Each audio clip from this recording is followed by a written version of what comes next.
be all right. I'll get it a 10. What's up, everybody? Hey, welcome back. Welcome back. Round 2 of Hold 3. Hold up. Young Gun. Yes. I put Young Gun on the spot in the very end of the previous episode, right before he said, "Don't go anywhere." And I said, "Do you know your direct line phone number?" And he couldn't come up with it. I did. I got froze. It was 864. Say it over there. 864-631-0125. It's in the chat. All right, say it one more time. Because you said you asked it like. 864-631-0125. And tell them what we were offering, because somebody might be watching this now. We were offering for you to do what? I would love to give you a tour. I would love to share my testimony. I would love to connect with you. I'd just love to in any way, shape, or form, serve or get to know you. Yeah, you were talking specifically about how you love to show people on the tour the exact spot where you got saved. Yes. At the Overcomer Center. Where I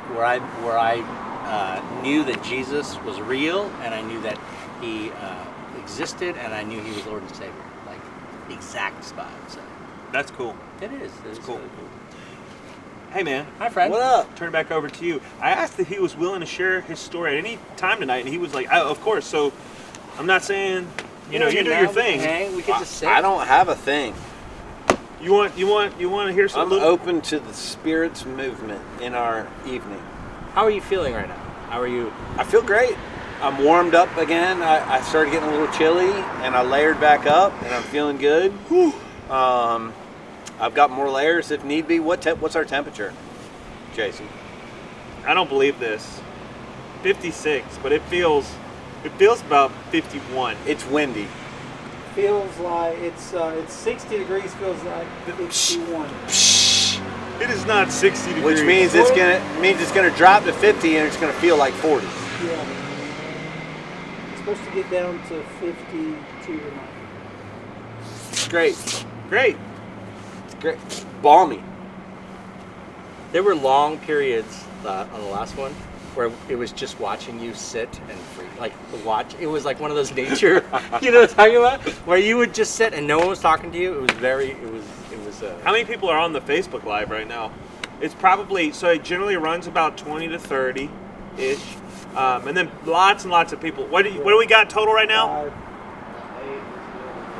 8 in this building. Okay, because it's the new episode. Y'all, this is the latest episode of Miracle Hill Conversations on a Bench. You made it. Welcome back. Young, you want to share a little bit of your story, since I've asked, put you on the spot a couple times? I would. Yeah. Here, why don't you move center? Okay. Because the light's better here. There you go, brother. My story. How much of it do we want to share? Like, Well, the next person gets here at 11:30, so You got 25 minutes. the 25-minute version. yeah, I mean, you can tell the haircut version too if you want to. Yeah, I can tell the story many ways. So, where do I even start? I'm grabbing something for Jason. Okay. I got something that you can My story. So I grew up in the church. I grew up in a Christian home. Well, not really a Christian home, I guess. But we went to church, and I was someone who knew Jesus in my head, but I don't think I really knew him in my heart. So there was a lot of brokenness in my family, a lot of chaos, and at one point, basically when my dad comes back into the picture of my life. He spent some time in prison. When he came out of that, we moved, and at that point in my life, I really just made the world sort of my idol. I was trying to figure out who I was, but I was a person who always felt like I didn't really fit in. I was always a little bit different, whether it be living in certain societies or different cultures. I always felt sometimes too Asian for the white people or too white for the Asian people. It was an interesting thing. And so I spent most of my life running from Jesus. And I was trying to figure out how to fill that void. I tried everything. I tried money. I tried to do acting and worked in Hollywood at one point and tried to find fame and partying and all these different things. And what slowly happened is that, and this is the interesting part, is you and I have such a similar history, where it just like it was like the lie that It's I a believed- product of our age too. We had the same influences Yes. hitting us. We're almost the exact same age. 4 months, I think, different. Right? Yeah, and so we had the same cultural influences happening at the same time. Yeah, I have my own Ryan story, which is like on day 7 of Overcomers. I heard your testimony, and I was like, "Oh my gosh, that's like exactly the same at the same time." So Ryan and I, we can talk about anything, whether it be culture or music or different things, and we have like almost the exact same touch points. Yeah, me too. Yeah. I was listening He to was Steven spinning Gunn. the records in the Yes, clubs. yes. And I was selling the dope in the clubs. Different clubs. Yeah. So, well, you know. And I was watching McGee and Me at that time. You were watching, what was the pickle? Larry the cucumber. Yes. There are moments when like Ryan and I lean in, and we're so like clearly like Jacob is just such a different. Hey, he just had My a different. parents were on it, bro. No, that's what I'm saying. We I mean, that's at the grace of Mark God. though. Lowry, Gaither vocal band. Like we have those testimonies, right? But Absolutely. like your testimony is as like Hey. amazing as anyone's, right? It's a Absolutely. miracle. Absolutely. In that, like you didn't have to go through the things that Ryan and I went through, right? I've always Like, been good at learning from others, you know. dude, we I pray. don't have to repeat it. Shout out to Hunter. Shout out to the older brother, man. We pray that our children, like have the same type of testimony. as you, Absolutely, right? man. I'm very blessed to have the upbringing that I had. Yeah. Yes. Yeah. And it's one of the things that actually now when I share my testimony, when I go places, like I always start with like, hey, if your testimony doesn't include drugs and like brokenness and getting arrested, it's no less a miracle that you have No. gone from death to life, right? And so, Well, I think, and not to stop the flow, but sometimes the danger of being like, oh, I don't, is like there's a complacency or not having to, and so sometimes I think there's a blessing in having gone through deep dark deserts. Yes. Because you know the void, whereas some people may not even know they live in the void and they're walking dead. You know what I mean? well, I think Hey man, it's, that'll preach right there. yeah, and also like when it says like trust in the Lord with all your heart, or what does it really mean to move toward Jesus? Like we knew how hard we were going the other direction. So if you're really going to be like, hey, I know how hard I can go that way, you almost are like it's like you know what it means to be full in for something, Right. Because we were so full in for something else. So like I almost have a measurement of like, man, I know when I'm not really pursuing the Lord in the way I should be. So having said that, the dark part of my story is many people's, which it started out that I was just a social drug user, but over the course of 20 years, I became an IV drug user. I got into the opioid addiction, all that good stuff, and all that terrible thing. I lost a brother to addiction in 2015, and the interesting thing is my brother was always a believer, and even though he struggled, through his life and on his last day here on earth, he would say things like, hey, you used to believe in Jesus, why don't you believe in Jesus now? I really think that we can be in heaven together someday if you would accept Jesus. So after he passed away, I had to really kind of figure out like what I believe about anything, but I struggled, and in 2018 I was facing prison, and they were like, hey, you can either go to prison or you can find a program to go to, and we have these lovely donors, Drew and Penny Kroll, who have been sending people to Miracle Hill for many years from Colorado. Shout out to Drew and Penny. Yeah. I don't know Drew like that, but Drew and Penny, you guys are Miracle Hill legends. I don't know how many people they've sent from Colorado. Dozens. Miracle Hill is full of people who were sent by this couple from Colorado. What just angels. Yeah, I mean, in that respect, that now that I work in donor relations, I really think my Miracle Hill story starts with a donor. I mean, that's without them, I wouldn't be here. Well, and you can make the argument that it starts with neighbors helping neighbors, because Penny's from here. Yeah, absolutely. Yeah. So in 2018, they said, hey, we know this place. It's in Greenville, South Carolina. I was in Colorado at the time. You'd probably heard of Big Green. I had never heard of Greenville. I was like, where is Greenville, South Carolina? And what is Miracle Hill? Fun fact, there's a Greenville in, I think, every state. Fun fact. Look it up. That is. I'll fact check Everything? you while you're okay. Keep going. So I came here in 2018, and I spent my very first night in a Miracle Hill facility at the Spartanburg Rescue Mission. I could not pass the drug screen to get into Overcomers, and was terrified. I knew I was going to test positive. I didn't know what they were going to do. I didn't know if they were going to put me on the street, and they could have. And really, it was only by God's grace that someone said, "Hey, we'll let you go stay at the Spartanburg Rescue Mission until you can pass this drug screen." And the even more interesting part about that is that the Lord sent me back to Spartanburg. After when I first started working for Miracle Hill. So I went through Overcomers program, and then maybe about 6 weeks in, I was in level 1 class, and we were talking about historical Jesus, and some things came up, and I realized that Jesus was real, and that he was here, and that I had to make a decision at that time. Right? So I got saved right there at Overcomers. From there, I knew that I loved Jesus, but I still probably didn't trust him. I didn't really know what it meant to trust in a real deep way. I knew I wanted to put him at the center of everything, but I didn't really know what that meant. And the great thing about Jesus is he doesn't say, "Hey, you need to figure all this out. You need to be all clear." He just says, "Follow me," right? He says, "Follow me," right? And so I just started following him. And so from there, I became a ministry trainee. I worked at the Spartanburg Rescue Mission. I went back to college. I got my GED while I was at Overcomers. One of the wonderful things about Miracle Hill is that it exists, that homeless children and adults receive food care with compassion, which is right here on the rescue mission. Hear the good news of Jesus Christ. We really believe that real change starts with heart change. It really has to have heart change, and so we know that the thing that really changes is the gospel, right? And then the interesting part, or the really sweet part, is move toward healthy relationships and stability.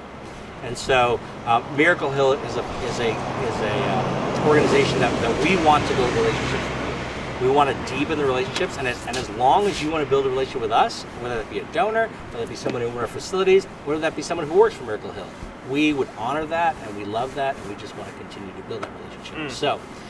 So that included for me moving toward healthy relationships. They were like, "Young, we think you should go back. Did you ever graduate high school?"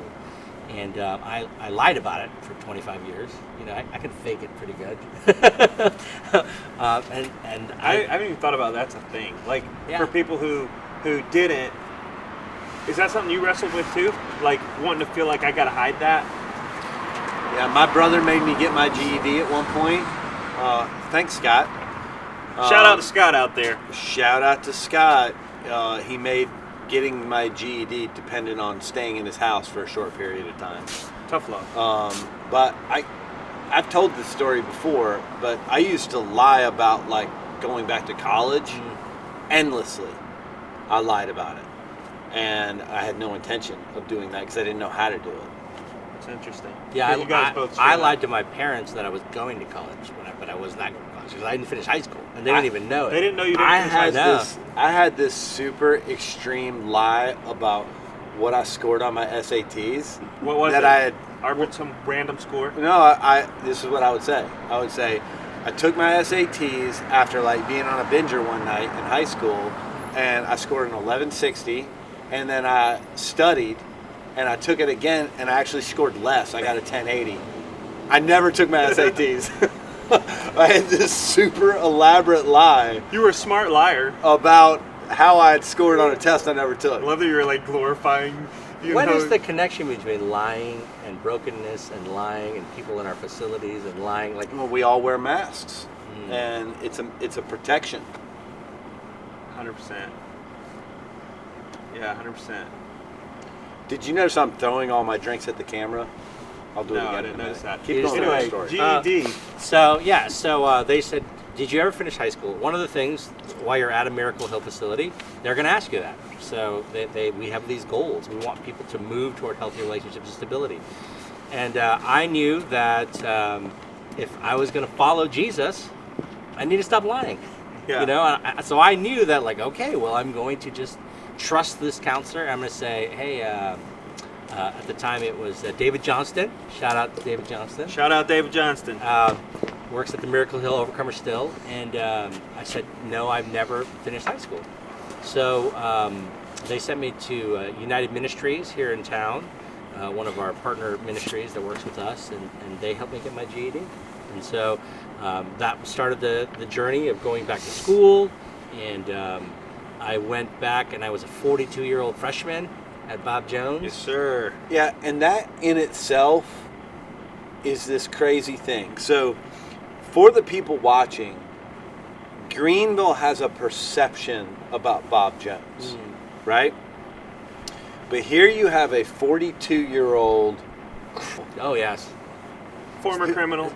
former criminal who is a freshman Yeah. at Bob Jones, and not the only one from Miracle Hill. No, we have many, and so I tell this part when I'm at Bob Jones telling my testimony that so when you fill out your application, there's a box that says, "Have you had any police contact?" It's not even about if you've been have you been arrested. It's not have you when you check yes on that box, 10 more boxes. So like 80% of my application is like my felony arrest record, like what happened, tell us about that. And so I was like, there's no way this is going to work out. Like I won't get accepted. You Yeah, mean? but Bob Jones believes that if you accept Jesus, you are a new creation in Christ. They believe in change, right? And so there are many people now. But at the time, I think I was officially the first overcomer to go there. But Somebody had to break the mold. yeah, and I don't say that pridefully. I just mean that like the Lord had plans for that. I mean, even now I'm in there. I'm in seminary there. I love it there, really. So Sorry, I'm sharing our live. I'm not texting. it's okay. So and this is Priorities, the great part. kids. This is just the wonderful part that's about my my job. testimony. My testimony includes this right here. I like sitting on this bench. I feel like my whole life has led to this conversation on this bench. Let's go. You know what I'm saying? Like everything. I want you This to is get part to, of my testimony. I want you to get to a part of the story. Okay. And I hope you're okay with me. No, it's all right because I'm just like so wandering here through my story. Young, before he met his bride and all this stuff, like there was a period of like, working for Miracle Hill, et cetera, and my it was kids hard. even call you Uncle Young, Yeah. and like he came to my house, and I saw even your longing for family then. Yeah. You had this longing, but I want to talk about incarceration after coming to the Lord. Yes. Can you talk about that? Sure. So there's so many. That's the thing is like there's so many different chapters of this story. So like I said, I came to Greenville and Miracle Hill under the guise of that I was, almost going to be arrested and maybe go to prison. Right. So they were keeping tabs on me, and they were like getting these reports back, and they were like, and this is one of the things that Miracle Hill does well is we often, while we're helping people change their life, through the gospel, but also through like a lot of legal troubles. Yep. Many of our counselors really are well versed with the legal system, right? They end up talking to probation officers and court judges, and so I just didn't know what was going to happen in my situation. I had felony charges hanging over my head, and so I graduated in 2019. I became a ministry trainee. I actually got hired on. I decided to go back to college, and I thought, man, I'm doing everything Jesus wants me to do. It's got to be great.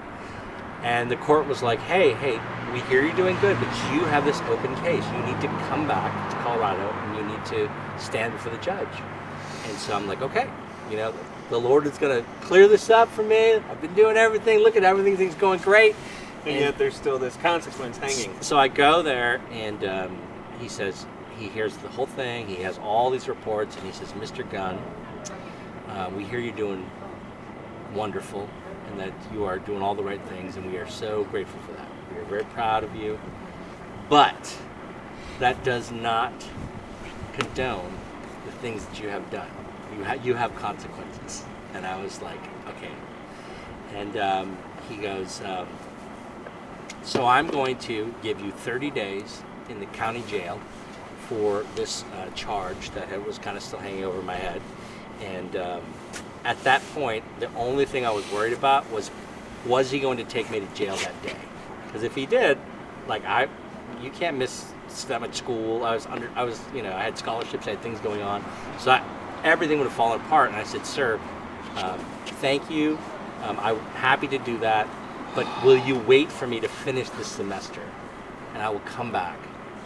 And he just has this long pause, and he says, when do you finish school? And I said, sir, my freshman year ends May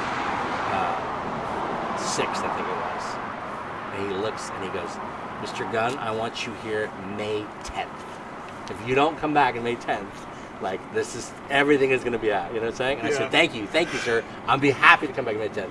So that is May 10th of 2020. Yeah. So I was actually getting, this is February 2020. So in March of 2020, this thing called COVID I heard about it. showed up, right? Right. What was it? COVID? It's called COVID-19. Does it still exist? Is it real? Doesn't ring a bell. Doesn't it sound, anybody? It was a fairy tale. Yeah, okay. Matrix. And that was a whole nother crazy thing, right? Where the Lord allowed me to work here at the Greenville Rescue Mission. Right. I was at a COVID shelter. Yeah, I you totally were. forgot about that. Yeah, you were. So, man, so many amazing chapters. The Lord has brought us through this. So, So you're going back to Colorado. I'm trying to go back. They won't. So, first of all, I'm kind of mad about it. I'll be honest with you. I was like frustrated. I was like, Lord, I've done everything, and you're going to make me go back to this, you know? And I could not get into jail because they were like pushing people out. And so I had to write to the judge, and I said, sir, please, will you let me come to jail? And he said, okay, I'll give you special permission. I said, I have to, COVID. Well, because of COVID, yeah, and also because I had to get finished by the time school started. I had this hard date of coming back to school in August, right? And at that point, I was living in transition. I was living in Miracle Hill Transition House. I was working for the Spartanburg Rescue Mission and Copper Line. Shout out to Spartanburg Rescue Mission. And so he says, okay, you can come in July. So I show up to jail. And the most amazing thing Show up to happened. the mission field. Well, there you go. Let's wind it back. Before I go, people like Ryan and Jacob and my pastors at my church, they were like, okay, you're going on a mission trip. Because I had to tell everybody. I was like, hey, I'm going back to Colorado. I'm going to go do In this good time. company with Paul. Yeah. Right? So, like, people prayed over me. The church prayed for me. Miracle Hill prayed for me. You and should have they're like, prayed the doors open. No, not just that. I used at the time I was employed. I just qualified for my PTO, so I used all my vacation time. I think someone even let me use my mission week or something, and so I got paid the entire time I was in jail. So, so I go back to Colorado. Paid time in. And this is the amazing part. Okay, first of all, I show up and they're like, "What are you doing here?" I said, "I get to be here." I'm like, all right, so I come in. I show up in Colorado. Now, Colorado is over 2,000 miles away, right? I walk into this jail cell. I have my bedroll. I hear the door close behind me, and the very first person I run into is an overcomer. Like an overcomer graduate. Yeah. Like someone who would come here from Colorado, and he was like, "What are you doing here?" And I was like, I guess Jesus has sent me here to talk to you. So that started off, and it was honestly life-changing. It was really life-changing. It was the most amazing mission trip. So you received letters. Yes, didn't you? yeah. So the very first letter that and I didn't know this, but people had been praying for me. The very first thing I received was a card from a donor in Gaffney that I had never met. Was it David Dorman? David Dorman connected. Who's board member of Miracle Hill. Shout out David Dorman. Was just sharing my story, and this wonderful couple wrote me, and on that card was a little bit of scripture. I thought I could take a Bible in, but you can't take things into jail, it turns out. And just that Turns out, yeah. Just with I that, have a file in it. I did not really think about that, or on the pages that people smuggle things in. This is important to note what you're about to say. So. You can't take a Bible. All that was on it was this verse, right? Well, on this card was this verse, Isaiah 40. It was like, I'm the God of your entire lifetime. I made you. I cared for you. I will uphold you with my right hand. My righteous right hand. Right? So we were on 23-hour lockdown because of COVID. Yeah.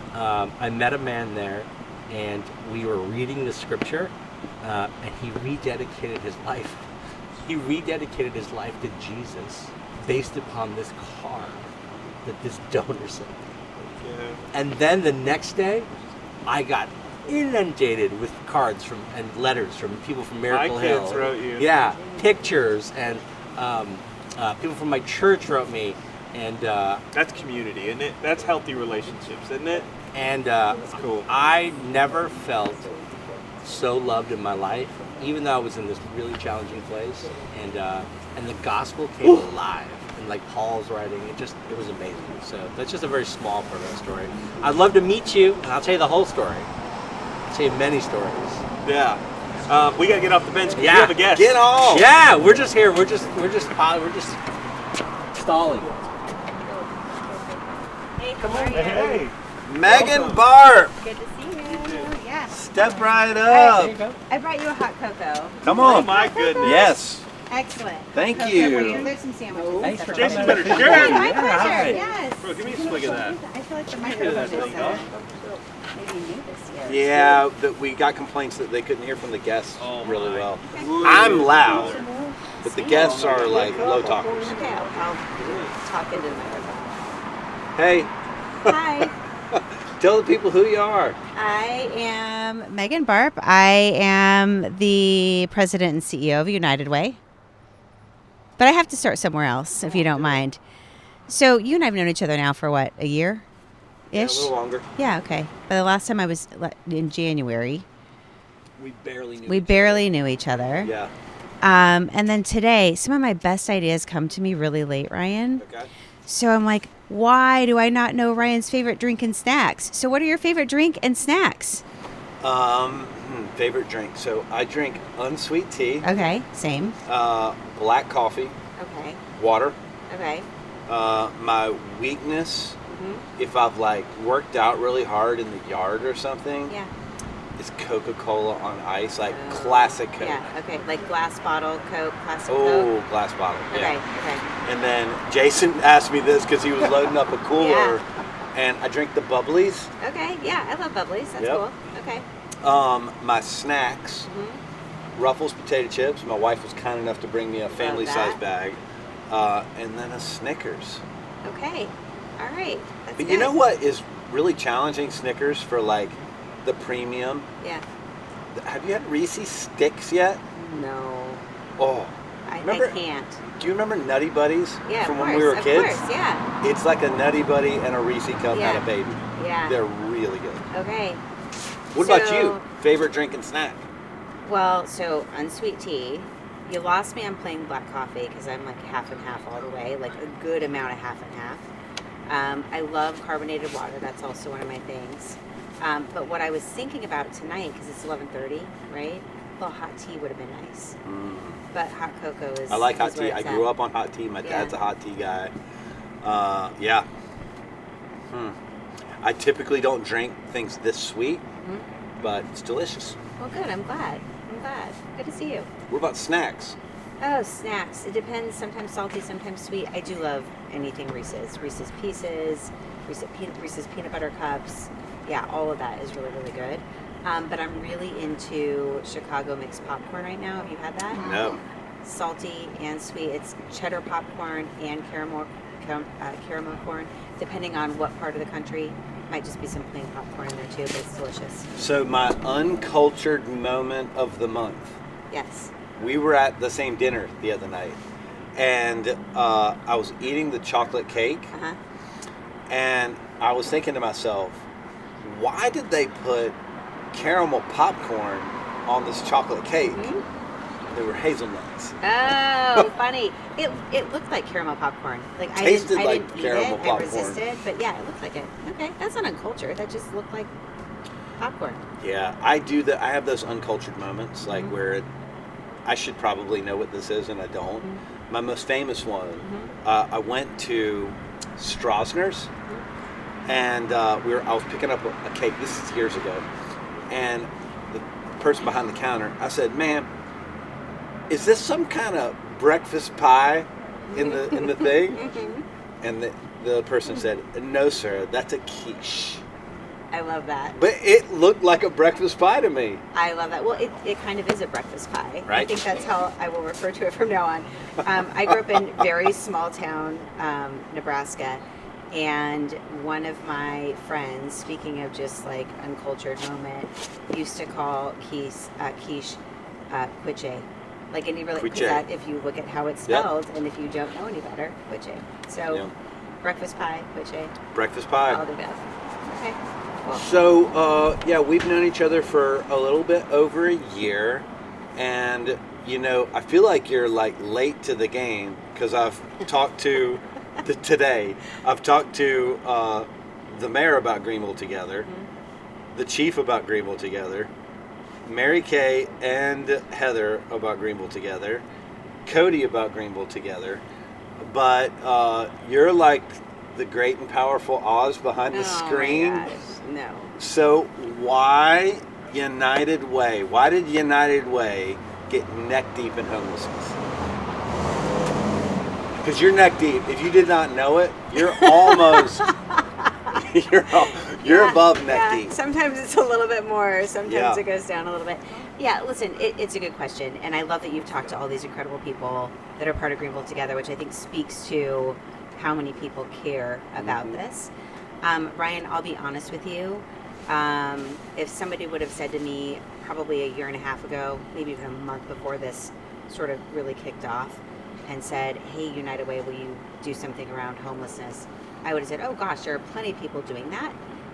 We are focused on affordable housing, right? We've gone through this big strategy planning process in 2022 with our board and community, and knew that things were happening. So decided to focus on affordable housing. But as we started having more conversations with a whole host of people, we were asked if we would help partner on bringing everyone together around this growing issue. And for better or for worse, I love a good, gnarly challenge. Got one And here. that drives me, that motivates me, and that all comes from if I see a need in some way, not thinking that I can solve it. Like I don't have that kind of weird complex around Oz or what have you. But if I can do my part to mobilize the resources of United Way to help do that in this community, I feel a responsibility to do that. So I've learned so much, and I continue to learn so much, and it's changed my perception on a ton of things. It's changed my mindset on a lot. It's changed how I'm thinking about our overall work at United Way, especially in this moment that we're in as a community. So it's been really profound personally and professionally for me. So the perception thing is obvious, right? Like you've gotten a tsunami of information about this world. But what was the next thing you said? Your perception, your mindset. How has your mindset changed? I was thinking about this all day today. About That in by itself means your mindset has changed. You're thinking about it all day. There you go. It hasn't been around people experiencing homelessness.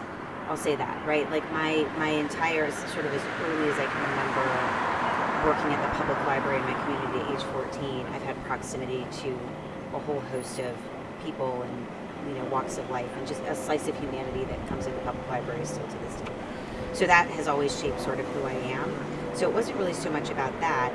I had a lot of assumptions, which I'm just being vulnerable with you on that right now, about some of our providers. To be honest with you, I was a little scared of you, Ryan. You get this like myth of Ryan and the community and what you were doing, and I have promised myself, and I broke this rule, that I wouldn't make assumptions, because so many assumptions are made about me or United Way or our work. And so I really tried to lean into that value of not making assumptions. And I think I mentioned this to you last year. I should have reached out long before this, and I didn't for a whole host of reasons. Maybe because I was a teeny bit intimidated or scared too. No, really, truly. And getting to know the other professionals in this community who dedicated their lives to this work, and really learning and understanding and getting into it when we need to, has been really, really profound and powerful for me as a leader. So thank you. With your work with United Way, working in different sectors, do you find that the professionals in this sector are more impassioned, more passioned than others? No. I mean, listen, I think people who dedicate their life to being a nonprofit and serving others come with a very specific passion. And I think if they don't have that passion, then it's not for them. And I think they opt out in a variety of different ways. And I think people who are called to this work are passionate about it, for sure. So I don't think it's more or less passionate or different. I think as a nonprofit sector, we get myopic on our topic at times, whether it's, housing or homelessness or education or what have you. And I think part of the beauty of Greenville Together is we're able to lift up and see a lot of different slices and how they come together, and not be so focused. And I think that's not a criticism of any of us. It's we have limited resources and limited time, like everybody else, to really lean in and focus where it's needed. So sometimes it's hard to pause and lift up and see what everyone else is doing, right? So, yeah, I think it's a calling for people to be in this sector they're naturally passionate. I like that idea of we're myopic, because I am, right? Like, I focus on this all day, every day. But we should, as leaders, be that zoned in on what we're doing while being aware, especially of the areas that we're proximate to within that, right? So, like, even with you guys focused on housing, this is not a housing issue, and it's 100% a housing issue at the same time, right? Like, it's the same conversation, just a nuanced angle of it. So are you guys still doing that? Is the focus still housing on part of United Way? Yeah, so we've broadened our lens, right? So certainly we're spending a lot of time, energy, effort on Greenville Together. We don't talk a lot about this, but we're increasingly spending a ton of time on eviction prevention, which obviously is very interrelated. And there's a whole slew of things that we need to focus on there. And we're still investing in affordable housing as well, and dabbling in some of the policy and advocacy. So we're looking at our work more as that ecosystem of who are the key partners within each of those spaces that we can help maximize, quite frankly, to accomplish more in our community, with people at the center of that, right? So in Greenville Together, really centering lived experience, as you know, which has been really, really important and has shifted our work frequently in terms of how we're focusing on it. But then looking at that from other ecosystems as well, whether it's education or whether it's childcare. And it's all interconnected because people are part of it. So help me understand the United Way engine, like the global United Way, and how the different communities branched out from that. So, I really don't understand. Yeah, I'm happy to give you the rundown on that. But before we go there, I'm curious about how you as a leader look at your work, right? Talking about being myopic, but then lifting up and doing that. I've been able to observe you in a lot of situations, and the way you manage your time and the way you manage your team, and just a little segment of that I get to see. And you're also continually learning and improving and thinking about that. Like, what's your approach? I'm curious about that from your point of view. Poor is my approach. Right? I don't buy it. No. I believe in continual learning. I was talking with somebody about it on the bench. I think that one of the mistakes we make as we age as humans is to get set in a model or a belief system that is impenetrable. And I feel like that's the kiss of death, right? For an organization, for a leader, for a person, we should always be seeking to improve, seeking to learn, and frankly, there's even a faith component to this. Challenging what we think we believe and we know. Because if we're not willing to try to poke holes in it ourselves, people will easily poke holes in it from the outside. So we should always be open to that. One of the first conversations I had today was, is it still today? Yeah, it's still today. Yes. Was a couple of ladies challenging me on some of our policies around how we deal with, it's a long story, recovery stuff in the shelters.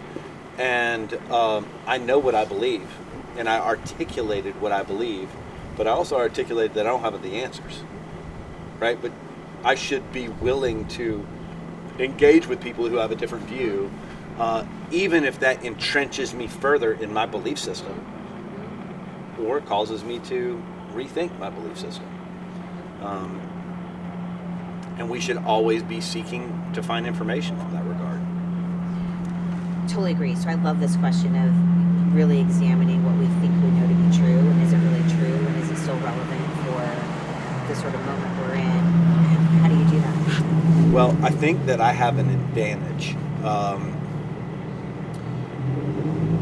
Even with all that variability, I live my life from a position of absolute truth, from a faith perspective. So I have something that grounds me to truth in no matter what I'm talking about, and then everything else gets filtered through that. So it's not a threat. You know what I'm saying? I think so many people are threatened by it, and no matter what conversation we're on, I know who I am and I know what my ultimate playbook says, and so I'm willing to engage in whatever conversation. I think that also has to do with individuals and their own understanding of their own identity. Right? Like I feel like I know who I am as a human being, Right. and I think that's also why this bench is not. It's not that it's not intimidating, but I'm the same person no matter who's sitting on this bench. That is true. Right? It Yeah. doesn't matter if it's the mayor or you or Neil and Sherry who were here earlier. Like I love that, I'm yeah. the same person. Yeah. Which there's great freedom in that. Agree. I love the what you see is what you get with you. Give me an example of something you've changed your mind on recently. Something that I've changed my mind on recently. I feel like I was just asked this, and I had a good answer. Something that I've changed my mind on recently. Let's come back to that. Okay. I can't think of anything offhand. Yeah, cool. All right, awesome. I feel like you asked me that, but I don't know when you would have asked me. Did I win? I don't know. I don't know. Maybe I did. You want the rundown on United Way? Yeah. Okay. United Way Worldwide, based in Alexandria, outside of DC. There's, 1,400 United Ways around the world. The bulk of them are in North America. Believe it or not, we have 23 United Ways in the state of South Carolina. That's sort of a zip code thing that's, figured out at worldwide. We pay dues to United Way Worldwide for things like brand, things like policy and advocacy, right? There's some standards there. But there's a lot of local independence. We have our own local board. The money we raise here stays here. It's invested locally, so we have a lot of say over where that money goes. So the benefit for me that I love, because I've been part of the United Way movement now for probably 17 years if I do the math on this, is that I have colleagues all over, of course the U.S., but the world, who care about what's happening in their local communities and who are doing their part to make a difference. So I love that about United Way. So United Way doesn't determine the issues that the different branches focus on, but is there like a guiding set of principles in the middle? Yeah, so there's something called Thriving United Way. So it's a set of guidelines, if you will, that local United Ways can assess their work to say, are we thriving as it relates to impact and fundraising and operations and sort of the systems that make us run every single day. But in some ways, those guidelines are, you choose what works for you best at that local level, which I think is really, really powerful. It wouldn't be appealing to me, quite honestly, if we had to do things in a cookie cutter way, because we know that communities aren't cookie cutter communities. We have different things that we're focusing on and need to be nimble and flexible on that. So but they for sure have guidelines. So I could, Ryan, say, yes, these are the things we want to adhere to. We're going to plug and play with the tools that United Way offers. But we've chosen to really, like many United Ways of our size and larger, have chosen to do what makes the most sense in their community with our boards. So I'm just asking these questions out of curiosity. Yeah. So in recent years, there's been this rise of DAFs. Okay, all these organizations that for tax purposes, people put their money there, and then the organization helps them to deploy the money. How is that dissimilar to the United Way model? Yeah, so it's interesting because, one of our local partners, the Community Foundation of Greenville, they have a ton of donor advised funds, right? So it's a great way for people to park their money, and then when they're ready to invest it in something that they care about, they're able to do that and reap the tax benefit as well. United Way is different in that people are investing money in us annually, by and large, that we are then investing in the most pressing issues in our community through staff expertise, our community impact committee, which is made up of board members and community volunteers, and then it goes through our board of directors also for final approval. So we have a whole process that we run on that. We are out hustling every year, like you are, to raise as money as possible to then invest in the community where it's needed most. So the United Way is determining the issues versus in these DAFs, the organization may influence the donor, but ultimately the donor has the final call. That's right. Versus an investment in an organization, United Way, that the donor trusts to make the decisions for him. Yes, and donors, and I call them investors typically, because I do feel like our investors are investing in our community. It's not just a passive, take the money, good luck, and go do, right? I believe that people are committed to making a difference, and we're there to help them make that difference. So a lot of our investors do choose topics that they care about. So right now, a lot of our investors are choosing Greenville Together because they are very passionate about the unhoused in our community. But folks are also passionate about education or passionate about childcare. So they are saying, hey, I want to give you this gift, United Way. You'll know the providers to invest it in or the places to do that, but I want it to be directed towards this particular topic or this particular issue. Now, some say just give to the general fund, and then we know that you'll put it where it's needed. So it just depends on the investor, but we really do try to adhere to what their desires are. And then, of course, some of them give out of their donor advised funds to United Way, right? So there's a lot of different vehicles on the way to do that. So when you got into the work, you said 17 years ago, at least in the United Way, what was the issue that drew you to the work? Or was it the kind of the impact of the work itself that drew you in? Or was there a thing that Megan was like, man, I am passionate about this thing and United Way is doing it, I'm getting on board? I had the benefit of living in Jersey City, New Jersey for a very long time. And I worked all over the 5 boroughs. I couldn't afford to live in Manhattan or, really sort of proximate to that at all. So I lived in Jersey City before it was cool and one of the most expensive cities in the country. And worked for a couple of different nonprofits. The YWCA of the City of New York, which was at 53rd and Lex, right in Midtown Manhattan. Mostly moms came in from all 5 boroughs and dropped their kids off, and I had a very glamorous title of Director of Youth Services, but it was really a summer camp, right? And I loved it, and I've never worked harder in my life, I swear, even now with what we're doing. I went from there to running some out-of-school time programs all over the 5 boroughs, so I found myself overnight working in Far Rockaway and Brownsville and Coney Island in communities that were deemed, the toughest neighborhoods in New York. But I really rooted myself in community. I made it a point to hire from the community, to really get to know the kids in my schools, the families, and it was really transformational for me from a proximate perspective of really understanding the issues.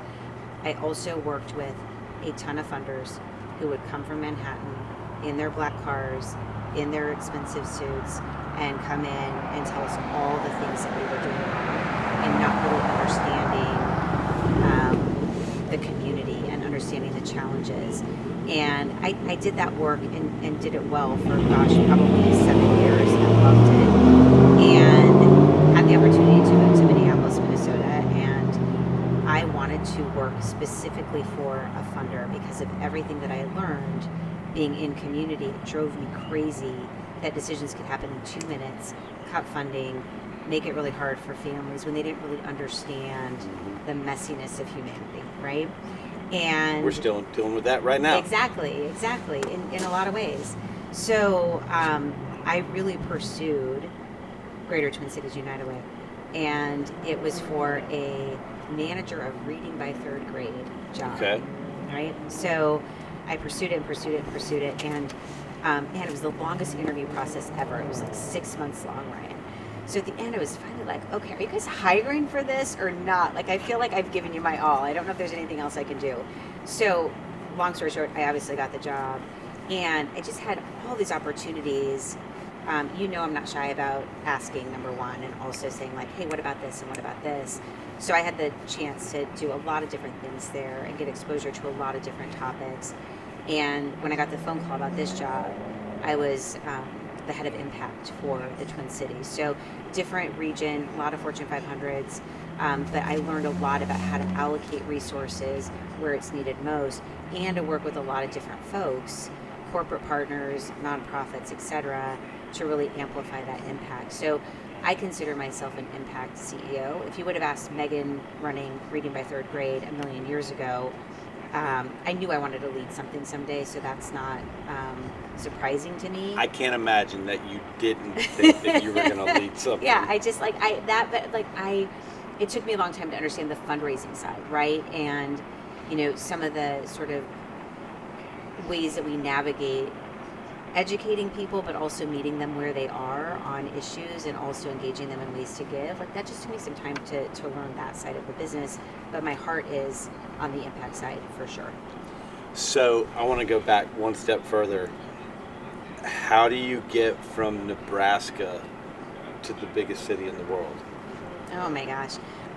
If you asked my parents, Ryan, and I was just in Western Nebraska last weekend, and I thought, how in the heck did I get out of this town? I really did. I'm still questioning that. But if you ask my parents, like, my mom would say, like, if it would have been okay for me to let you move out and be on your own at 14, I would have, because I just always had this wanderlust and this curiosity. I didn't go far for undergrad. I went to University of Nebraska Kearney, which is in the middle of the state. It's sort of a satellite of University of Nebraska, the big one that everybody knows.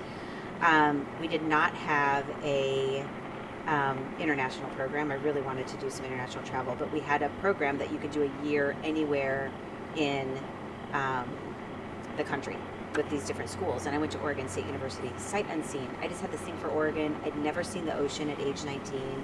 I really wanted to go. So I packed up my stuff and I went for my junior year of college. And that is where everything clicked for me in terms of understanding the intersections between race and class and poverty. And I had a phenomenal professor, Dr. Susan Shaw, who said, have you ever thought about going to grad school? And I never had. It wasn't on my radar. So I went through this program and I did it and I loved it. I went to New York, got there for you. I went to New York for what I thought would be a summer. And I fell in love with it. I was doing my master's thesis research, and I fell in love with it. And I called my sister, who was in Oregon. I said, you know what? Keep my stuff, sell my stuff, pack some of these things up, but I'm going to stay in New York. My parents revolted. They're like, you were going to be murdered within like 5 minutes of being there, and I'm obviously fine. And I stayed. And I stayed there for a long time, and I loved it. And it was one of the hardest things I've done, but also one of the best things I've done in terms of just living life and learning so much about living life. So it was good. Yeah, but that's a longer story than you wanted, but that's how I ended up in the Northeast. And then you come down to the Southeast, and it's great down here. It's pretty awesome here. I'm not gonna lie. It's really great, right? Like, I'd never been to Greenville, South Carolina. When I got the call about this job, I Googled it. I was saying this earlier. I Googled Greenville, and I was like, okay, let me go check it out.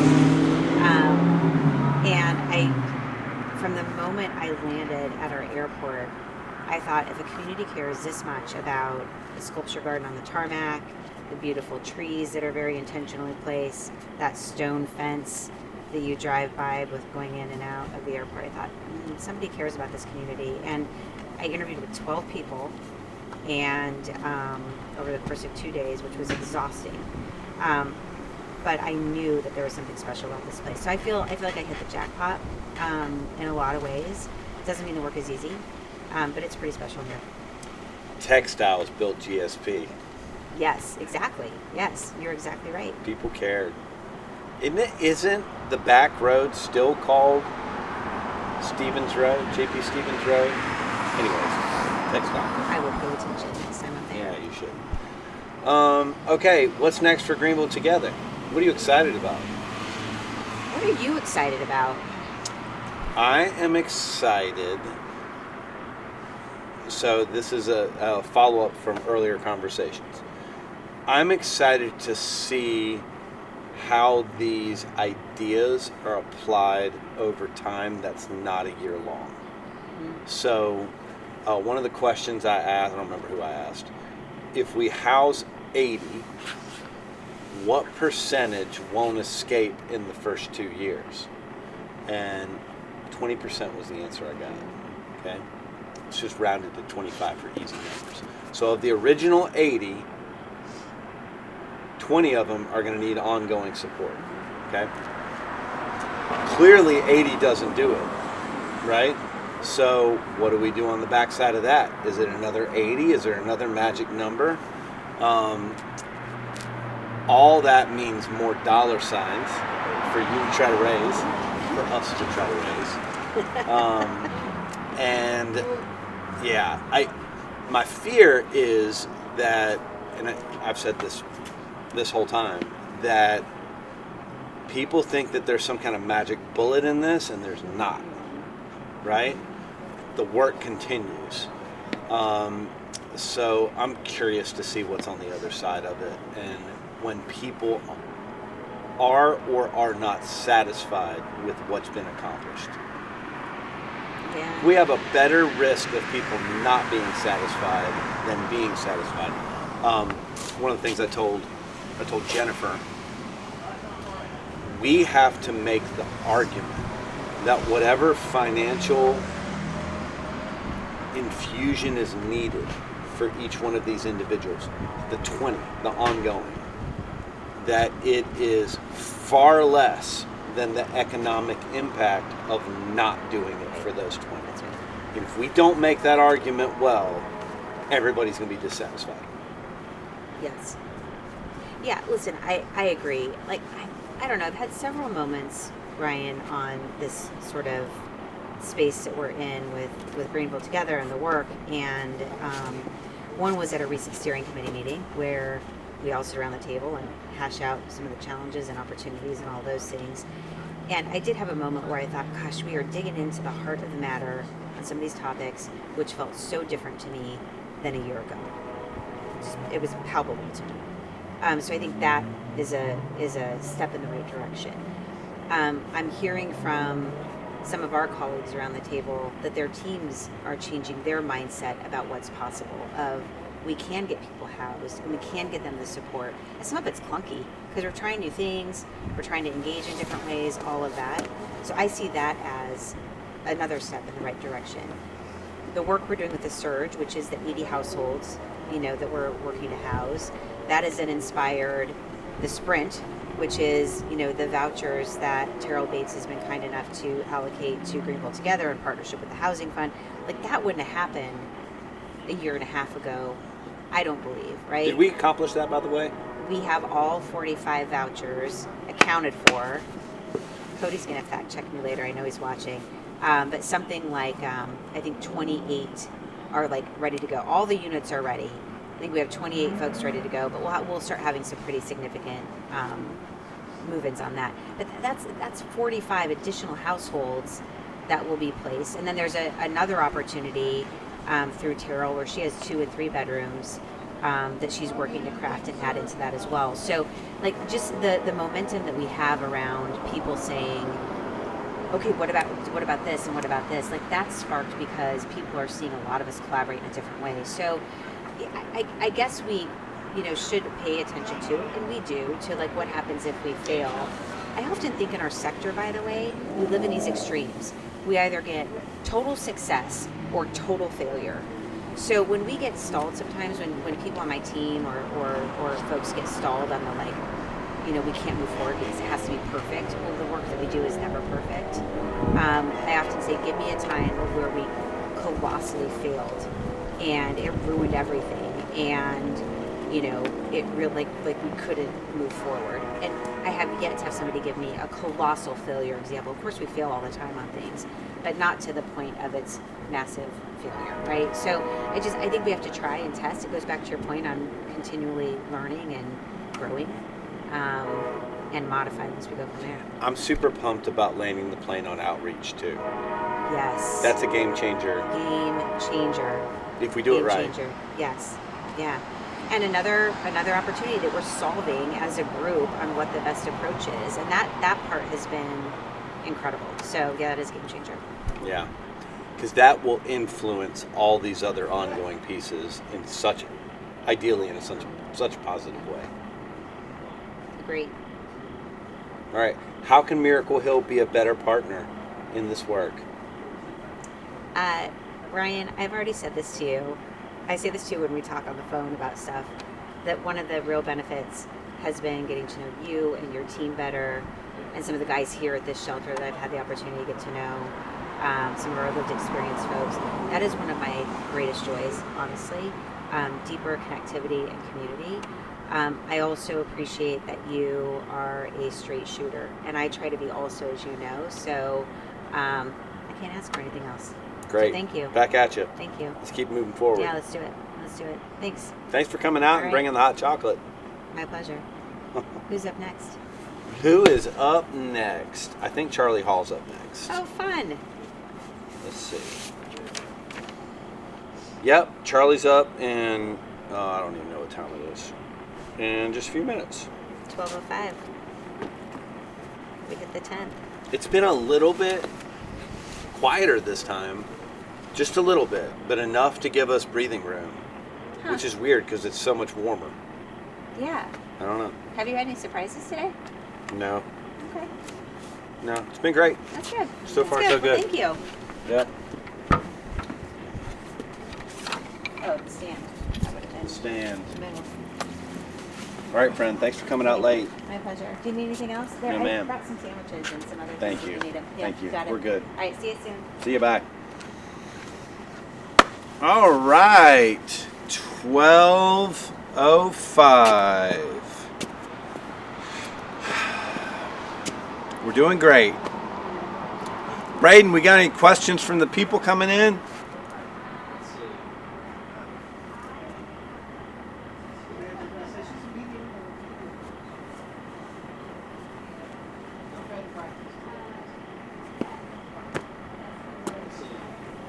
No questions. You guys don't have any questions? Engage with us. I don't know which one. You on Facebook, Bray? Okay. Oh, thank you for asking, Charlie. No, sir, I think we are all good.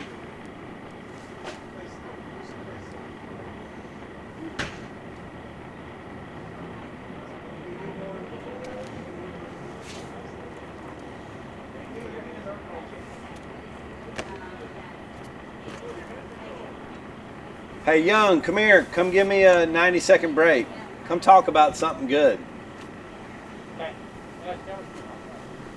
Or somebody come. Jacob come. Jason come.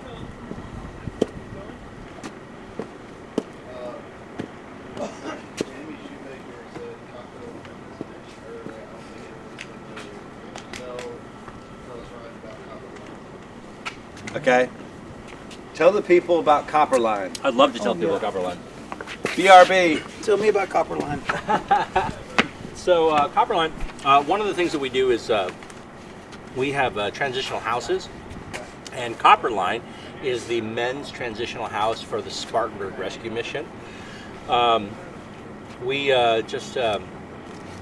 was used to be Homes for Life, so it was actually it's in the west side of Spartanburg, kind of behind the Target and behind the YMCA and Grace Church, which is there.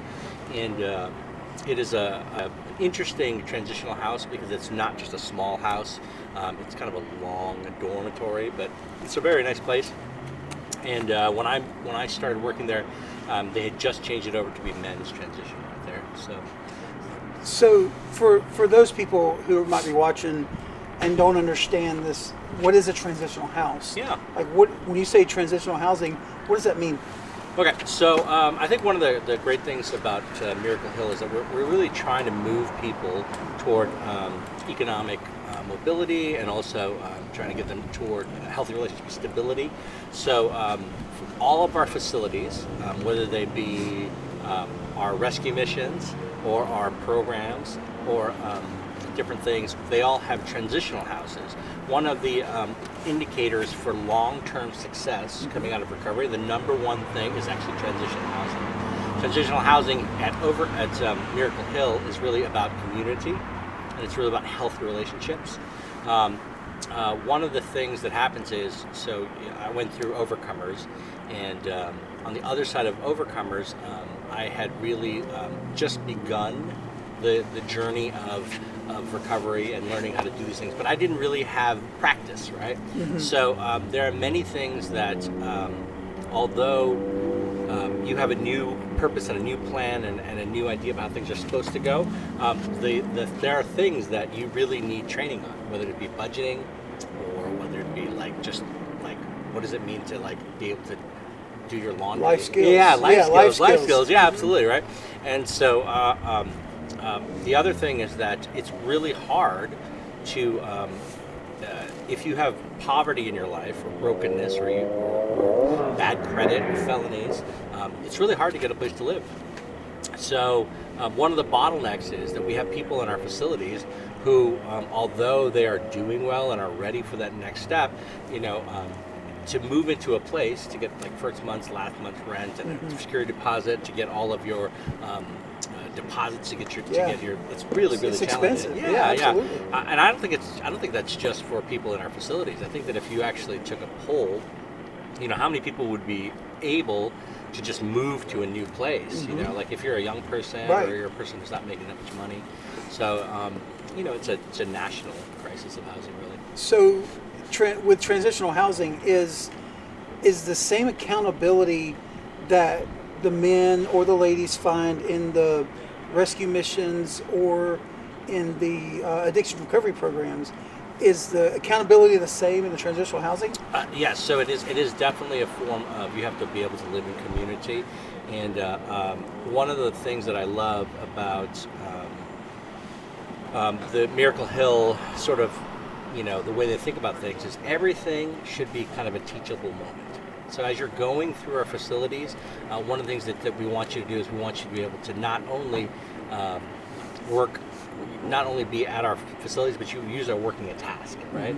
So you have buy-in, so that you're learning to what does it mean to be responsible and actually maintain. We're trying to teach you skills that you can leverage into actually being able to have a stable life. Ultimately, we're trying to teach you skills so that make you a better disciple for Jesus, but also just teach you skills so that you can have a job and keep a job. For many people who've been struggling with homelessness, when you tell them, hey, 9 a.m. you have to go to something, well, for maybe 2 years, they had no concept of 9 a.m., right? Like, what does 9 a.m. mean to someone who's been out on the street? So I remember the first week of working at the Spartanburg Rescue Mission, we would have guys come in, and to get into our facilities, they'd have to fill out an application. And so I thought I was doing people a kindness when I'd meet these guys and they wouldn't be able to fill out their application. So I would just do it for them. Right. I wanted them to get in our facilities. I wanted to just get in there, and I would do this for them. And I had a mentor there, Mark, who quickly said, "Hey, don't do that." And I was like, "Why wouldn't I do that for somebody?"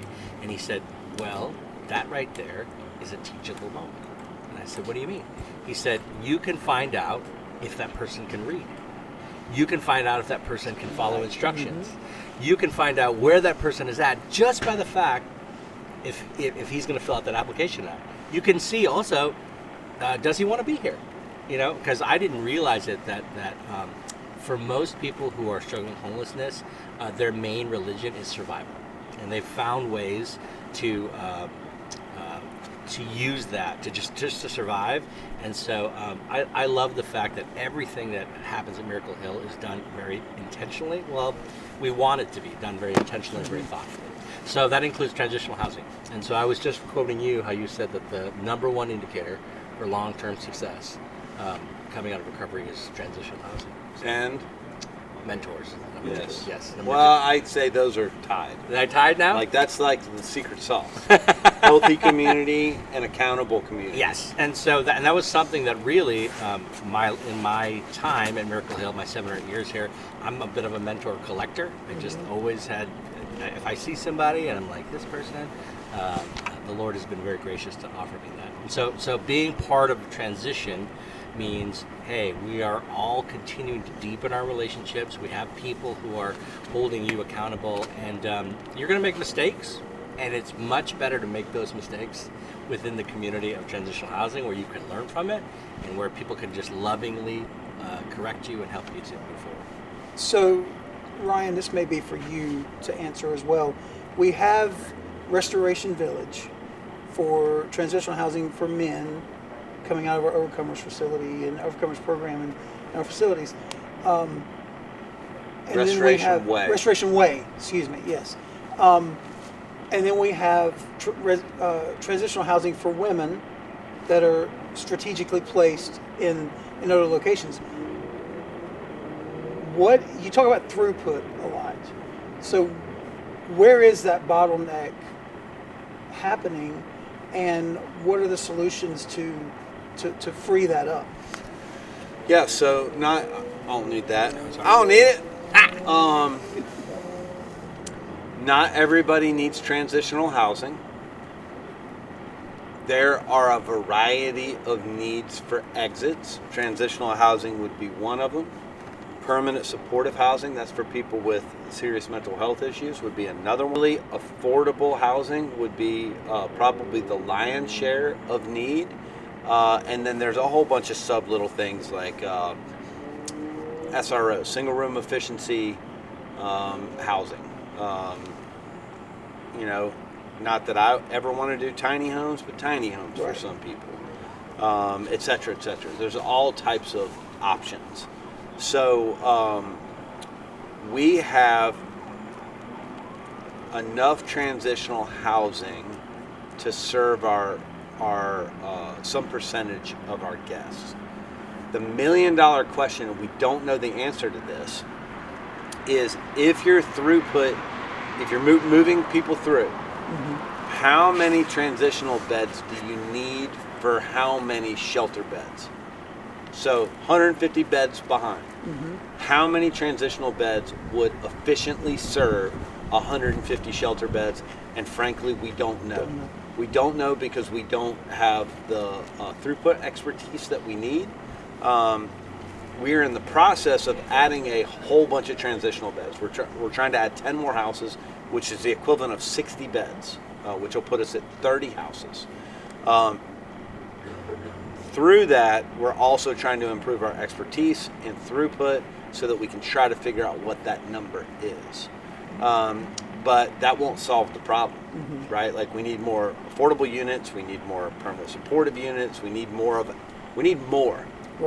everything. And I've heard you talk about this a lot because you talk about the ability for people, for guys and ladies to be able to come out of a program and be a part of a community. And yet we want to provide more transitional housing for people. Why are tiny homes not an option? There's a variety of reasons. To be fair, there are some communities that do tiny homes well. I think if you look nationally, the vast majority of tiny homes are glorified doghouses and provide no dignity to human beings. Let's change the model and then back into the tiny homes. A lot of people talk about motel conversions. I'm not a huge fan. I am a huge fan of a hotel conversion. What's the difference? Hallways on the inside. Hallways on the inside. Very good, Jason. You get bonus points. Why do I care where the hallway is? Because the Bible says, I'm quoting the old King Jimmy here, Proverbs 18:1, he who isolates seeks his own desires and rages against all sound judgment. We isolate, especially when we want to do the wrong thing. If you have tiny homes or motels where people can come and go without interacting with another human being, it breeds isolation, right? We want to breed, not force, community.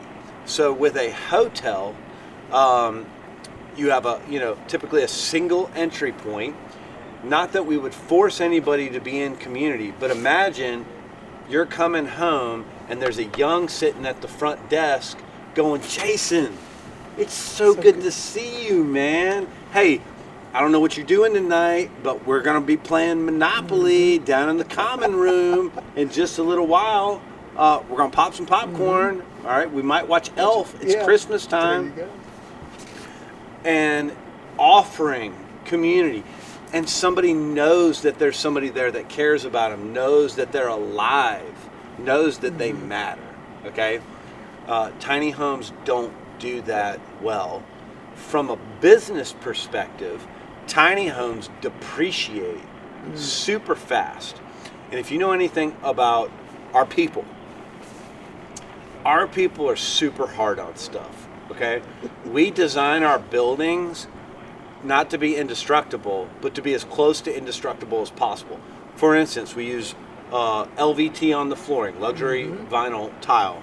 We paint our walls with a super durable, washable paint because our people are tough on stuff. Tiny homes, especially the order, just get destroyed by people because it's not their house, and it's a dog house. OSB. It's Now, to be fair, some people do this better. They stick build legitimate homes. They're just really small with bricked in footings, all that. Still going to depreciate faster. Another business principle here: if we have to offload a transitional house that's a single family home, we can offload that into the market. You're not selling tiny homes to anybody, right? Yeah. It's a unicorn property that depreciates fast, doesn't hold its value, doesn't provide dignity. I just think there's better models. Like, I think you can accomplish the same thing using a healthier model. Well, it seems to fit the program. I mean, even guys staying in our rescue mission are in community. If they transition from our rescue mission to Overcomers, they're in community. If they graduate from Overcomers and you put them in a transitional house, that's a tiny home. You just ripped away everything that's taken place in their life for the past year, and now you're right, they've isolated themselves. Yeah. So let me use two different Miracle Hill models and superimpose them against each other. So at Overcomers, we have Restoration Way, which is 8 homes on the same property. Most of our other transitional units are single family homes not connected to other transitional homes, embedded in a neighborhood. There are pros and cons to both models. Let's talk about that. If you put 8 houses on the same piece of property, you create a deeper sense of community. It is much easier to manage. You can connect it to a facility like Overcomers is, where they still have ready access. There's a unit for the counselor, case managers to hang out in. You're building community there, but you're also running the risk of institutionalization because somebody's just been in a facility for a long time. Now you're putting them in another guarded facility, but there is easy to manage, readily available community versus a single family home embedded in a neighborhood. There's still community in the house. There's 6 individuals that live there. They're doing life together. They're accountable to one another. They're still connected to a counselor indirectly, but they have more autonomy to be involved in their community of choice. Ideally we'd want them plugged into a local church, but could be an AA group, could be whatever their healthy community is. There's pros and cons to both of those, but what those two have in common is community. You can't build something that removes community. In all of our transitional houses, all of our facilities, for the most part, we have 2 people in a bedroom. Some people would argue that it's healthier to give somebody their own bedroom. And I would say I want someone to evolve to the point that they can have their own bedroom. I'm going to tell you that in early recovery, I did not need my own bedroom. Okay? I am my own worst enemy. And you put me in a room by myself, I am more apt to do things that I should not be doing. Just the fact that I know that Young might come home that night to lay in the bed 5 feet away from me is a positive peer pressure to prevent me from doing stupid stuff. But once I evolve and my synapses are rewired for a certain period of time, now I'm ready for my own bedroom. But I will say this. Probably one of the most difficult realizations that I had in my own recovery was the moment that I realized that if I want to chase Jesus and I want to be healthy for the rest of my days on planet Earth, I don't get to live alone. That's good. As a man, Yeah. that grinds against my sensibilities as a man. This is before I was married. I'm a man.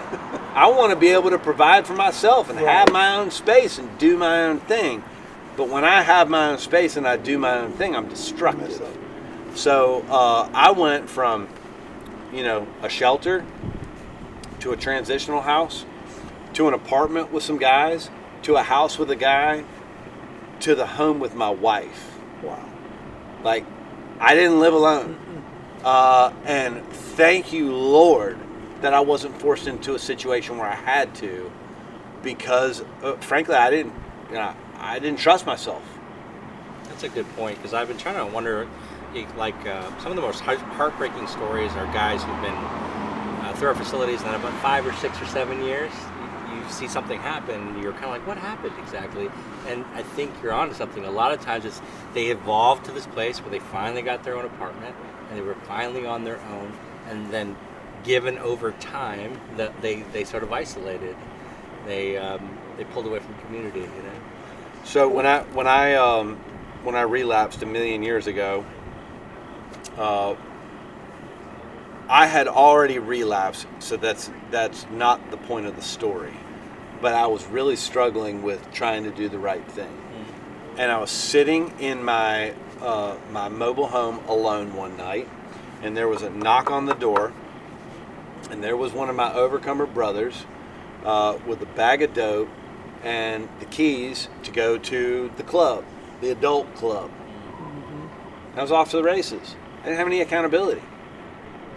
Man, we need accountability. We were built for accountability. So you mentioned accountability with transitional housing.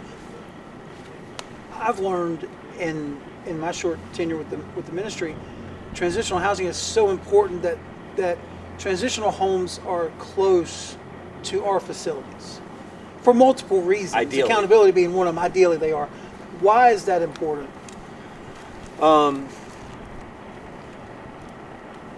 There's the same principle as knowing that somebody may come and stay in the bed with you, or in the same bedroom, and knowing that somebody's going to know you're there. It's that connection point to what's healthy, and having access to that and feeling comfortable with that, and knowing that you can still go back to mom and dad's house if the going gets tough. Okay. And then also, I think transportation to jobs. Always the support, an issue. The support that programs offer extends in that transitional model, and that's another reason why it's important that those houses be as close as possible, ideally. All of our homes are on public transportation if public transportation exists. Yeah. Okay. I think the other fascinating thing, though, is as you do this work longer and you talk about these concepts, whether it be accountability or just community, you go, oh, wait a minute, everybody at my church is having the same problems as the guys in my transition houses. Yeah. Like these men, like men who, and like the beautiful thing is that, like, we have practiced transparency. We have practiced vulnerability. We have practiced accountability because our life, we just were in such a public, we had to go through a very public repentance and shaming, just because of and I'm so grateful for it. But you realize that all these concepts are not concepts that are specific to the homeless problem, right? Or addiction. Or addiction, right? Yeah. And I think that all the principles of the 12 steps are biblical principles that every man, woman, and child who says they love Jesus should be involved with. And now that we are becoming the most addicted, unhealthy, numbing society, it becomes more and more obvious. There's a part of me that is terrified that we are actually, we always think we're on the backside of the wave, we're catching up, we're trying to get in front of this thing. There's a part of me that is terrified that we're actually on the front, and this problem is just going to get so much worse as housing prices go up, as people really experience. That's a good point. As the world, which is broken, goes through these things, maybe it turns out Miracle Hill is actually way ahead. Well, to your point, there is a shrinking middle class. Yes. Right? The divide is widening between the poor and the rich. Yes. It's not that the middle class is becoming more stable. If you go back, when we were all children, you could support a family of 4 or 5 on a single salary working at a manufacturing plant. Now that requires a 2 working household family, and then you're still struggling to make ends meet. The divide is getting wider, to your point. Yeah. Housing's not getting any easier. No, and to your point, about evolving people to the point where they can have. Working in transition the last 4 years, there was times where I was man, we almost need a second tier of transition. Where people come in and then they kind of graduate to this next thing, because the other part is people are not widgets, right? And so their stories are really different, and there will be people who are doing really good, but because of the choices that they made in the past, felonies, just other things, or maybe they're on some form of disability, they end up getting really stuck, and it's really hard to figure out what to do, right? Or as they age out, or they these complicated issues. And some of the other things that's complicated is we have these transitional communities.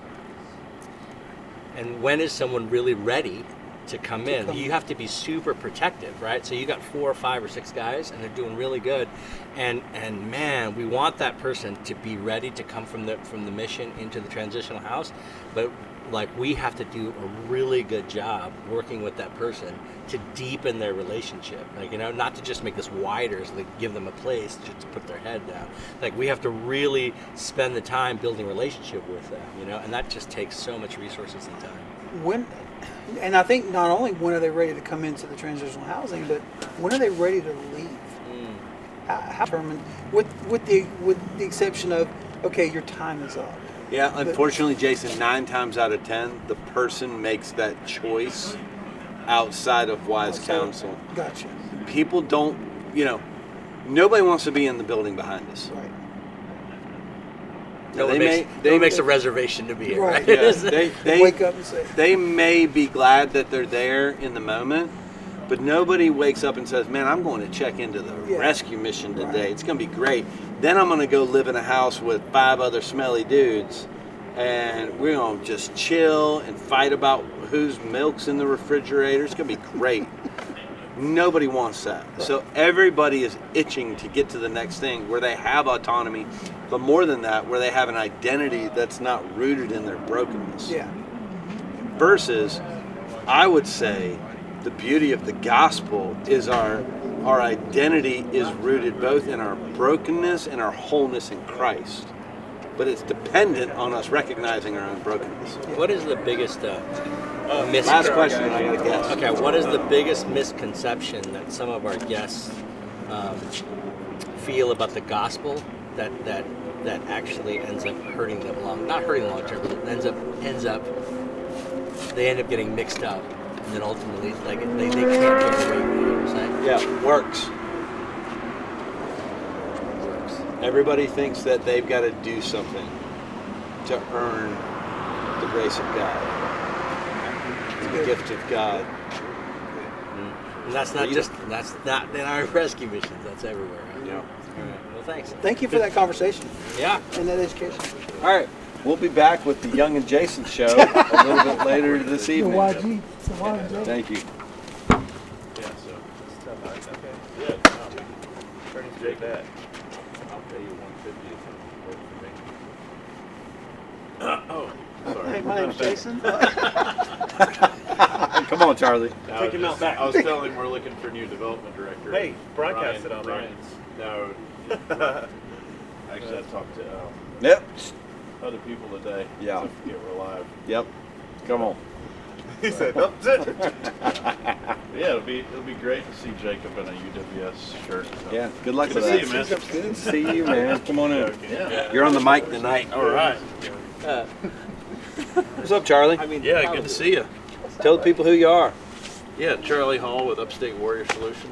I feel like it's my duty to rag you about doing this in October instead of January. So hopefully others have done the same. But Luckily, I didn't pick either date, but I'm very grateful for the date. Jacob knows you're getting soft. What happened? I missed that. Said it's my duty to rag Ryan on not doing this on the coldest night of the year. So But you're talking about I'm the guy in like the. I like him going to like Aspen. Why are you so? I don't know. I'm freezing, man. Maybe it's because I'm losing a little bit of weight. I'm working on Yes. it. I was going to say you're looking good, Jacob. Appreciate it, man. Down 4 pounds. Charlie, what is Upstate Warrior Solutions? Yep. So we're a nonprofit here in Greenville that services veterans and first responders. Now that's a new twist that we're working with first responders that have needs. So a lot of times employment, mental health issues. Veterans have some of the most resources of any people group in the community, but it's often very siloed. But our law enforcement, fire, EMS, federal agents that get out early or get fired or are retiring often don't have a lot of the resources that vets have. Really? Yeah, I mean, so veterans have the big Department of Veterans Sure. Affairs and lots of nonprofits and government agencies that support them, but our law enforcement, firefighters, EMTs, really at the end of their career, whether it's cut short or whether it's retirement, they don't have any of those resources. It's just like being out in the general public. So we feel like they deserve a little bit of extra TLC as well. Didn't they used to be unionized, or was that just major cities? I think that's mostly major cities. I don't think there are unions for law enforcement down here in the South. So we've been advocating for some legislation, especially to help surviving family members of those killed in the line of duty get insurance benefits. That's something that if it happens in the military, you're pretty much covered for life. Law enforcement, after about 30 days, you're cut off. So Really? yeah, so it's a big gap. So we've enjoyed working with Sheriff Hobart Lewis, Chief Howie Thompson. And both were here today already. Yeah, I would expect him to be here. Yeah. So, but yeah, that's so we're really trying to provide wraparound services around our vets. You guys have, I think I just learned you got 30 vets in here at the rescue mission right now. We work very closely with Mike Todd, who's an Army veteran, who's been a counselor. So when we have vets come through the mission, that's something that we have a two-way referral relationship with Mike to figure out how we can support them. So that's a big part of our Upstate Warrior Solution Miracle Hill relationship. And love working with your rescue mission in Spartanburg. And also have vets that come through Overcomers and Renewal as well. Is it as many? I guess it's probably about the same percentages, I would guess. Yeah, I mean, generally you're going to see, in most institutions, you're going to see 5 to 10% of the population be veterans. So we see that to be a similar case here. Probably not as many in Overcomers and Renewal, because again, there are so many resources for vets outside of Miracle Hill for folks with substance issues. So but we love the model with Overcomers and Renewal and try to get our folks headed in this direction. What's keeping you up at night these days, as in the work you're engaged in? Yeah, so you'd think it'd be some of the issues with the federal government, but really, veterans are a pretty protected class, and we haven't seen a lot of issues with state and federal government with some of the things going on. Veteran suicide is a big deal right now. So 20 years ago, the system, we'll say, really invested a lot into veterans homelessness. We have programs like the VA's VASH system that provides Section 8 vouchers all over the country with public housing authorities. You've got lots of grant programs that help homeless vets. So in many ways, we've kind of cracked the nut with veteran homelessness. There's really a vast amount of resources. So the pendulum is kind of swung out of veteran suicide. We're at the tail end of 25 years of war in Iraq and Afghanistan. So a lot of those folks that went in when they were 18 are now in their 40s. They're trying to do life like the rest of us. They're trying to stay married, keep their jobs, keep their nose clean, and when you have childhood issues on top of issues from combat, it gets to be compounded. So the veteran suicide issue is definitely one that we're keeping a close eye on, and one that we're focused on at Upstate Warrior. Yeah, is that getting any better as kind of the stigma around PTSD and mental health issues gets less? Yeah, I mean, when I was in Iraq in '04, you really didn't talk about your issues. PTSD wasn't really a buzzword, so that shifted around 2006, 7, 8. It's become much less stigmatized. My friends that are still on active duty, they've got psychologists embedded in units. There's peer mentor programs and units. So that's one of the good things about, after 25 years of war in Iraq and Afghanistan, it's become less stigmatized. But the issue that we see is when you lose the camaraderie of the military, you come back to hometown, or in many cases here in the upstate, a lot of folks aren't from here. They just moved here because it's a great place to live. They're missing that purpose. They're missing that camaraderie. If they're not involved with a local church and have friends, that just compounds the issue. So we find vets that are just they're lacking purpose and community and connections. So often they'll turn to making that decision to take their life. It's unfortunate, but it's something that we're trying to really work on the upstream side of that to keep them from even getting to that point where they're making that decision. So you added a gym in your office to breed community. Yeah. What else do you guys do to build community for vets that move into town? Yeah, so fitness is a big one. We have an outdoor recreation program, so we're getting vets outside. We have a great relationship with Prisma Health, Roger C. Peace in particular. They have an adaptive sports program, and we're getting vets out. We're trying to get vets to just come together in peer groups, to have coffee together. We have an Upstate Veterans Business Network where small business owners can come in and refer business to each other. We've got an entrepreneurship program and trying to help vets start their small businesses. So it's all those things that as you see vets grow and mature, you're trying to help them get connected to those resources in the community. Yeah. So communities are one of the big things, antidote-wise.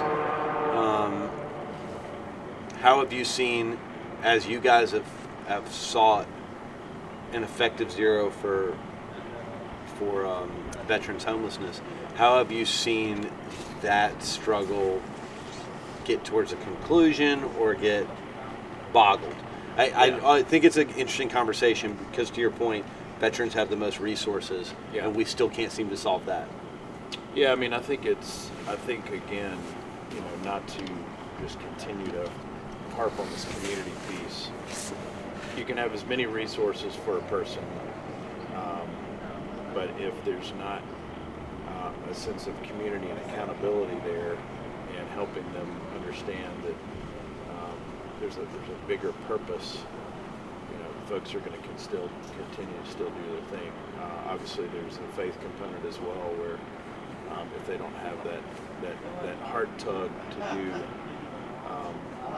do more because they're created to do more, you see, that kind of downward slide as well. So, the Effective Zero campaign is something that's been kind of this whole of community and government approach.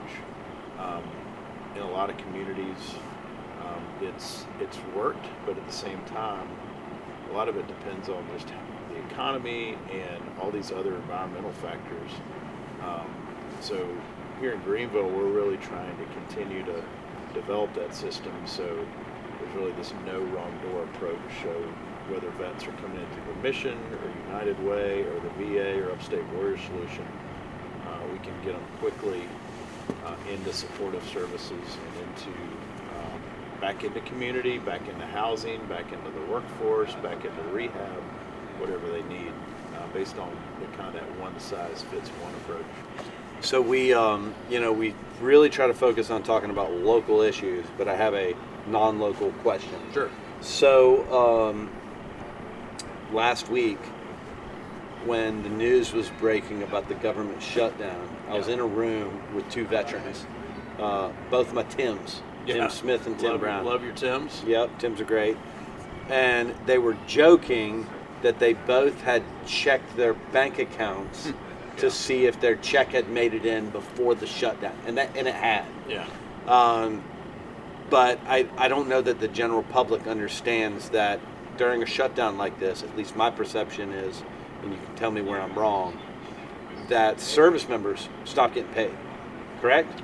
Well, the jury's kind of out on that. So you have service members getting paid, you have the Tims that are retired military, that have retirement checks, disability checks that are going to hopefully come in. I think that's kind of where we are right now, is where it's been unprecedented is,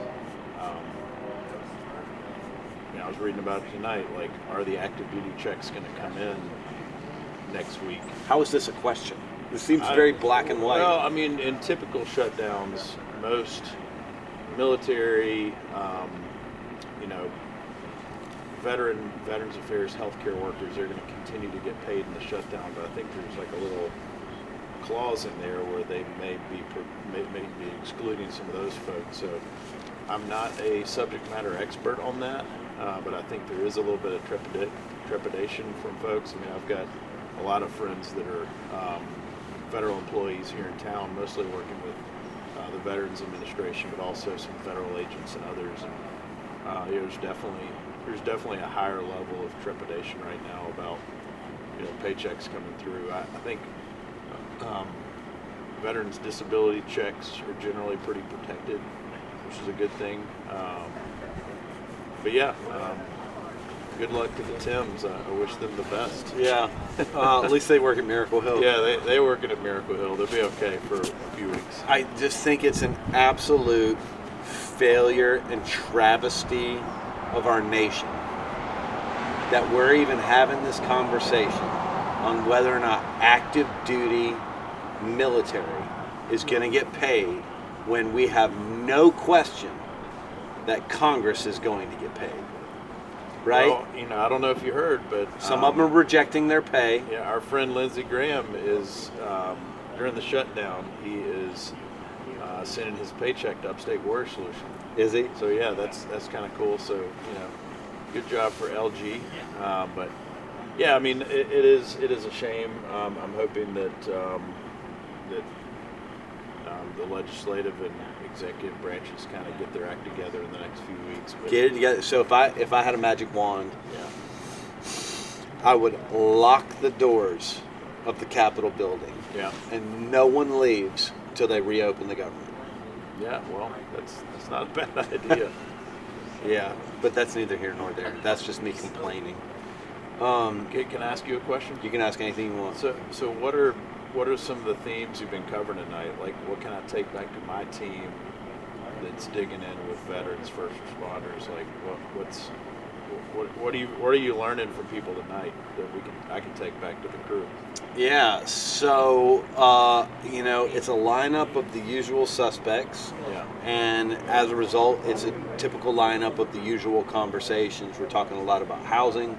We're talking about barriers to housing, which, what I heard from several of our elected officials is that there is housing.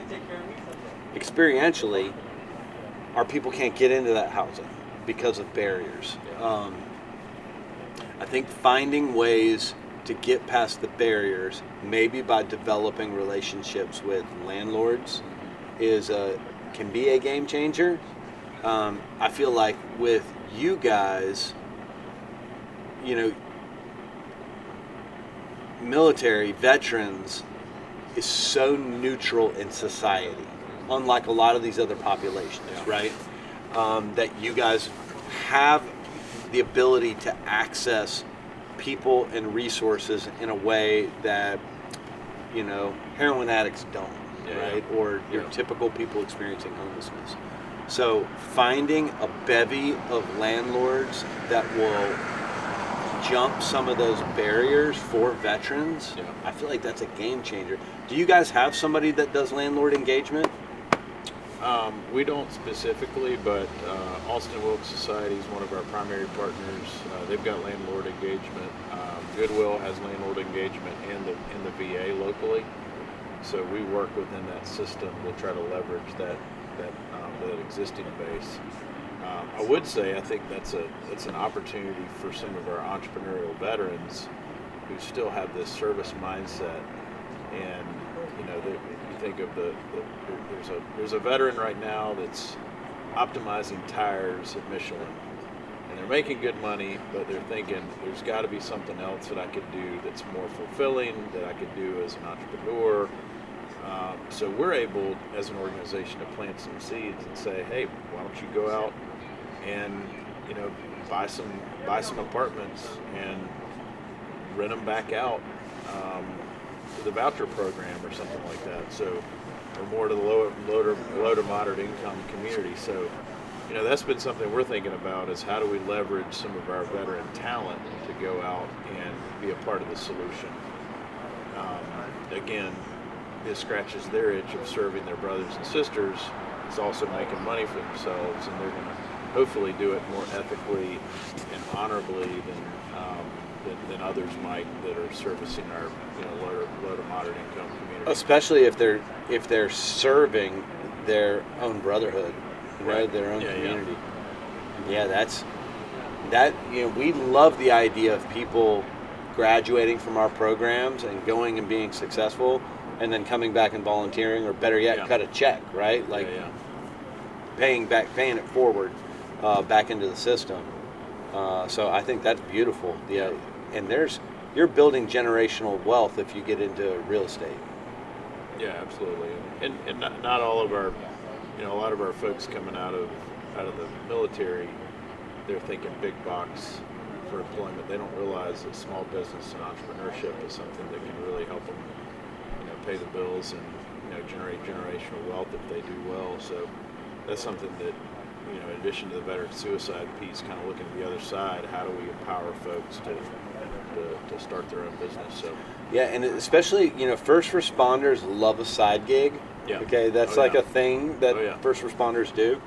And so if you could channel some of that into housing, boy, that's, instead of lawn care, which is like the go-to, that's a game changer by itself. Yeah, lawn care, bouncy houses, obviously, working at.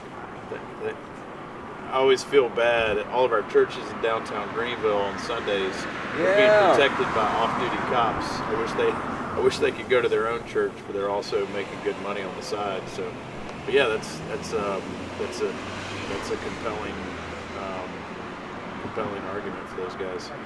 So before I go to the next guest here, what are you excited for UWS here in the next future, next year? We're really excited about helping other parts of the state with this model. It's this one-stop shop wraparound service. it's convening all the players in the community that help our veterans. So I'm spending some time in Columbia now, trying to work in that market, and it's something that our state really wants to be a more welcoming place for its veterans. So we feel like kind of having our model in place in Columbia and Charleston will be helpful. We're not franchising there, but it's similar to what y'all are doing with your City Gate network. We don't have a network veteran organization, so we're really hoping to kind of continue to perpetuate that model. Well, you don't have to franchise, but you could have Upstate Warrior Solutions, Low Country Warrior Solutions, Midlands Warrior Solutions. I mean, it's like, why is Miracle Hill not in Columbia? There's a good reason for that. You threw it back on me. Yeah, so I'm throwing it back on you. But the other piece is we're very excited. We have a chaplain on staff now. We have a spiritual support program, so we're trying to get our vets reconnected to local churches, and we're trying to help our local churches minister to their vets more effectively. A lot of pastors get in counseling situations for their vets that sometimes get over their heads, and they need a higher level of care with psychology, with the VA, with others. So we've got a great chaplain on staff. He's a retired colonel, Herb Franklin, and I'm really excited about that program and growing that. Great fit with Miracle Hill because of y'all's perspective on the preeminence of that relationship with Christ being the most important thing. Yeah. So that's something that here at our 12-year mark, we're slowly starting to kind of with investing in hiring a chaplain is bringing that faith component into the work as well. Was he over chaplaincy in active duty? Yeah. Herb was 30 years active duty Army chaplain, finished up as the chaplain at the Army War College in Carlisle, Pennsylvania. So he knows what he's doing. And he's been developing relationships with local churches all over the upstate now for about a year. So he was probably baptizing people in the front of a bulldozer in Kuwait at one point in his possibly. life? I witnessed a baptism in the Euphrates River, which was interesting on many levels, but a job for us, and really need to make sure he gets connected to Miracle Hill on a deeper level as well. Yeah, I look forward to that. When are we going to go back out and hit him again? Yeah, I think last year I told my Ryan Dirk hit me with a golf ball story, so I'm not going to tell that again. But yeah, we definitely did. We need to get out. We need to get out and hit the little white ball at some point before it gets too cold. Yeah, so I've been taking some lessons the past couple weeks. Yeah. And so I'm all discombobulated, so the chance of hitting someone with a golf ball is at its highest right now. It's highest, because now I'm completely confused as to what I'm doing. Well, I'll just share with your listeners, if you're interested in hearing that, go back into the 2024. No, it was 2025. It was January. January 2025. I told the story about getting hit by Ryan Dirk with a golf ball, and I still feel like he owes me something, but I haven't figured out what that is. I mean, you just let me know, and I'll make sure to accomplish whatever it is. 3 more breakfasts, and we'll be clear. Okay. All right. Well, we'll do that. Thanks for the soon. work you're doing, man. Yeah, man. Back at you. Yeah. Appreciate you coming out here tonight. Yep. You like the nighttime slots. I feel bad that you guys are out here at night, so I just sign up for the graveyard shift. Well, this isn't quite the graveyard shift. Like several more hours, and we're in the graveyard shift. But you can go home and get your little sensible head on the bed. Yep. I'm going home to sleep, and you're going to be out here still talking to people. So I'm going to be out here. God bless you for that. All right, brother. Yeah. Appreciate you. Yeah. Thank you. Always a pleasure. Yeah. Appreciate it. All right. You'll survive. Why do y'all have different cards? Because Jacob said Okay, well, you can both come at the same time. that's what we Hey. What's up, man? Come on in. It's a dog treat. Yes, it is. Would you like it? We've had 4 dogs. Okay. Well, 4 dogs as guests. we'll If those save it. count towards the total, We'll save it for that later. ups our total. There you go. We'll save it for later. Yep. Who are you? That's a great You question. have to tell the people who I have you to tell are. people. So You my gotta name. use this. So my name is Seth Forrester. I don't know where I'm supposed to look, but I'll look in that You can general look at vague me, area. You can I'll look look at you. wherever. So I work with social enterprises, which are external parts of the ministry with employment, workforce solutions. We also have a landscaping company and auto works. And this is my dad. Who are you? Well, my name is Ken Forrester, and I get to, I'm a pastor. And so I pastor Poplar Springs and more. But I first met you when I pastored at Rocky Creek That's right. back in, was it 2007? 7. Wow. By the Long way, y'all time are ago. on the national feed right now with Balta. I don't know why, but they picked up soon. Okay. Hey, everybody Hey. across the nation. Welcome. To the Wow. Poplar Springs just went national. It went national. Wow. It's our big break. It's our This is big it. break. Yeah, Ken, we met in 2007, and I had a specific angle I wanted to cover with this. So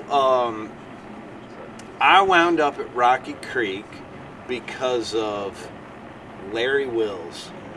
Larry Wills, who's this amazing, godly, he's got to be 85, maybe 80 something. Anyways, godly man that started a class here at the rescue mission and invited a few of us random overcomers to come to church, your church. And in a very short period of time, not only were there a handful of us coming to the church, but the church embraced us. We used to go to Stevie B's Oh yeah. Yeah. pizza buffet on, I think it was Sunday nights. Yeah, on Woodruff Road. On Woodruff Road. But here's my big theological question to you.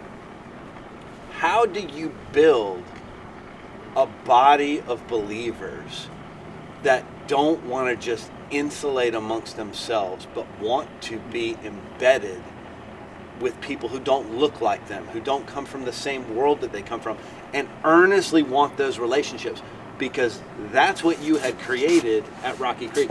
That's part of who you are. But how do you build that in a body of believers? Well, to be honest, I think a lot of that had already been, the foundation was there before I got there. Okay, Rocky Creek's been around a long time, had some great leadership, some godly leadership, and so I felt like I just got to build on top of what some other guys had laid down.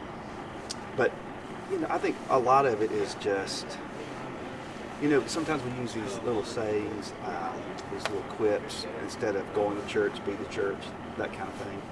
But truly, that was a lot of what was happening during those years at Rocky Creek. They were looking for opportunities to actually be the church. And so they're willing to be vulnerable, take risks, and it was an absolute gold mine for us, is what it was. So to watch our people engage, embrace people that may not look like them, act like them, smell like them, was a big deal for me. And so to try to keep building on top of that, and to watch, some mentors, that was a huge step. So Yep. not only do we want the guys to worship with us and come to know Jesus, but to even take that to the next step, so we're concerned about salvation, but we're also concerned about sanctification, right? We want these guys to grow and develop. And so to engage, to actually empower people.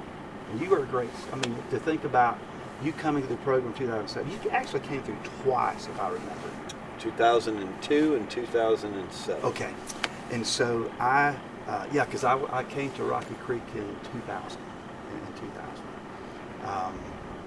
But to watch your own journey, and to see how the Lord is using you today, that's just an incredible thing to watch. Not just embrace and engage, but to empower people. That's pretty cool. That's pretty cool.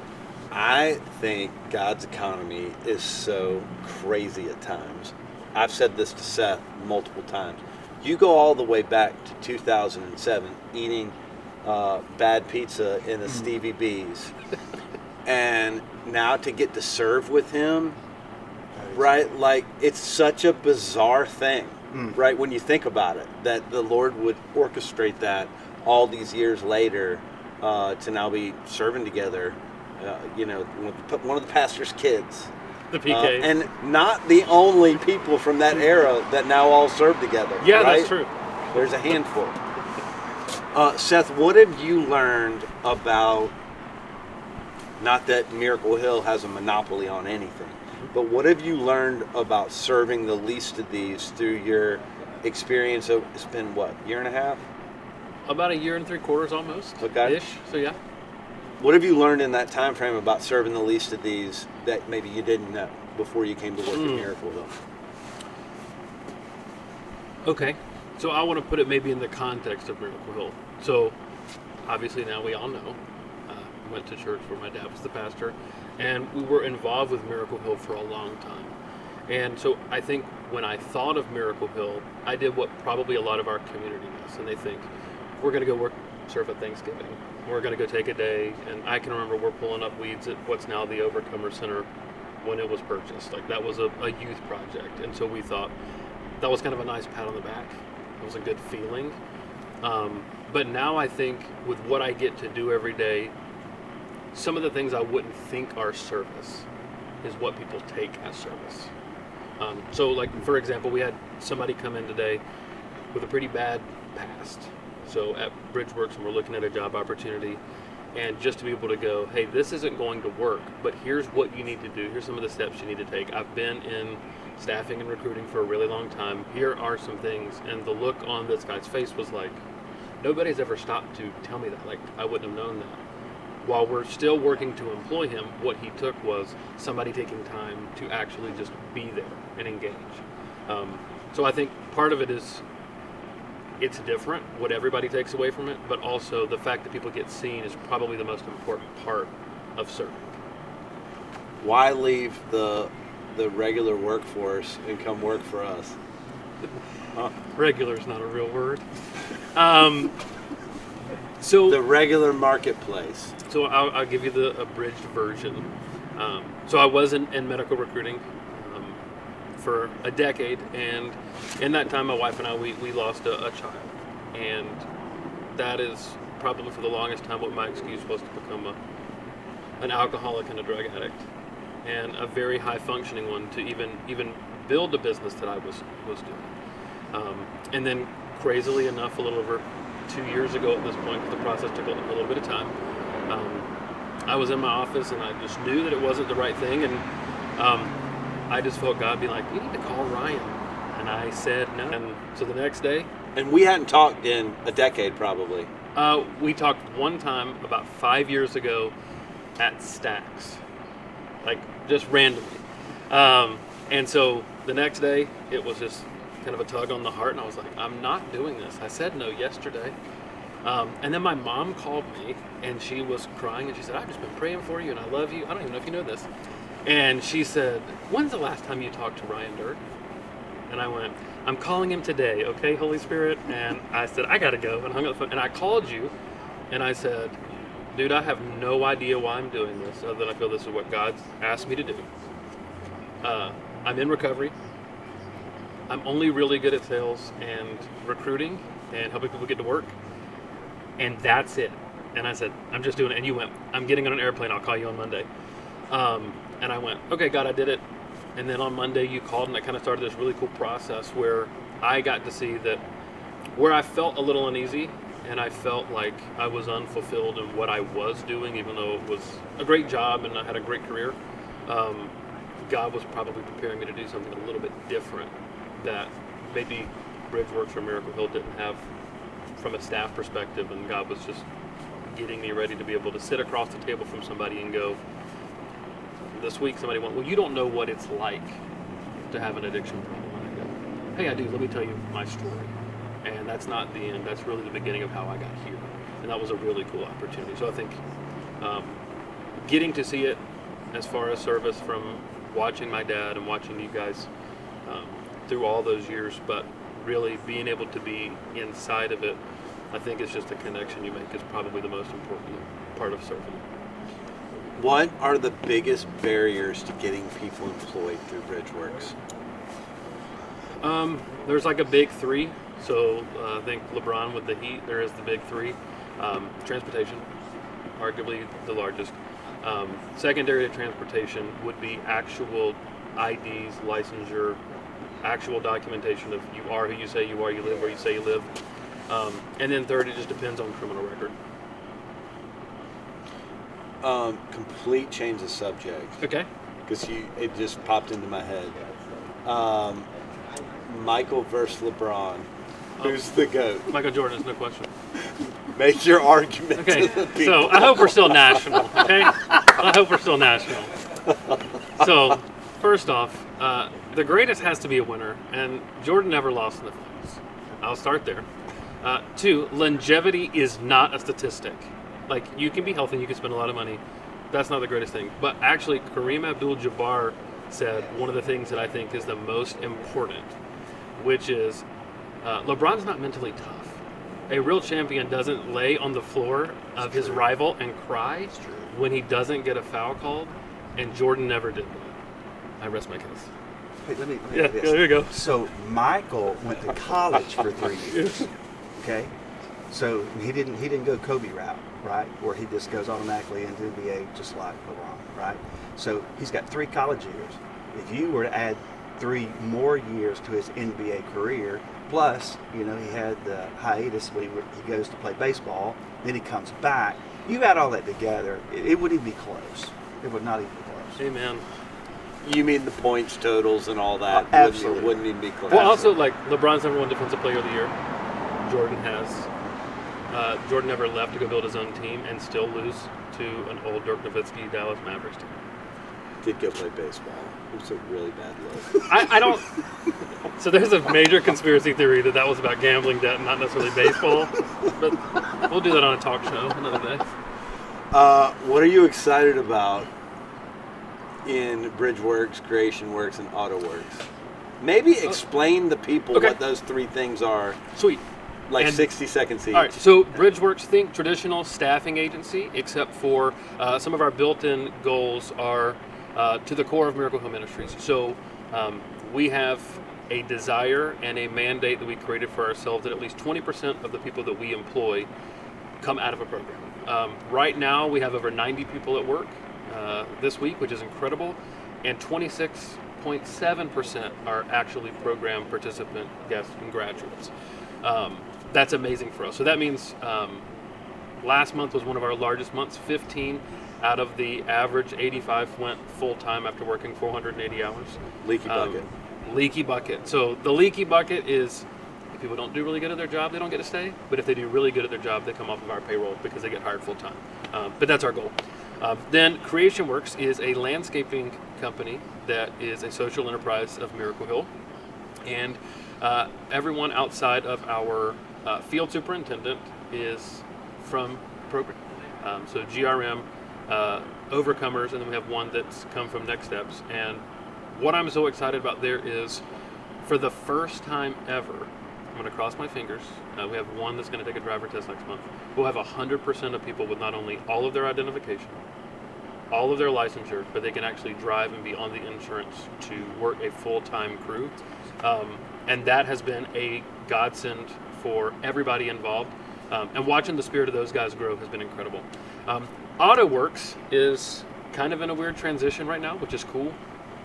So if you're familiar with Miracle Hill, we do have, I call it the car thrift store, that's what it was, where people could donate their vehicles.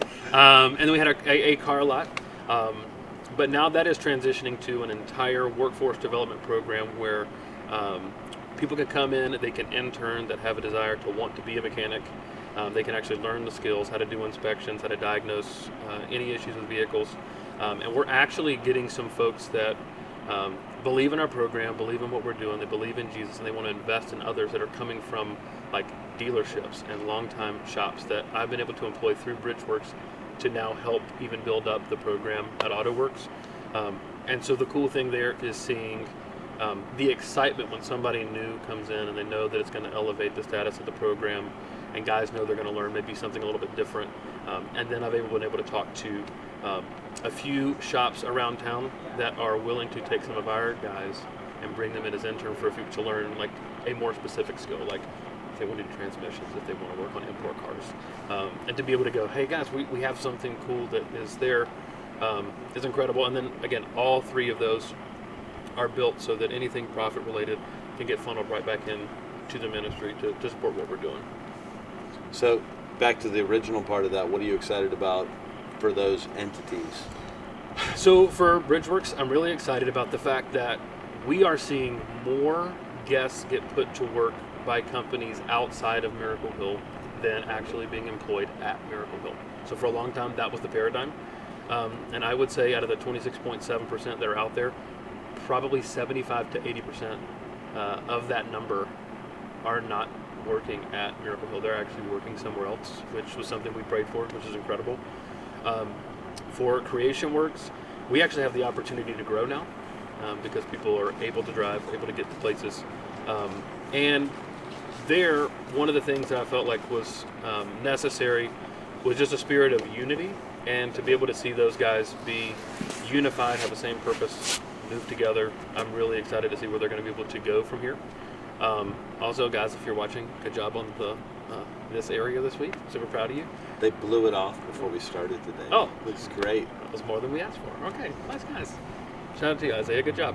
And then for AutoWorks, I think one of the things I do want to be cognizant of is when people go, hey, is that something different than the core mission of Miracle Hill? Like, are these things different? The reality is we have to work on throughput.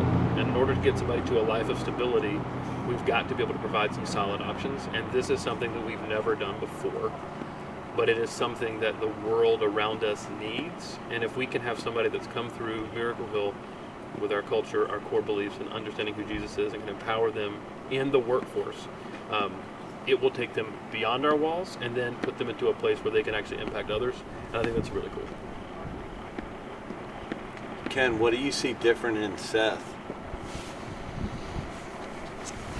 I remember when Seth called, and he's just kind of struggling with where he's at. And he said, I don't know if you remember this, but you said, I'm making money, but I'm not making a difference. And he looks different to you now. He sounds different to you. He did now. lose like 50 pounds. He did. That's true. He did lose about 50 pounds, but he's just much more, I don't know, he's much more energized. I think he loves what he's doing. I believe he can see that God is using him to make a difference. And so for me, that's, man, what more could a dad want out of a son than to say, I'm walking with Jesus, I know what his will is, and I'm walking in that will. And he's loving it. That's awesome. That's awesome. So you got 9 million children. How many grandchildren are you up to now? Well, we have 12. We have 12. And so, can you name them all? I'm not going to put you on the spot. That would have been great. well, the goal is 24. I mean, that's we're halfway there. So. Well, not getting any more from me. Only 24? Yeah, but I mean I think yeah, it's a good number, a Kobe number. What's new at Poplar Springs? Oh man, probably a couple things. We have partnered with Fire Pit Ranch, Seth Buckley, and those guys have built an infrastructure within the school system there in like District 5 and 6. Mm-hmm. And so we have adopted 2 of the junior high schools. And so we've got guys who are mentors to young men who do not have fathers. Mm. And so they're on the campuses every week. That's exciting for us. That's a huge step for Poplar Springs. And then we've been very concerned about the level of biblical literacy in our church. And so we discovered this thing called deep discipleship.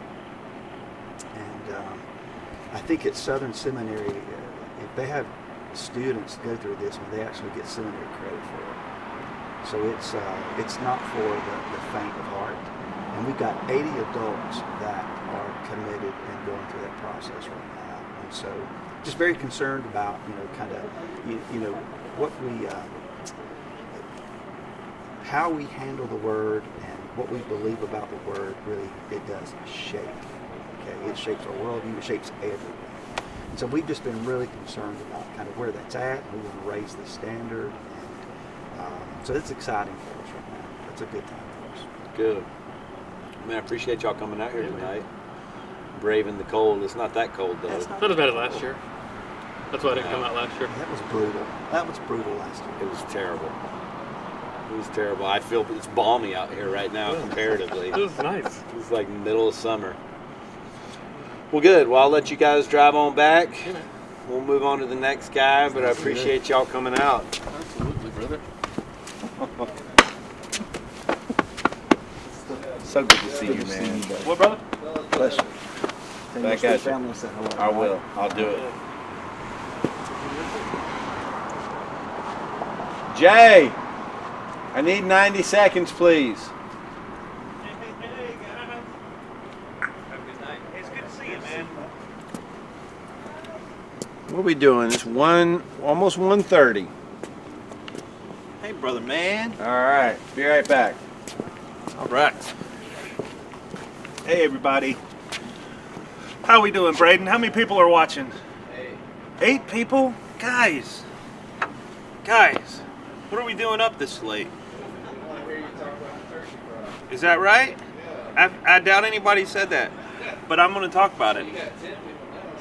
Oh, hey, the turkey fry.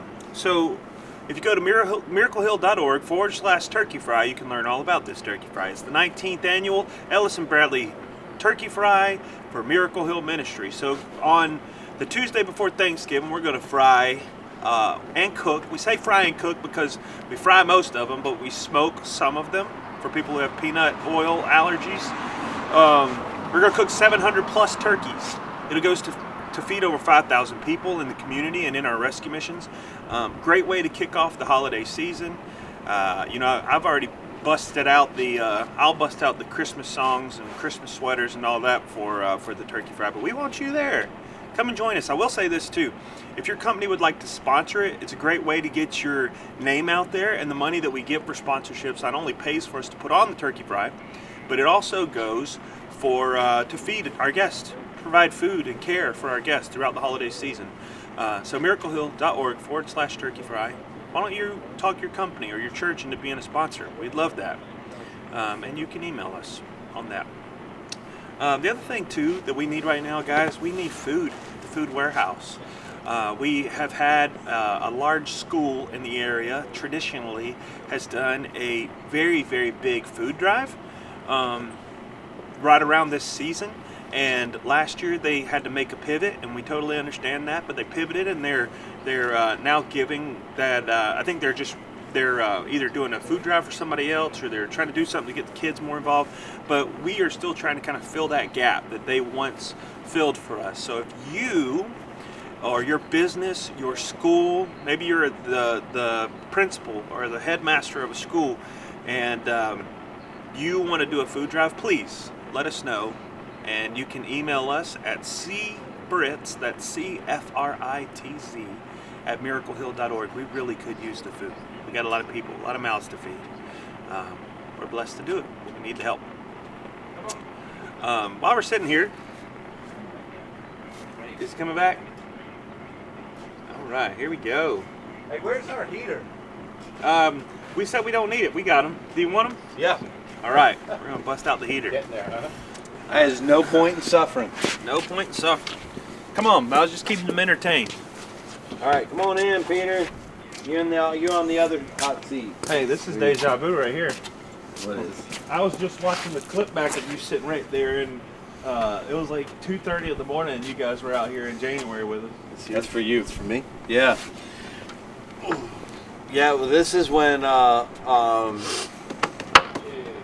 Richie Raggs showed up about this stuff. Yeah, he's like, I'm going to be mayor in West Virginia or wherever he said he was going. Yeah, well, if he's out there, good to see you. Richie, hope you're well. Yeah. Absolutely. What's up, man? Not much. What's new? I'm going to school full time. Okay. Yeah, over at North Greenville University. I going for Christian Studies, getting my pastoral degree, probably. Okay. Yeah. So What do you want to do with it? Pastor? Yeah, yeah. But I assume the question was where or how, and I don't know the answer to those questions yet. I just still want to learn a lot. I'm still really hungry for that. I definitely thoroughly enjoy preaching, for sure. I only had a couple opportunities at a couple chapel services here to do it, but I really enjoyed it when I did it. Anytime I hold a Bible study, it usually turns into me preaching as well. So definitely getting the hang of it. But I don't know. I just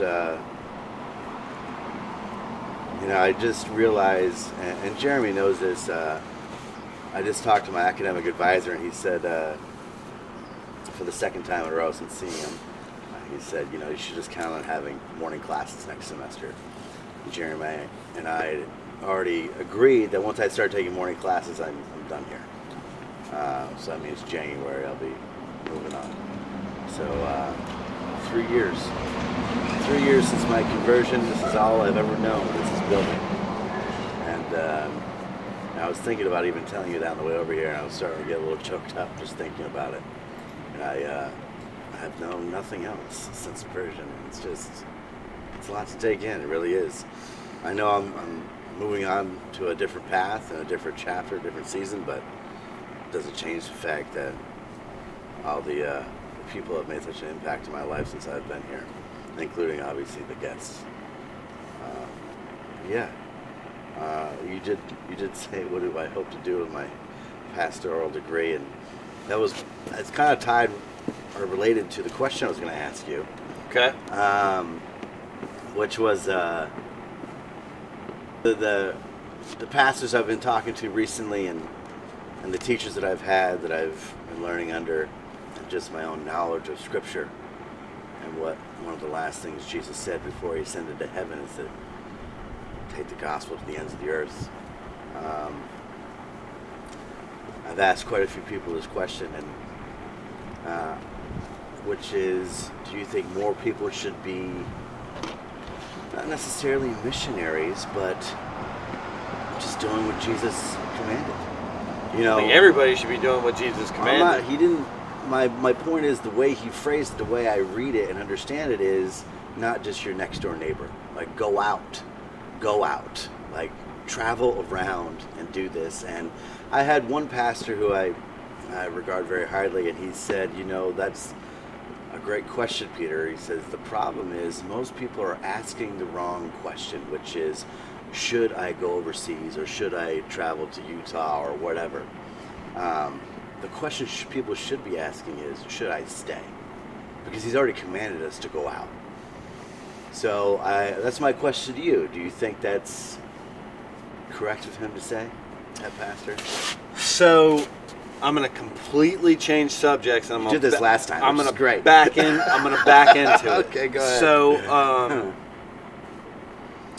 I used to have a perspective, I think because of what we do at Miracle Hill, that I had a poor opinion of people who adopted children overseas. Not a poor opinion of them as human beings, but my reasoning was, there's all these kids here that need homes. Why are we going halfway across the earth to adopt a kid?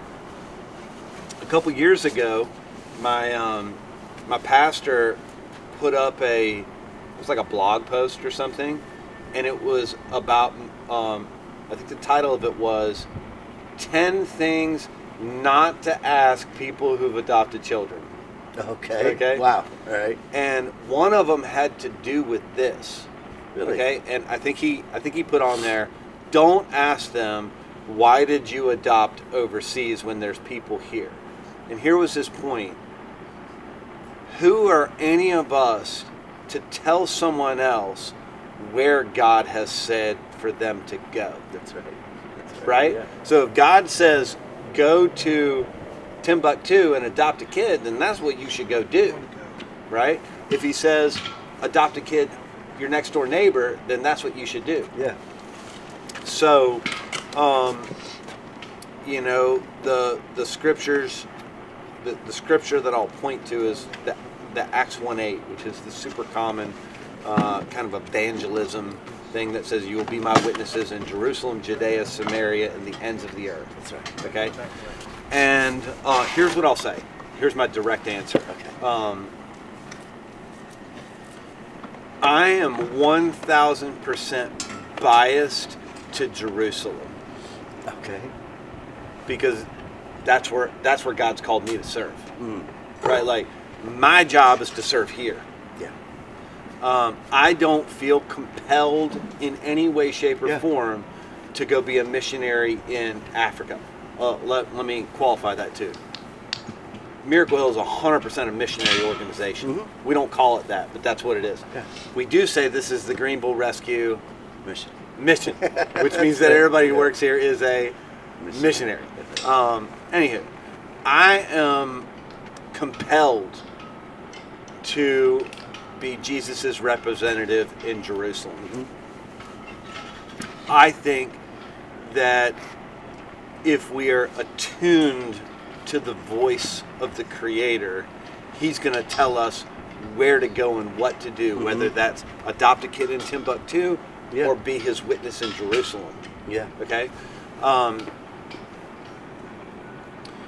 I think that Christians, especially American Christians, compartmentalize their faith. And so it's almost like your question has a bias in it, which is, as a man, what should people do with their faith? I am a follower of Jesus before I am anything else. And everywhere I go and everything I do should be to serve Him, no matter what it is. Now, specifically, the Lord has called me to be His witness in Jerusalem and to serve in this very specific ministry that we call Miracle Hill. I think all Christians have to wrestle with the Lord to figure out where He is calling them to serve, in what capacity, and in what way. And we have to stop compartmentalizing. We had these young ladies here earlier tonight, and one of the ladies was she's like a nurse or something. And I asked her what she was learning about her faith, and she said that no matter what I'm doing, that I get to be Jesus in that. She was basically saying that you don't have to be in ministry to be in ministry. And I completely agree with her. Yeah. So some people are called to serve in such a way that it requires them to be in a ministry setting, and others will go into the workforce. Will go flip burgers at McDonald's or build cars at BMW, and it's no less of a ministry opportunity for them there. Yeah. So I think it's an individual wrestling with the Lord onto where He wants to plant you to do His will. Yeah, and don't get me wrong, there are people who absolutely need to be in one spot. That's how you generate money for those missions overseas. But I don't just mean overseas. I just mean in surrounding areas or states. You know, just people are just accustomed as a whole, the Christian community, of just staying put, the vast majority of them. I've seen. Now, don't get me wrong, I don't know everything. I don't know everyone. But the question, I don't know if I'll be. That's the crazy thing about my question, is the fact that I may be told to stay put. You know, even though I feel very strongly about going out into the world, or even just into this state or this country. I feel strongly about traveling, but I don't know. I can't tell you what my future is going to hold. So do you feel like the Lord may be putting a missional call in your life? Yeah, but not necessarily overseas, but just traveling. Around. Jerusalem, Judea, Samaria, ends of the earth. From here, Yeah. Greenville, as we're sitting right here, Greenville's Jerusalem. Yeah. That's right. South Carolina's probably Judea. That's right. Yeah. America's probably Samaria. Yeah. And then the ends of the earth would be outside of that. Yeah. Yeah. So I would say I would be willing, because you have to also understand, as much as I've always wanted a family, I have not been blessed with that, nor even a woman right now. So it makes my decision a lot easier as well if I am called to leave. Well, if he's called you to that and he's called you to a wife, then wherever you go, that's where she'll be. Of course, but my point is right now I don't have to have a discussion with someone, you know what I mean, where I don't think it would really be much of a discussion either way, but yeah, I'm anxious to get out there. I know that, wherever that may be. I know for 30 years I was, quote unquote, a Christian from the age of 12 to the age of 41 until one day I became one. I understood what it was, and I had a real conversion. So for 3 decades, I had it wrong. What it meant, what was needed, or needed to be understood on my part for the conversion to happen. So I want to get out there and make sure no one else makes the same mistake. That's what it really comes down to, and that's what I'm most eager to go do. Yeah, I mean, the more direct answer is yes, the church needs to quit looking inside and start looking outside as a whole. Yeah. Christianity is a faith of service and evangelism, my understanding of it. And oh baby, woo! Bring it in. Oh yeah. Smells like Christmas in the 90s right there. Oh, this is glorious. For the record, y'all, there is no shame to my game. I have no qualm about sitting here with a heater. Thisisthebomb.com. You're gonna burn that leg off right there. Oh, Yeah, great. He doesn't care. Heat it up. Burn the hair off of it. Definitely too close. No, it's fine. All right, we'll see when that denim goes up. Okay.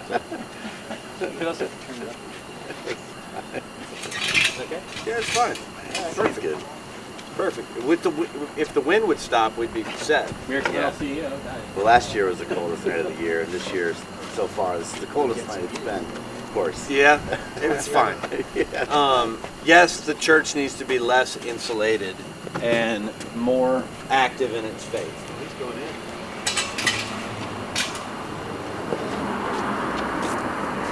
Those are on medium. You want them up higher? Yeah, that's perfect. One thing I've also noticed, especially about being the intake coordinator, I ask the same question with every single person that comes in here, and it's changed since I've been the intake coordinator, how I broached the subject or broached the spiritual conversation, but eventually I've just stuck with, in your opinion, how does someone get to heaven? And the answers I get are pretty atrocious for the most part, and even the ones who do have faith and the ones outside this mission who I believe are saved do not know how to share the gospel. They don't have practice with it. And I didn't realize that until I was put in that room and I had to do it day after day, multiple times a day. I was like, wow, this is something that needs to be practiced, that needs to be worked on a regular basis, to where you're saying it like you're saying the Pledge of Allegiance. And so that's why what I've been doing is just that with a few select guys, is it's going through the gospel and getting them to practice in front of others. And I don't know if that's what I'll be doing after I leave here and after I graduate, but I do know that wasn't an accident or a coincidence that I stumbled upon that fact that people just don't know how to do that. They don't know how to share the gospel. And that's kind of a crucial part of being a Christian. If you go your whole life without leading one person to the Lord, I don't know. What does that mean? Yeah, I don't know that you have to have like a whole line of scripture to do it, but at the very minimum, understanding the principles of scripture That's right. to do it. But the best evangelists that I've ever witnessed, they tend to weave scripture into it, but it's more about good questions and leading somebody down a line of thinking. The guy that Jacob and I don't know where Jacob went. Jacob, what's the name of our buddy that does the street evangelism? The older guy with the like almost South African accent. He does it on like the Santa Monica Pier. Anyways, He's talking about Living Waters. Living Waters with. he always does the same line of questioning, and it Starts with an R, doesn't it? yeah, it starts with he establishes sin. Yeah. His first angle is lying, stealing, adultery, and murder. Ray Comfort. He is that guy. He I've is a seen ninja. Yeah, Okay? I've seen that guy. He's got that accent, the South African accent, I think. Yeah, I don't know where he's from. He's from somewhere. He's got a big beard. Yeah, I know the guy. Tonight, would you go? Yeah, That's right. He establishes sin, and then he, if you died, where would you go? Yeah. And I've it's taken so a couple good. pages out of his book, actually. I've seen him. Yeah, he's good. Yeah, he's. I think what makes him so good, like with that direct evangelism stuff, is he's very gentle with it, and he's not accusatory, right? Yeah. He's good. 145. Yeah, we got about 8 minutes. Okay. Yeah, so I agree. I like Ray Comfort a lot for sure, and that's something that I've noticed in Scripture as well. Is Paul's letters, although there is gospels in those letters, he had already shared the gospel before he wrote those letters. So those letters, in the most part, in my opinion, are just directing their attention to the areas they had forgotten about the They're gospel. about discipleship. So the only time and- we really see the gospels being shared is in Acts that I've seen. Now, don't get me wrong. You'll see it in Romans, you'll see it in parts of it, but real time, Peter's sharing it. Paul's even sharing it at one point. That part about convicting of their sin, that's what Peter does, and I use that line a lot where he says, "Who the Christ that you crucified." I think that line can be used today to anyone that I'm sharing the gospel with. This line isn't just for those people in that crowd that Peter was talking to. It's to every single person who ever sinned, who you crucified. You held the hammer and the nails, and you crucified him to that cross. But yeah, and the Ray Comfort thing, I enjoy when he says, "If you ever lied, that means you're a liar." Yeah. If you ever stolen, that means you're a thief. Powerful for sure. As far as like gospel presentation, I don't know that it gets any better than the Roman Road, and you can summarize the Roman Road down to Romans 5:23 and Romans 10:9. Yeah. Right? Like 10:9. we're all Yeah. sinners, confess. Right? Like there's the summary of it. You can get into more nuanced pieces of it. Of course. But yeah, what Ray does is he's not attacking the scripture. Yeah. He's attacking with logic. That's also, what's the guy's name? Dinesh D'Souza. Yes. That guy's Dinesh great. D'Souza, who's also a political commentary guy. Yeah, a guy who does the documentaries, right? Yeah, but watch his apologetics. What makes him so good is he doesn't use scripture. He uses people's own logic against them. Yeah. And it's brilliant. Not against them, but Yeah. he clarifies their That's logic. right. Yeah. He's Yeah. so good. Yeah. And you can go watch him battle the most ardent atheist of modern era. Yeah. And he holds his own. It's really good. Yeah. He's definitely entertaining to watch. What's the guy who, the Indian fella, the famous pastor? Who passed away from cancer? Yeah. Robbie Zachariah? Yeah. And I know he went Yeah. down. It wasn't a good end. But Robbie used scripture, and while scripture is sharper than a double-edged sword, I think it shuts people off because it's a absolute truth that they don't believe in versus logic that you can lead them to the absolute truth. Mm-hmm. It's the same truth. Yeah, I see what you're saying. Yeah. But people dismiss scripture. You know what I'm saying? Yeah, they definitely do. I've seen that happen a lot.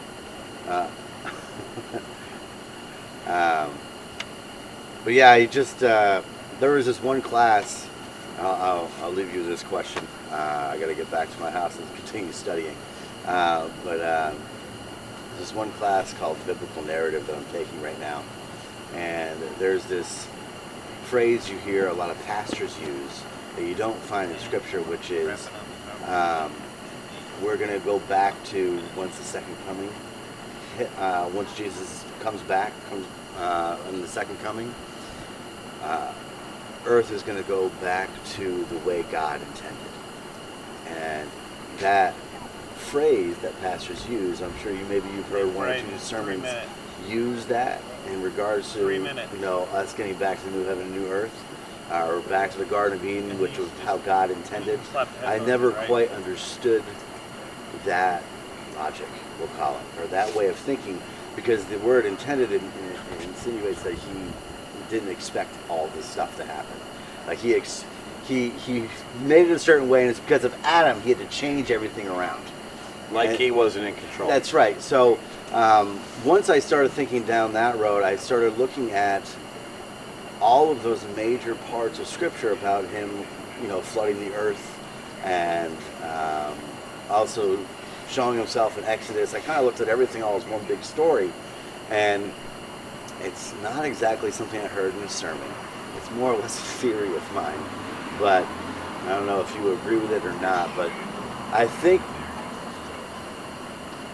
one of the biggest reasons he had all those big points that are so well known in Scripture about Methuselah's time period where people were living hundreds of years old, all right? And then the flood hit, and then he showed them very clearly as a sign that within a cloud and splitting the Red Sea and all this, and then even the law. I feel like all those parts of biblical history, or our history, is more or less to answer every single major objection to having faith. Well, if you just let me live longer, all right, I'll find my way to you. All right, so okay, well, I'll let you live as long as you want. Obviously, it gets you further away. Well, well, how about you just show yourself to me? Well, I've done that before. All right, so that's not going to work.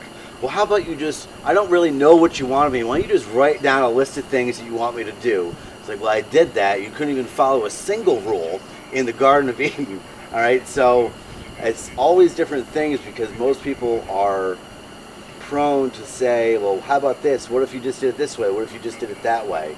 And I don't know if that's exactly why he did it like that, but it just seems too perfectly fitting that he had these major things happen that he had to, didn't had to, but he planned on changing how we live and how everything is, and the fact that I can't do this, I can't do that. Do you think that that's possible? That's one of the reasons why it laid out that way? Sure, it's certainly possible. Every scenario in the Bible has a purpose, and I think for most of that stuff, we will find out when we get there. Yeah. And whatever reason won't matter. That's what I think. All right. Well, I appreciate your time, man. Always a pleasure, man. Good seeing you. Yeah, you too. All right, we are going to an intra-ministry Zoom Good brother. with my good buddy Brandon Thomas in Houston. They gotta let us in.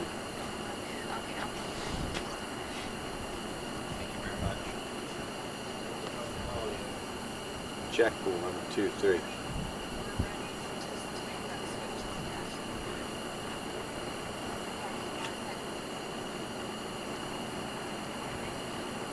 Stand by, because right in there having to doing it all on the city gate shuffle. Take the full feed. the loop is secured.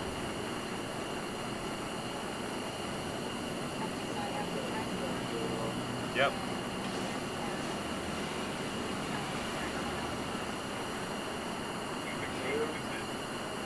Brandon, can you hear me? We can't hear you. I think you might be muted. I got no sound. Oh. Maybe not. What's happening, man? Hello. How's it going? Can't hear. You can't hear. I can hear you. Hold tight, Mr. Thomas. We got technical difficulties here in South Carolina. Imagine that. Technical difficulties in South Carolina. Oh, no, he didn't. We haven't had one. He said, imagine that.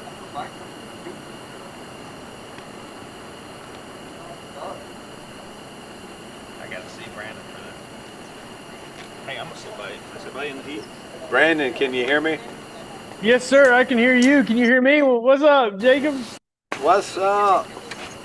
How's it going? Great, man. How's it going? It must be colder there than it is here. 50 degrees. Feels like 40. Hey, hold on 1 sec. Yeah, man. Hey, can you turn those speakers towards me? See if I can hear a little better.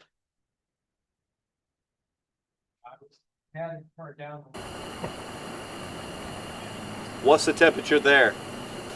It's about 80 degrees. Get out. Yeah, man, I got sweat rolling down my back. What is it? It's 80 degrees there. Oh, come on. Yeah, it's like 50 degrees. Real feel is in the 40s somewhere. But hey, it was 20 degrees last time we did this, so I'm not complaining.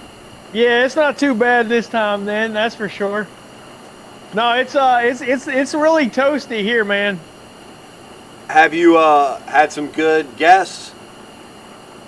Yes, sir. Yeah, I spent the whole evening with Doug, the CEO from Star of Hope. I just lost He all joined- sound. Do what? All right, you're back. You spent the whole evening. I was saying, yeah, I was hanging out with Doug from Star of Hope most of the evening. He sat here with me. We had some really great guests from the city come out. The news station came out and did a couple stories with us.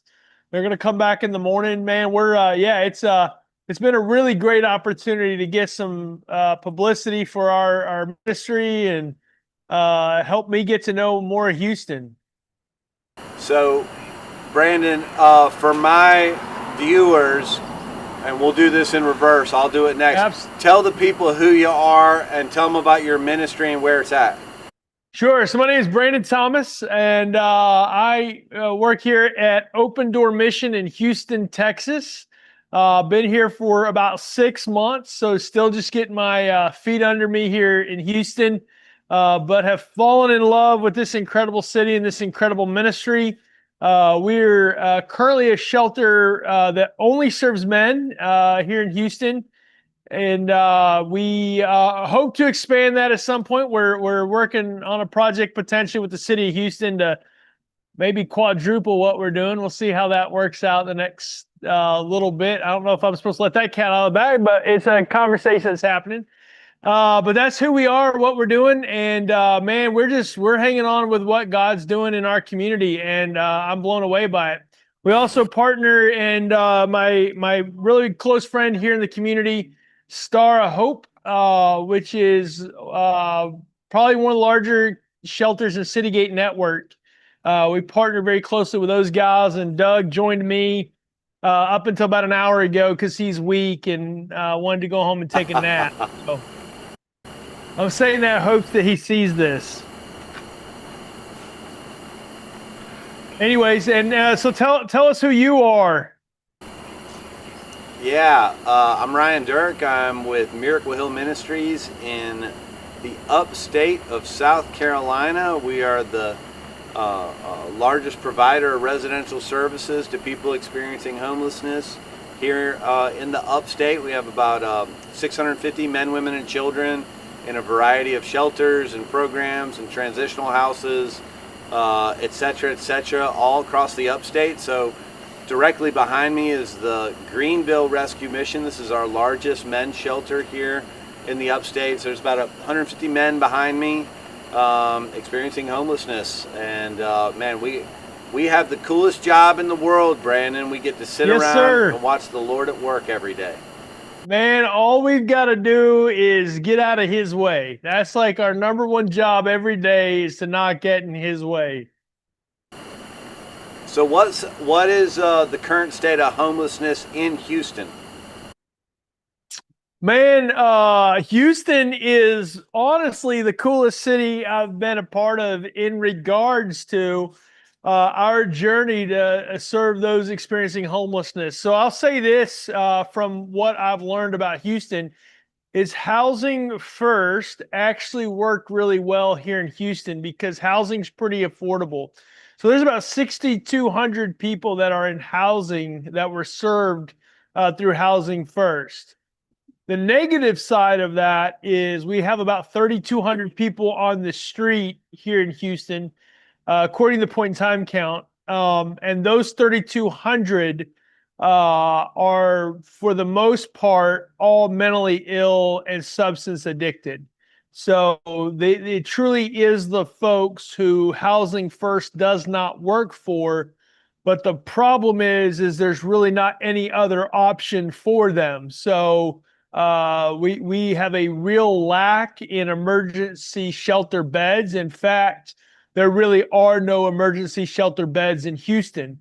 And so Housing First worked wonders for folks, again, that had some ability to work alongside of the program. But for those with mental illness, substance addiction, man, there's absolutely nothing. But the beauty is, for the first time, I live in a city where the mayor admits that there's a problem, and the mayor has a real desire to do something about it. In fact, that's why his team was here earlier tonight to say, we want to work with you, Open Door Mission, to do something about serving this group of people that are stuck on the street. And we want you guys to be a significant part of it. And so our community is actually about to vote this next week to purchase a pretty large property and turn that into a emergency shelter that serves the community. So, man, I'm pretty excited to be part of a city that's admitting there's a problem and willing to put some funding behind solving that problem. So when you say that there's no shelter beds in the community, like how many are we talking about? So emergency shelter beds. So we have a lot of like program beds. There's so Star of Hope has somewhere in the neighborhood about 1,000 beds. We have about 120, 130, and so that's a third of the shelter beds in the community. Salvation Army jumps in the mix there a little bit, and then there's a couple other independent shelters. But all of the shelter beds are connected to some level of a program. So just a straight up emergency shelter really doesn't exist here in our community, and it's probably the biggest need it is the biggest need we have that can take anybody and everybody off the street to help funnel them to the right services. And so the city itself is the one procuring this property? Yeah, so the plan that they have is they're going to procure the property, and then they're going to work with organizations like ours to actually run it. Okay, and how many beds, or is that TBD? So the desired bed count in the property they're looking to build is about 260. Brandon, in the affordable, or I'm sorry, the Housing First units, the thousands of units, are there wraparound services for those individuals as well? So I was at a meeting last week, and the guy who runs the bulk of the Housing First houses stood up and said, where Housing First has failed is we've lacked accountability to provide the right services for many of the people we serve. So the beauty of Houston is we're talking honestly and openly about the needs. Main flaw that we see nationally with the housing first model in that it gets implemented to where you get people in units, but then there's no accountability and there's no wraparound services, which means people wind up eventually back on the streets anyways. Correct. And it becomes just this vicious circle. Yeah. Now I will tell you this. Here's one of the concerns that I have. One of the conversations that's happening nationally is a concern that all of the funding for Housing First is about to go away. The good news of that is it solves kind of the problem that you're talking about, Ryan. The bad news is for Houston, that's 6,200 people potentially that end up on the street. And the problem is they were put into housing that was called permanent supportive housing. So they believed it to be permanent, which meant they didn't think that there was anything they needed to do to play a role in keeping their housing. And so the real concern that we see here is we have 3,200 people on the street who are substance addicted, mentally ill, and potentially another 6,200 that could hit the street if if all of the funding for Housing First goes away overnight, as it potentially could. So my understanding on some of this national movement on the funding piece is that, to your point about the permanent supportive, it's supposed to be permanent support. The housing is the extra piece. And I thought that the shift federally is to mandate the supportive services, the whole Housing Plus model. Yeah, that's going to be a level of it. But the problem is most of the programs, at least here, have shifted the majority of all their funding went into paying for the housing and not the services. And so that's going to go away, which then puts 6,200 people at risk of losing their housing and back onto the street. Challenge. But again, what do you do? Do you continue down the road that we're on? That do you permanently support 6,200 people on the street or in housing, or do you eventually have to change what you're doing? But the downside of that is that could potentially put 6,200 people back on the street. Yeah, I don't know that there is a good answer, right? It's a both and equation, or at least there should be some type of transitional timeline to move from one model to the next, so that you're not re-traumatizing people back onto the streets. Certainly, I don't think that housing without support is the right thing. Right. But you also don't want to flood the streets while you're trying to set up one versus the other. Exactly right. And so that's the conversation we're having around here, is what that looks like. Because it does kind of feel like with this administration that the pendulum is going to swing to the other side, which again, I think we would agree that the pendulum was in the wrong spot over here, but to swing it all the way over here in such a rapid fashion also scares me a little bit of what that's going to do. Because I am in a city where, again, we got 62 people into housing. And for that 6,200 people to be in jeopardy is a real fear. How are you and your family doing, man? How's the transition to Texas been? Yeah, man, bro, this has been life-giving for my family. They were actually here just a little while ago, and my wife has been healthier than she's been in 5 years. And so to watch her thrive here in Houston, to watch my family thrive here in Houston, this was absolutely the right move for us. We are, the transition didn't come without some of its, without some bumps and scrapes along the way. But at the end of the day, man, this has been so good for us that we know for sure we're right where we're supposed to be. Amen. That's beautiful. I told Doug earlier, because he came to our gala that was 2 weeks ago. You got to watch my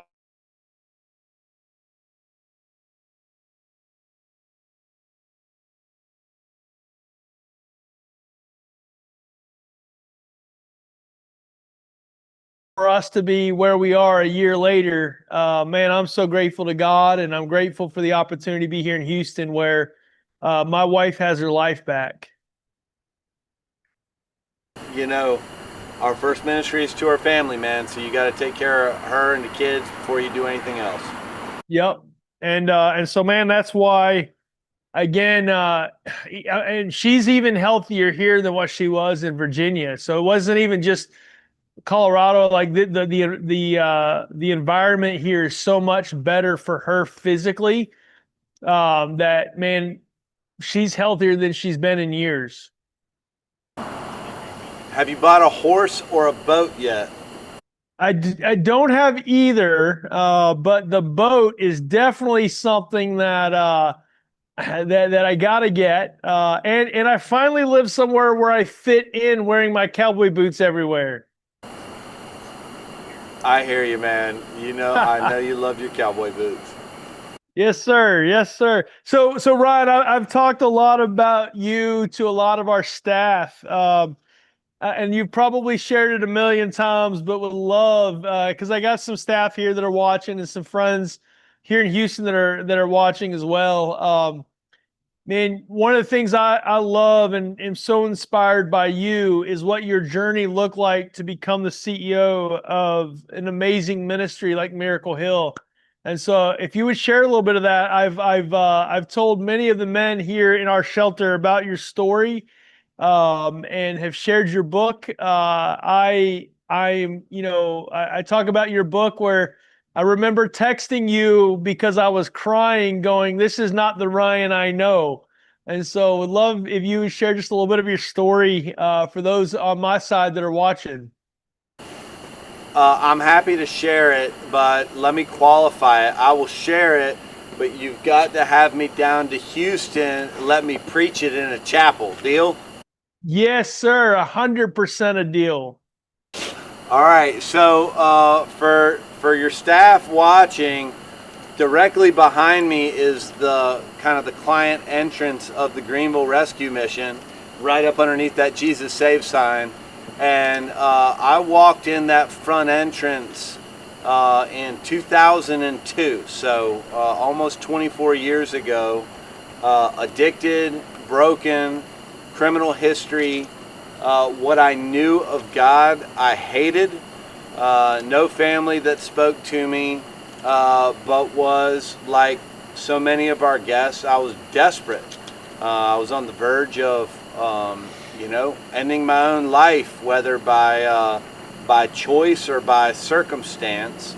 And I went into this building and I was met by these amazing, godly men who loved me despite me, loved me just because I pulled breath on the planet, and in their eyes was made in the image of God. And wrestled with Jesus for several months, and met Jesus in a rescue mission. About 80% of what they told me to do, and 80% of what the Bible told me to do, and that got me high. And a few years later, I essentially just stopped running and told the Lord that I'd do whatever He told me to do. And I came to work for Miracle Hill in 2008 as a warehouse worker with no education, but with a desire to serve the Lord, and have done every job imaginable in a ministry setting, from squeegeeing sewage to scrubbing rotten potatoes and everything in between, and just really agreed to do whatever the Lord told me over a long period of time, and got a bunch of education. And then my favorite part of the story, when the board asked me to consider moving into the CEO role, to putting my name in the hat, I kind of engaged in the process out of obedience. And we got to this point in the application process where the board asked me, is there anything about your story that could embarrass the ministry in the future? So I sat down with a couple of board members and I told them the whole story. So the book that you referenced That's like the PG version of events. And I told them the NC-17 version of events, and had a really good laugh with my wife that night. That was clearly the end of the process. And about a week later, they offered me the job. You know, the summary of that is, we serve a really big God. And if we're just patient and obedient, there is no telling what the Lord will bring us to and bring us through in His service. Man, that's such an inspiration, bro. And, you know, I've told everybody, you know, I got to talk to a lot of cool people tonight. Got to talk to Lauren in Winchester. Got to talk to Michael Woods. But I told everybody, you're my best friend in all of this stuff, man. We served together, leading the Bluegrass District for a while, and man, I have just been in awe of how God has used you and your faithfulness, and even your team, man. I think about Jacob, who's sitting right next to you, who I think is one of the most faithful and Christ following dudes I know, and so I'm just in awe and so inspired by who you are, who your team is, and how they serve, and how you let God use you. Yeah, so this is my ride or die locally, and you're like my ride or die nationally, man. You know, Yeah, man. our job is a lot of things, but the beauty of it, it's really just talking big about the King, man. Like, Yeah. Jesus is the answer to all of my issues, your issues, Jacob's issues, and every guest that we're serving, whether it's in Houston or in Greenville, South Carolina, or anywhere else across this nation. And where rescue missions get a bad rap for a variety of things, man, we are turning out warriors for the faith who just No want to doubt. serve Jesus. It does not get any cooler than that. No doubt, man. Spot on. Well, hey, man. Last thing to talk about, because it's not too far from here. The best Ironman competition is just north of where I live in the Woodlands. Okay, so that is a subjective statement. The best, it is often the first one that people do because it's flat, right? So lots of people like to get into the Woodlands. It's an easy swim. That's fair. But what you saying? You gonna host me if I come do the race? That's what I'm saying. You got to come down and do the race. You gonna do it with me? If you come down and do it, I will figure out. I will start training. And I will do it with you. Don't tempt me with a good time. We will 100% train and do it. Brother, I put on 20 pounds since I moved here because the people here know how to cook food like nobody's business. So I got to do something. So, man, you want to come down and do it, I will train and I will go with you. All right, I hear you. For sure. Awesome, man. Well, dude, it's always good to talk to you, brother. I would love to catch up offline sometime. Yeah, man, let's do it. I'm for it, man. Well, enjoy the rest of your evening. Try to stay warm. I know I will. Yeah, I don't even, man, that's crazy. All right, yeah. You have a great time, and we'll catch up after this. Sounds good, bro. Have a good evening, man. Talk to you later. Back at you. See you. Bye. Yes, sir. Braden, I had that feedback the whole time again. We think it might have to do with the breakout room. Okay. Yeah, we did it earlier today. We don't know if it has to do with them having. I don't know, because they were in their thing and then they put us in a breakout. So he has a switch he can flip on it, but it didn't work. Suddenly when we're in their thing, but it works on our. Okay. No worries. We made it through it. We'll figure it out by time 3. Is that our next one? 3 o'clock? No, I mean the third time we do conversations on events. All right. We don't have anybody scheduled for like the next 3 hours. I think we have a. What do we got next, Braid?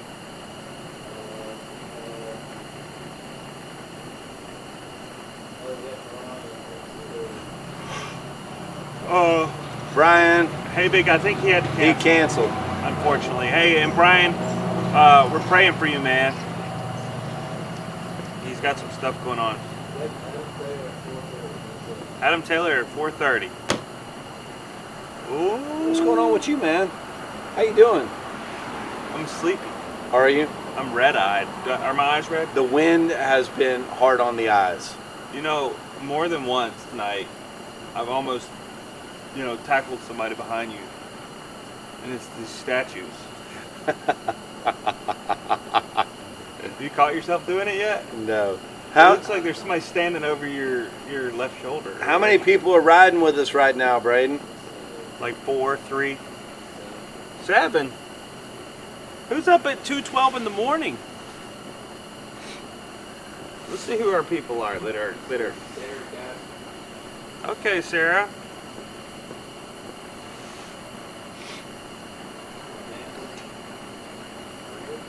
Oh, what's up, Amanda? Is it?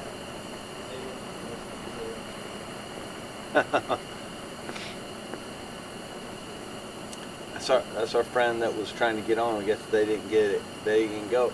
What happened, Amanda? I text her back. She asked me earlier if we could get on. I said, text Braden.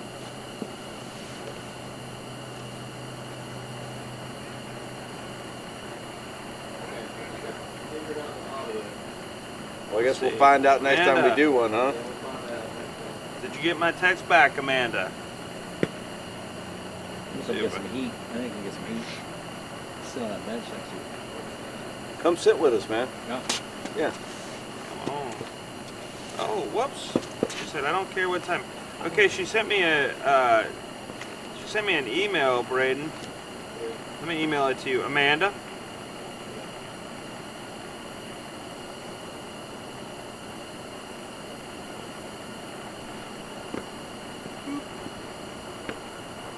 Beep.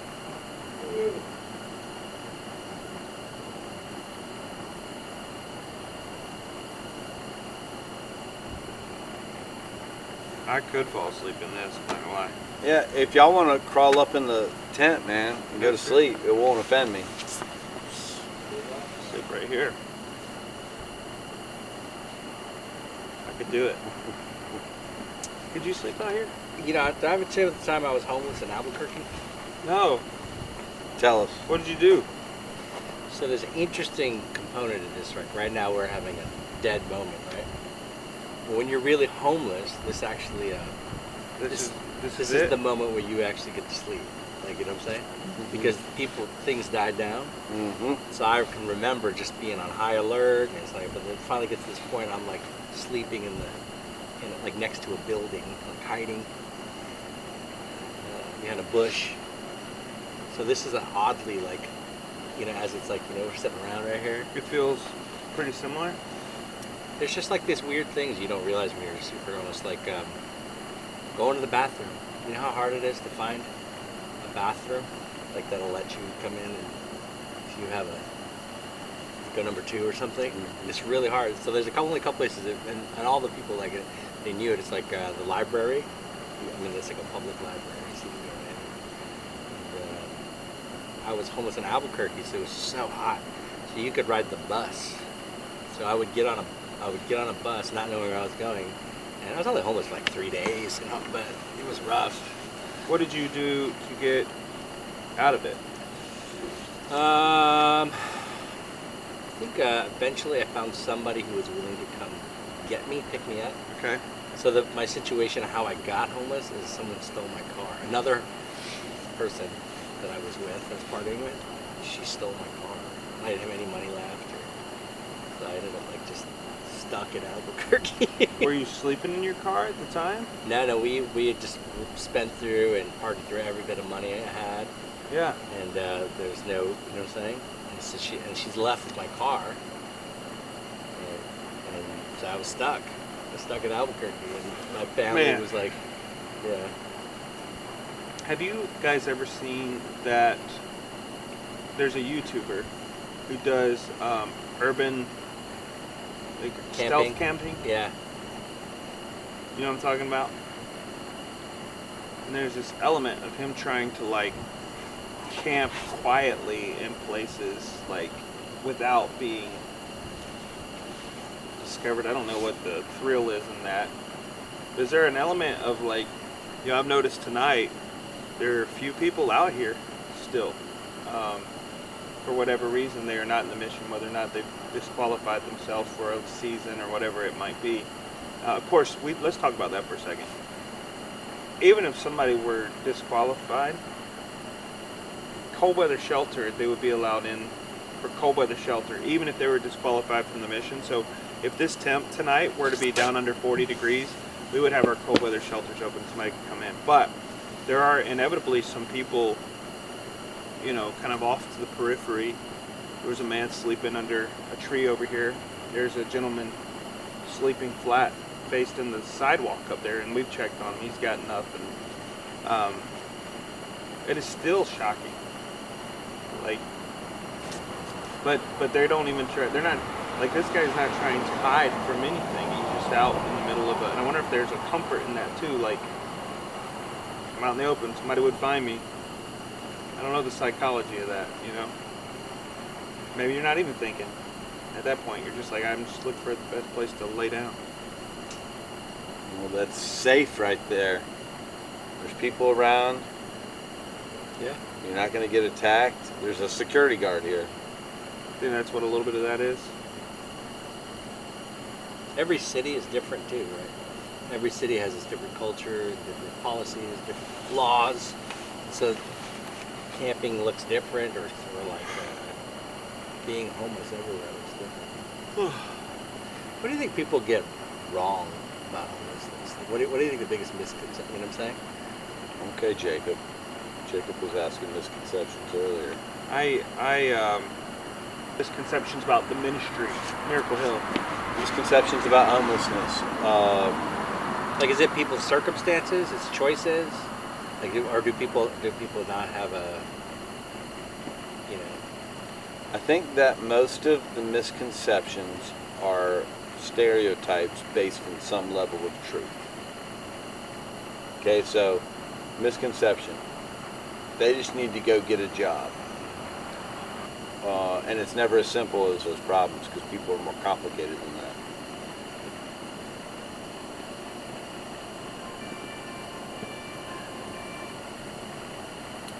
What was that sound? It was me accidentally watching back our first wave. I'm getting loopy. Yeah, you are. No man. way I'm not going, man. I'm not going in. I'm going to ride it out. You look like one of my sons when he's like, well, I'm retired now. I'm fine. You look just like it. No, man, I'm great. I'm used to Are you staying all night? I don't think so. Go home, man. I will eventually. I plan on being here for a while. Well, I mean, you're blocking my ability to lay down. Oh, you're going to lay down? Yeah. I didn't realize I don't remember you laying down ever. But I'm only going to do that if you're going home. Eventually. Soon.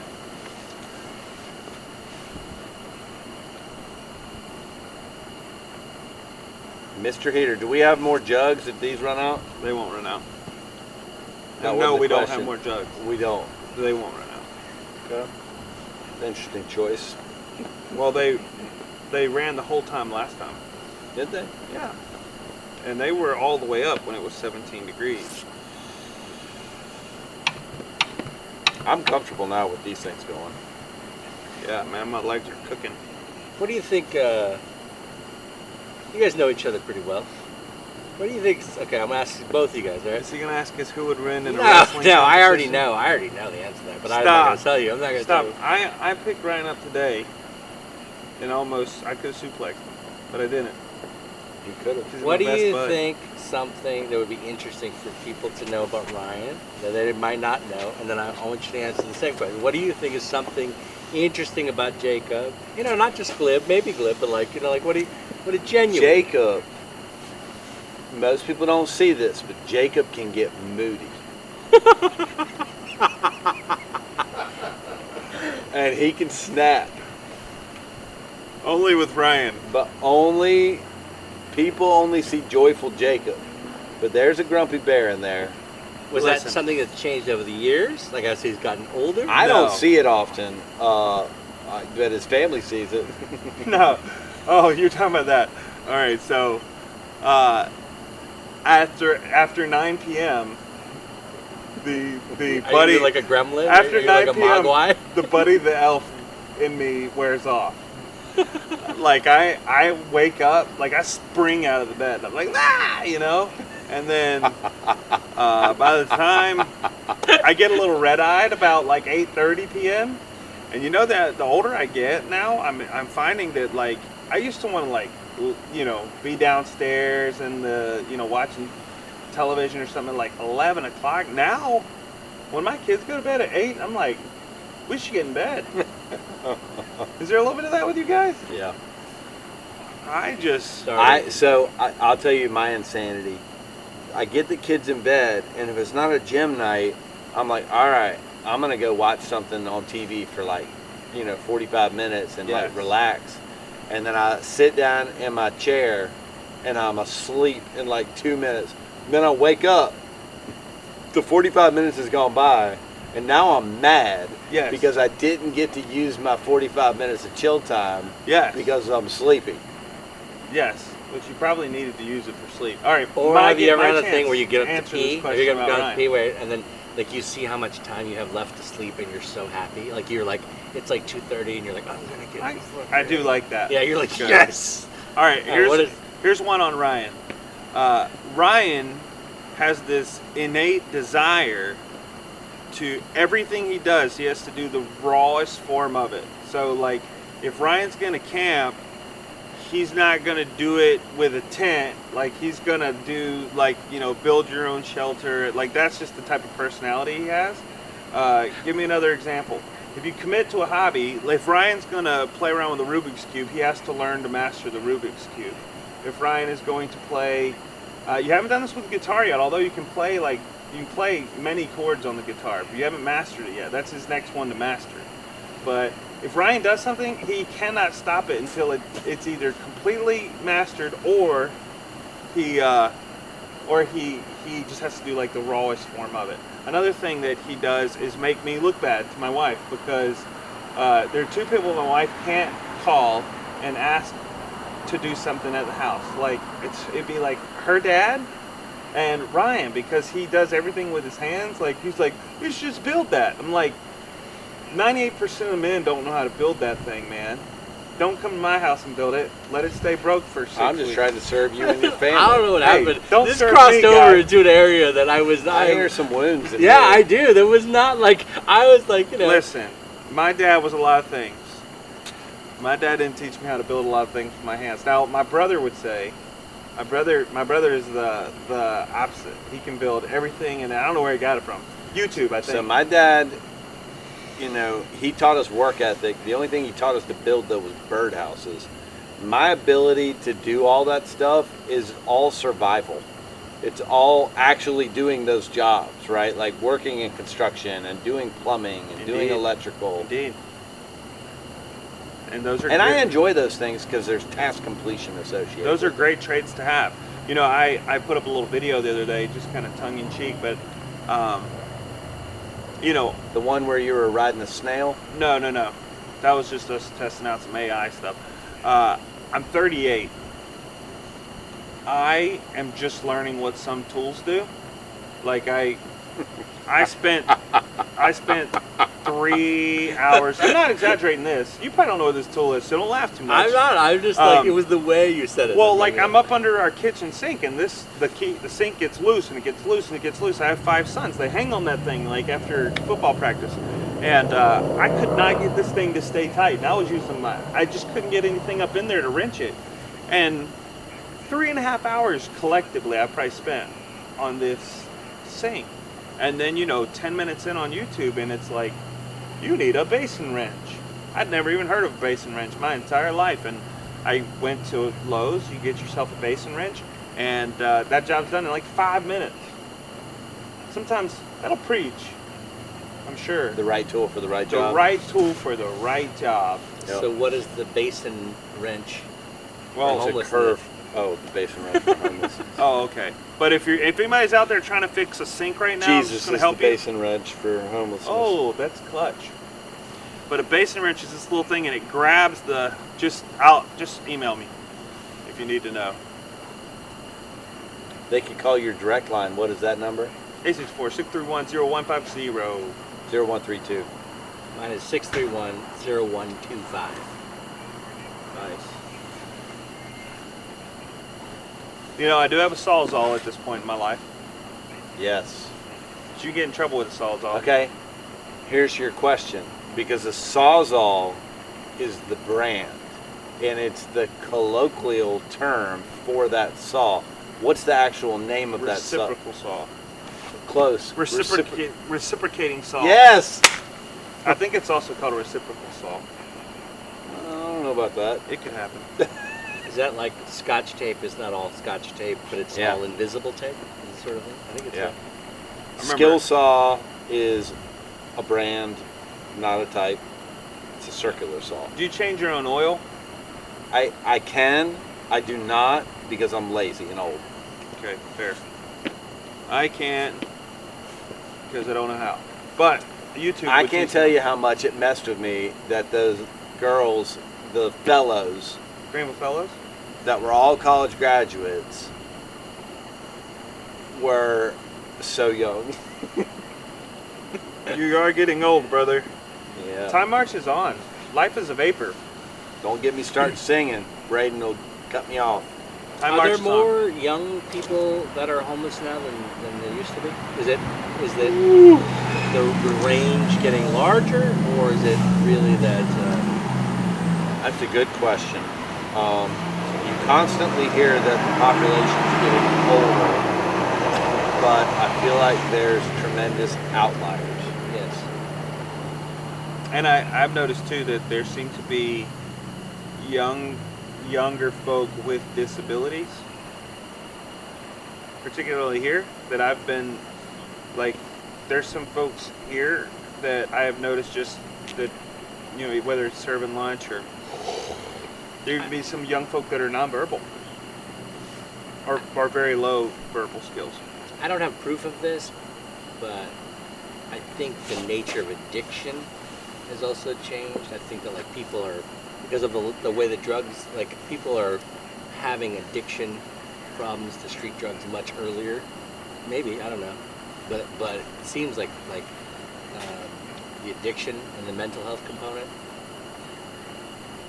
Do you guys have any stories of maybe something you've experienced that had changed the way you looked at homelessness? Like any stories from your past where you made you understand in a deeper way, or challenged you, or? Yes. I mean, I'm sure that if you look on your career doing this, there were probably a few of these kind of stories that sort of made you, challenged you, or taught you something. There is a chapter in my book about this story, but it's a specific gentleman that could easily escape homelessness, but could not escape his institutionalization. And, eventually took his own life. Very sad story.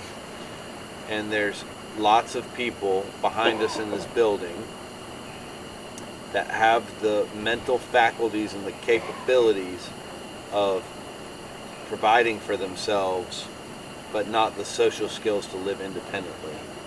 And the mic drop in it is probably never will. Now, does the Lord have the ability to redeem that part of their life?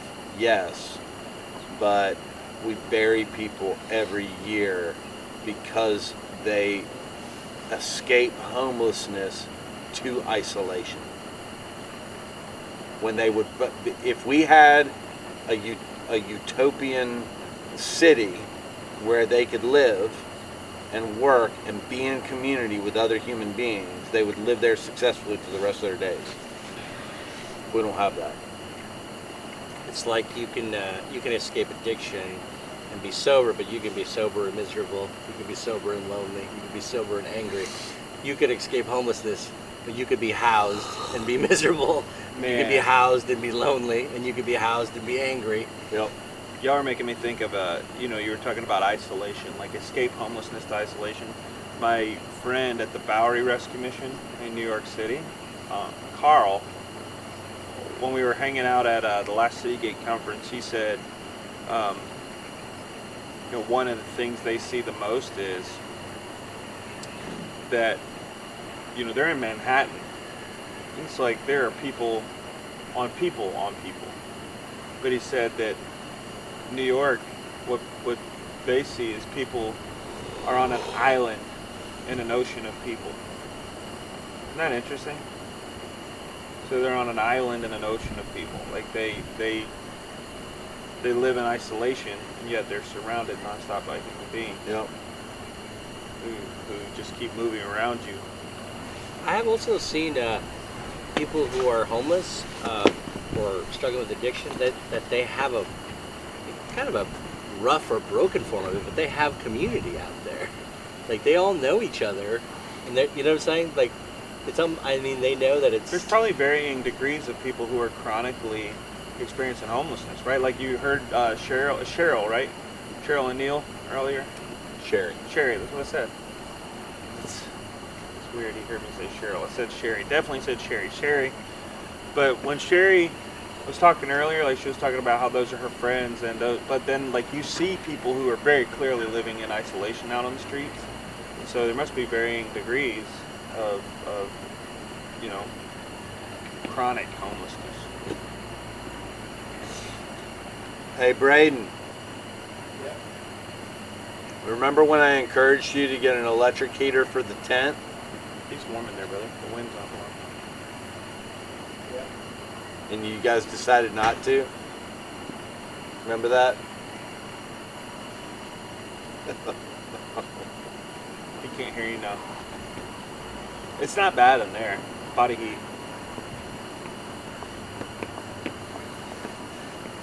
Well, we are almost halfway. Let's see if anybody's still in this. Who's this? Jennifer Summers, still watching.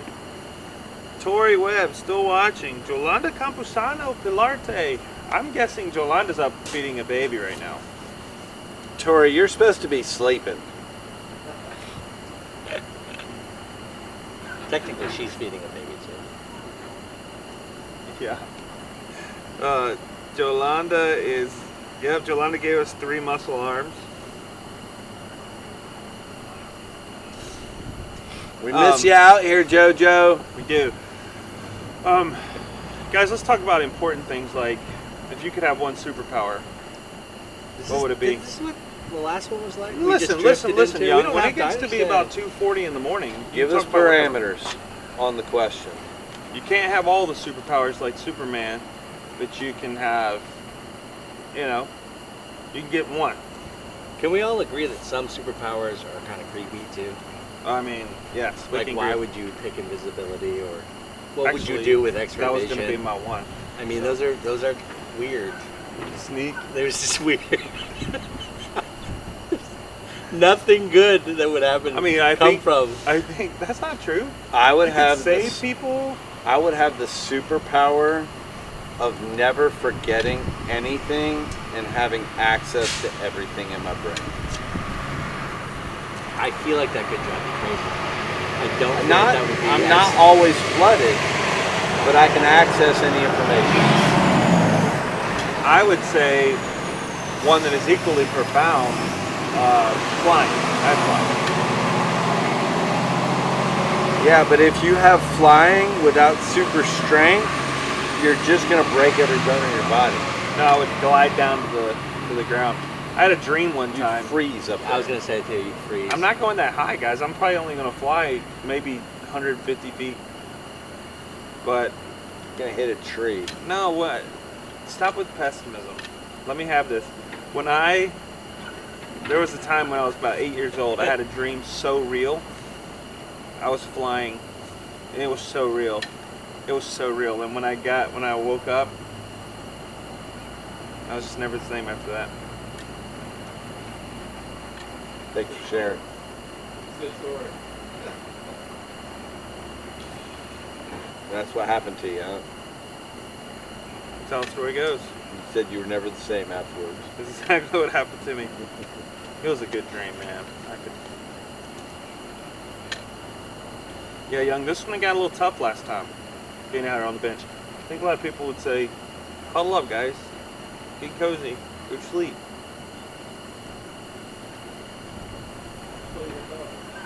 The funny thing is, like, this used to be our time. Like, we would be in full go mode. You guys. Yeah. There was probably 10, 15 years of our life, maybe This more, guy 20 has years. never been in full go mode at 2:30 in the morning. You guys were full go mode at 2:30 in the morning sometimes? This is, yeah. Woo! Yeah, but back then you slept during daylight hours. Nope.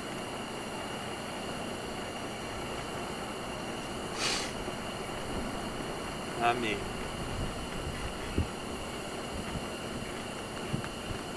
Mr. Heater. All right, let's take a look at our schedule for tomorrow and see what we have to look forward to. We've only got 2 watching. How many is it Sarah watching on there, Braden? 6.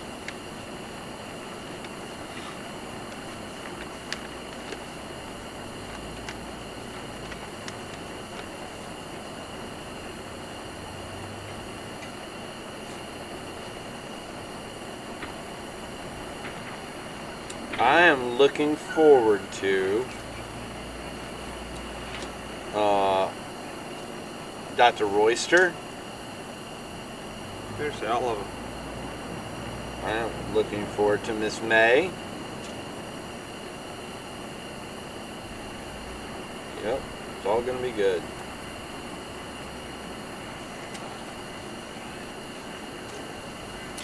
That's not to say if you're coming here in the morning, he's not excited to see you. Thank you to all of our guests. Everybody coming here in the morning is asleep.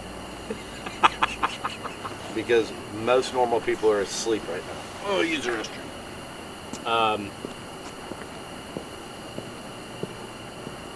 Tell us about the time you used to run a karaoke. I will tell a story that. So it's about our cold weather shelter, and in Spartanburg, at the Spartanburg Rescue Mission, it is men on one side and women, children on the other side. And so one evening for a cold weather shelter, they didn't have anyone to man to operate the female and children's side of things. And so they got me and another gentleman, this accountability to stay up all night and to watch the women's side.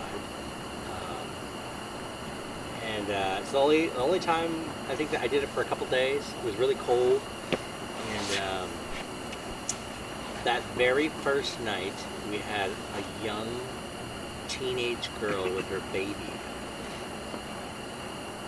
and I mean, like, it messed me up.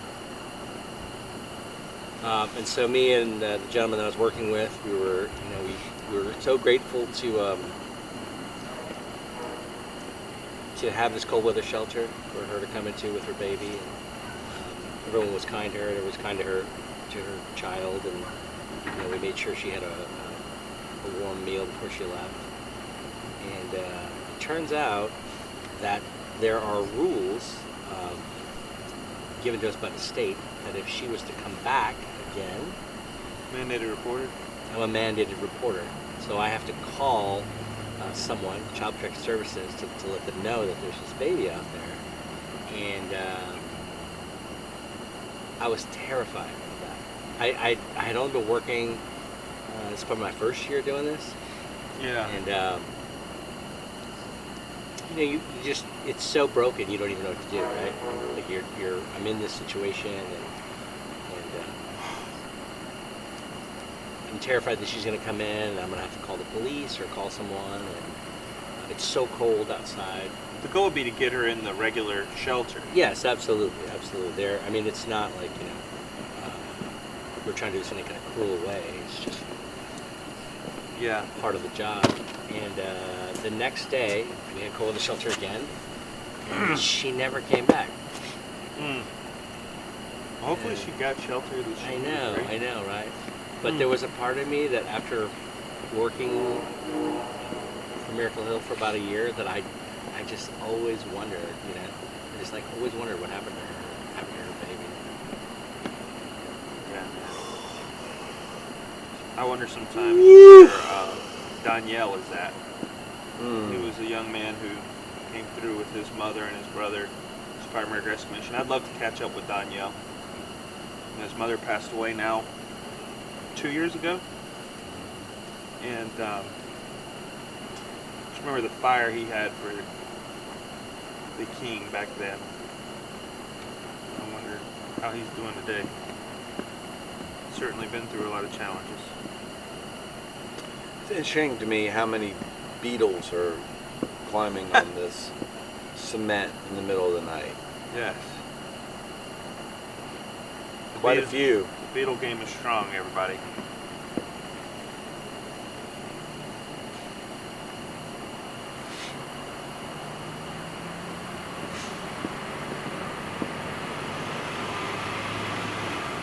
Can we talk about what the dump trucks are doing at 3 in the morning? What's the dump truck doing?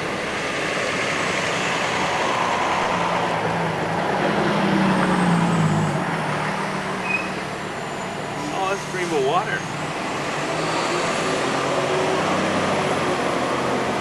I don't know when the last time was I was willingly awake at this time. Probably conversations on a bench. There are like a couple hours.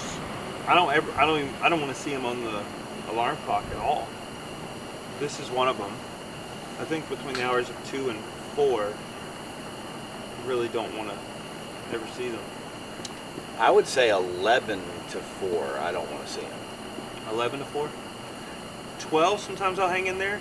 There's an illusion on the weekends. You're like, oh, I get to sleep in. So then you But stay you up don't late. get to sleep in because we have young kids. And not only that, but your body is on a bio clock at this age. So, like 5:30 comes, you're, right out the gate. No matter what. But then you want to complain about being sleepy later.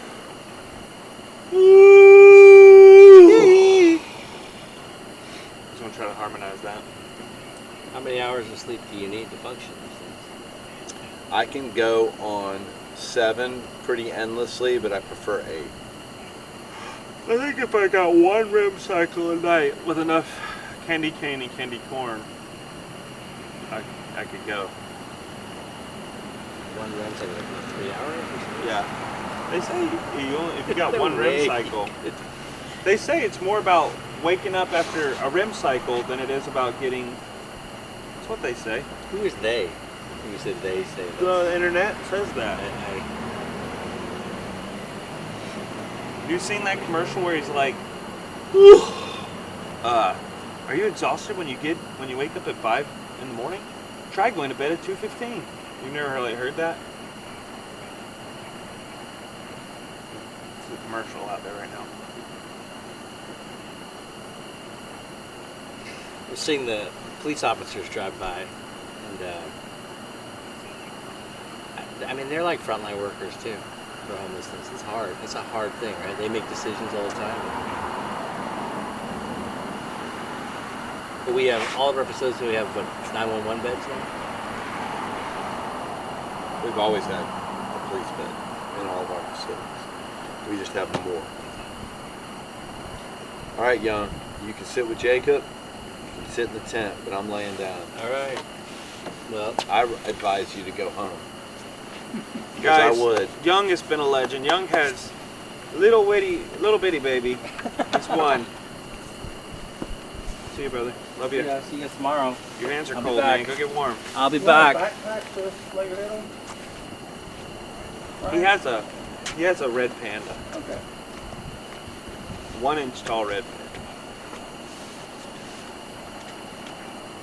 This is the part that's painful right now. I think so. This is probably the part. Like, Well- the point of this is not to obviously simulate homelessness. Just got to figure out what to do with my exceedingly long legs. That ain't it.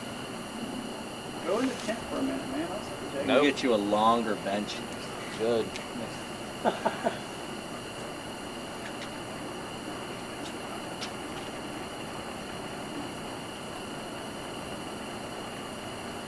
wonder if I could lay down on this thing. No. You, not possible. It's gonna happen. Are you ready for this? I actually think that I can nap, so I'm gonna try. Watch this. Oh. Watch this move.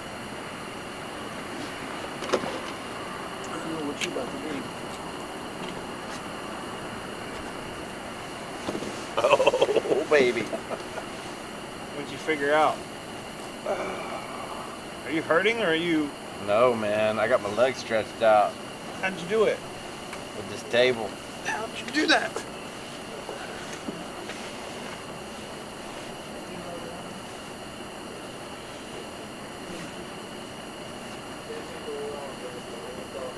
Who? Who's awake at this hour? 10 people? All right, let's see. We got Russell Monroe. He says, previous Overcomer graduate here. Thank God in Miracle Hill for a new lease on life. God is good. Hey, amen, Russell. Thank you, sir, for the comments. I don't know if Russell knows this. It's 2:50 in the morning. But thank you for the comment. Russell, what year did you graduate?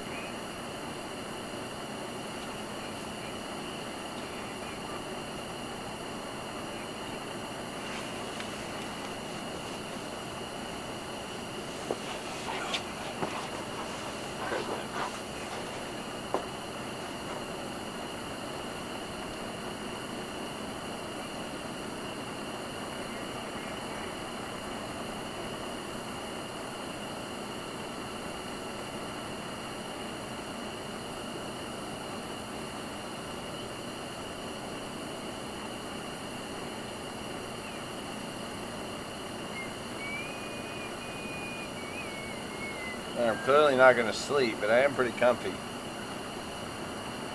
I think it's the head on the wooden beam. Yeah. It just doesn't say sleep.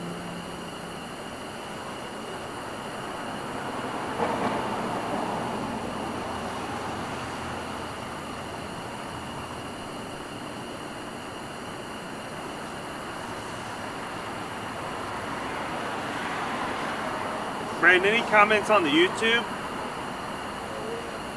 Yeah?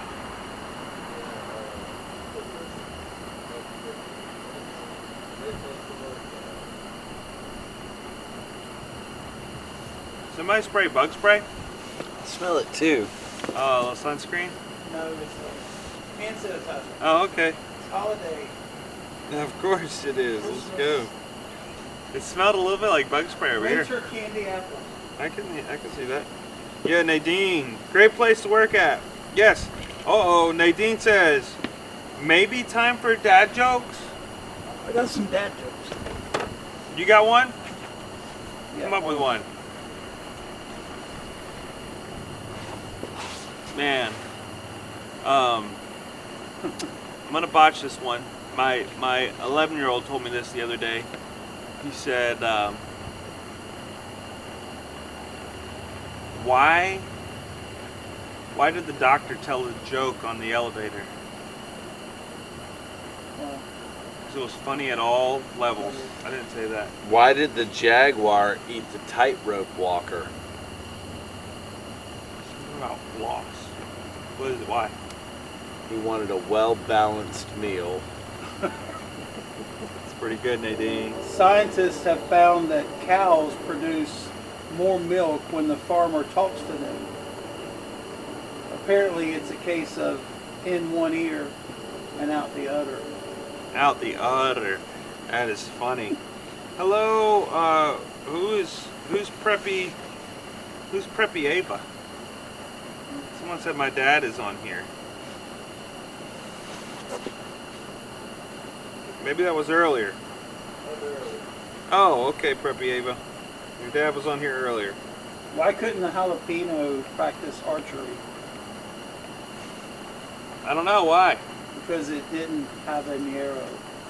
Why couldn't the jalapeno practice archery? Because it didn't habanero? Habanero? Habanero. That is pretty funny, actually. Why wouldn't the shrimp share his treasure? He's a little shellfish. It is too late for these. I haven't processed even one of them, not even close. Not Hey, like, you know, of all the things that taste like chicken, it's amazing that eggs aren't one of them. I have heard this one before. Oh man, what is this thing? I have heard this one before, but I think it's hilarious. What do you call a fish without eyes?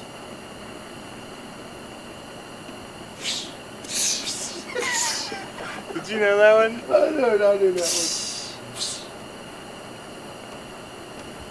Let me go over here and say hello real quick. I'll be right back. Ooh.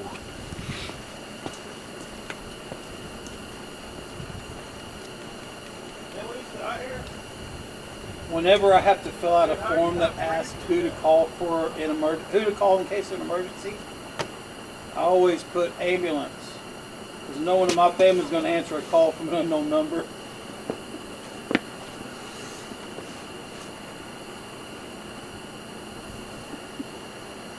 Oh.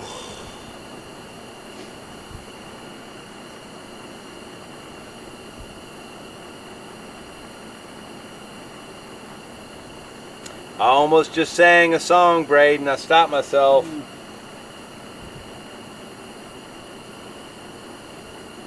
What song?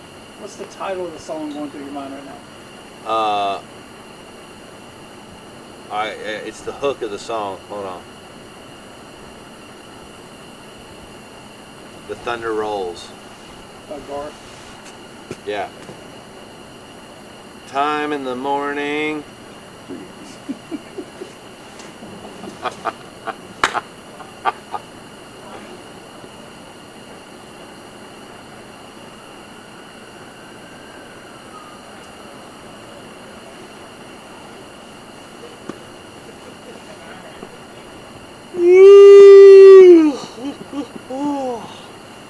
All right, I'm getting a bag of chips, because why not? Yeah. Don't you have a zebra cake in there too? Yeah, you want one? Please, sir. I need some sugar. Hey, Jacob. Yes, sir. You know how they throw the ball into the crowd after they win the game? Yes. That's not allowed in bowling. That. I know that now. Oh. That's good.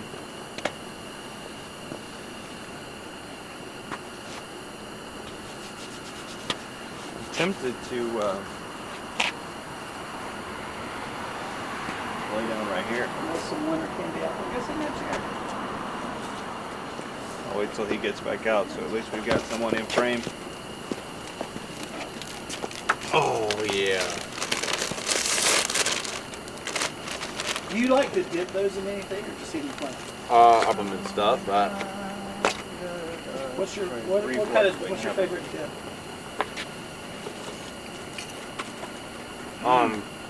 The favorite dip brand is the Hell of a Good Dip brand, and the bacon horseradish is probably my favorite. Are you a hot sauce guy?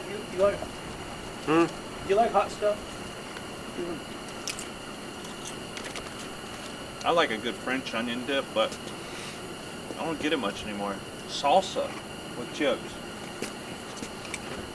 I'm not like a super processed salsa, but like one of the fresh salsas now. You can get out of like the Publix. You know what I don't like?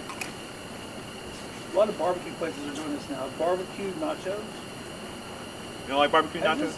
It just doesn't go. I don't know why. For me, it doesn't go together. For me, it's good. I scoop it on there. Well, you know.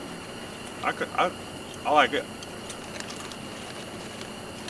Barbecue nachos. These are so salty and delicious. Yeah, one more. One more handful. No one can. That's eat it this for away. me. Oh wait, that's the other bread. Is that Lay's? Yeah. People out in Facebook land, what's y'all's favorite type of chip? Braden, you have to tell us if there's any comment. Braden may be sleeping.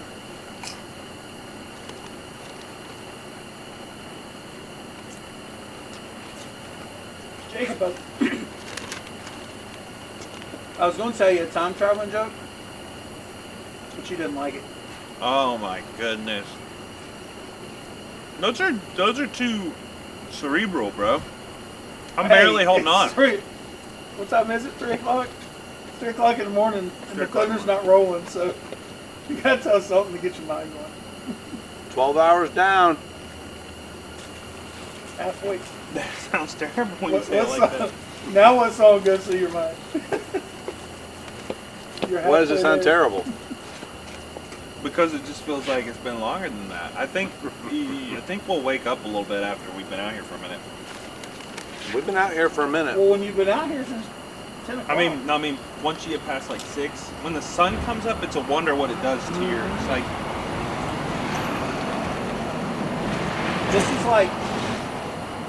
This is like sitting in a hospital waiting room right now. a little bit. Time just kind of slows, creeps. Thank you, Lauren, for the snack. Indeed.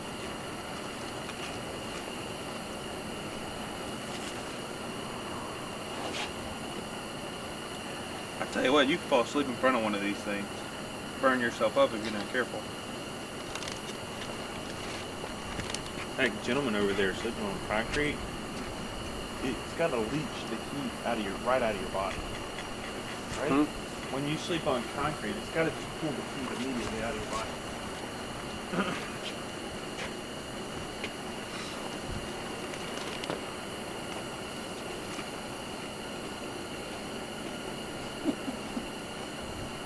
Hey, if you're watching this right now, if you're one of those people that's up watching it, or you're going back and watching this, if you would like to take a tour of a Miracle Hill facility, we would love to give you one. We'd also love to talk to you about how you can be a part of the difference. You can be a part of the change. You can be part of somebody's life change up here. And if you would like to do that, call me. You can call me at 864-631-0150, or you can find us at miraclehill.org. We'd love to show you around or just talk to you about how you can be a part of it. 150 men behind us right now sleeping in this rescue mission. This is only one of many, many facilities that Miracle Hill operates. Amanda Herndon commented her favorite chip is Doritos. Okay, Amanda. Amanda's sitting on a bench right now. And Jennifer Summer says we're eating chips with you. All right. Great. And we got Jennifer. somebody watching from Scotland. No, we do not. Morak Leach. Hey! Oh! That has got to be Steve Leach's family. I'm watching you from Bonnie, Scotland. Hey, are you related to Steve Leach? Leach could be like Smith. in L-E-I, Scotland. yeah, it's L-E-I-T-C-H. Yep. Are Definitely you related to Steve. Related to Steve Leach. Stephen Kelly. K-E-L-L-Y. Why?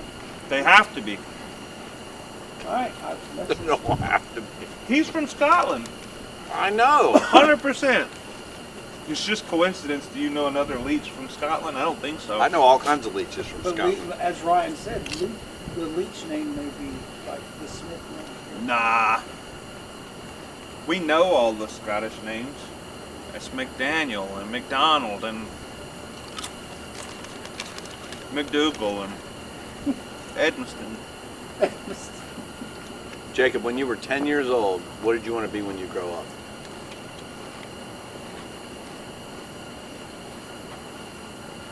first thing just popped in my mind was a zookeeper. But I feel like that was one of the 3 choices they gave you in the 90s. You could be like a zookeeper, pilot, a police officer, or sanitation worker or something like that, you know? It was always like 2 or 3 options.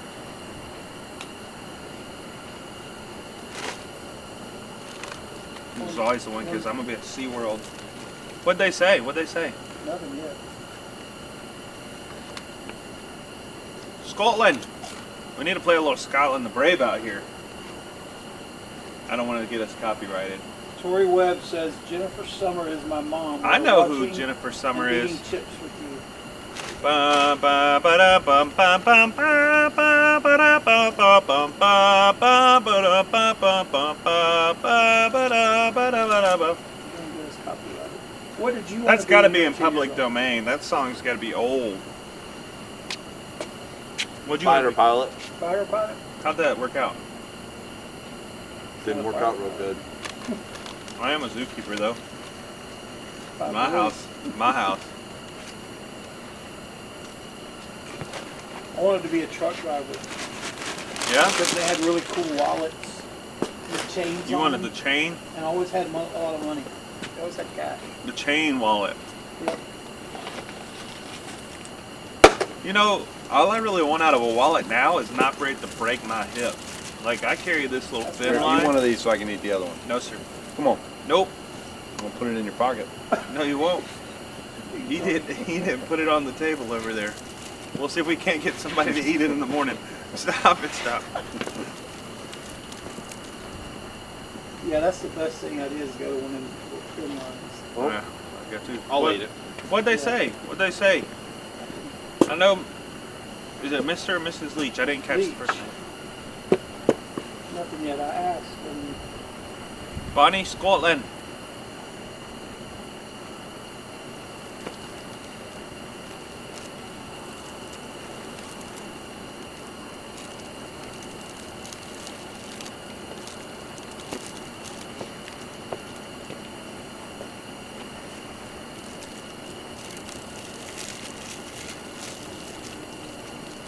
four people are watching. Well, 3 if you take away me. On Facebook. Am I off frame? Yeah. No. You're not. What's this? It's gonna lay on there. It could happen. I need to watch that movie again, Angels in the Outfield. I've been saying that a lot. It could happen. You know what movie I let my kids watch You the want to other be out day? of frame from over here. You're not out of frame. I'm in frame here. Yeah. You know what movie I let my kids watch? The Goonies. Mm-hmm. It's a good movie. One of my faves. I think they're remaking it. Oh my goodness. I hope not. Amanda Herndon says, Ryan, are you going to take a nap? He tried. I don't think so, Amanda. I don't think so.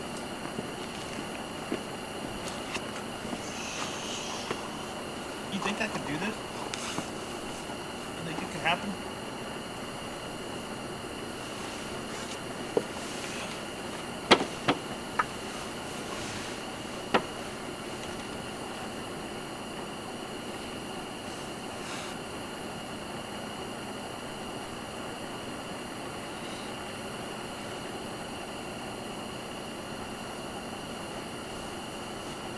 You hear those crickets?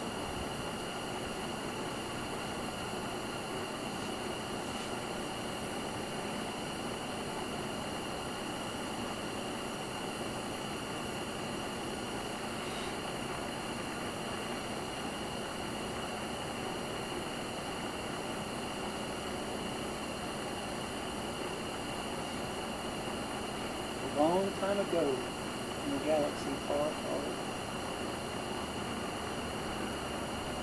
Tell you a bedtime story.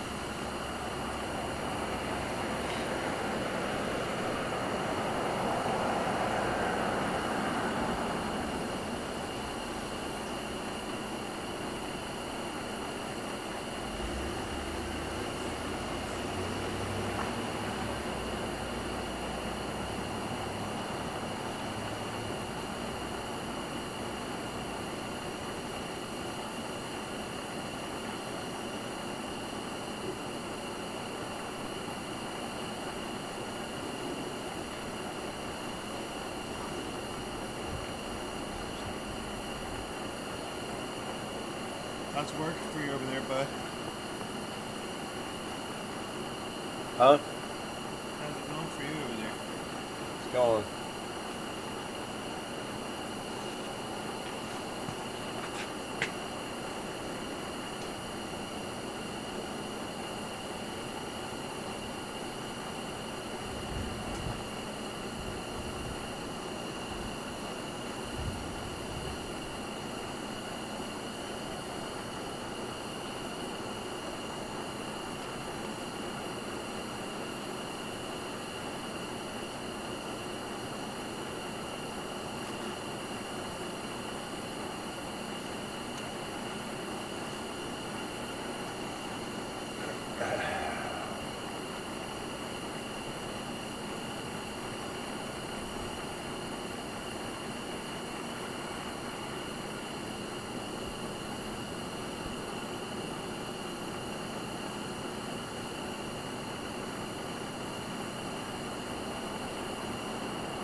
That was a good nap.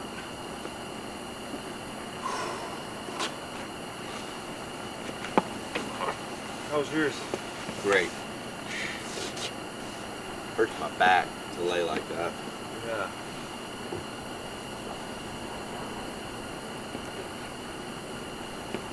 You should race right now.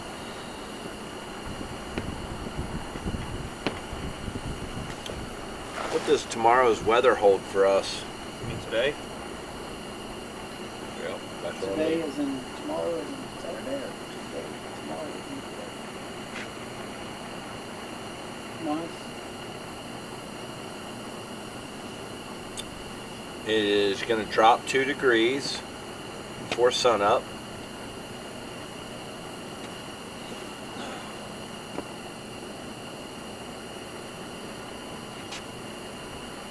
Okay.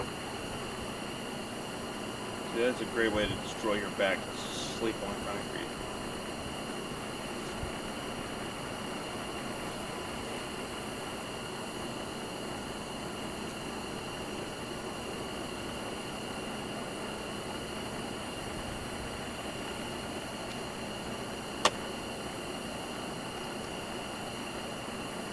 There's no rain in the forecast at all. Through next Friday.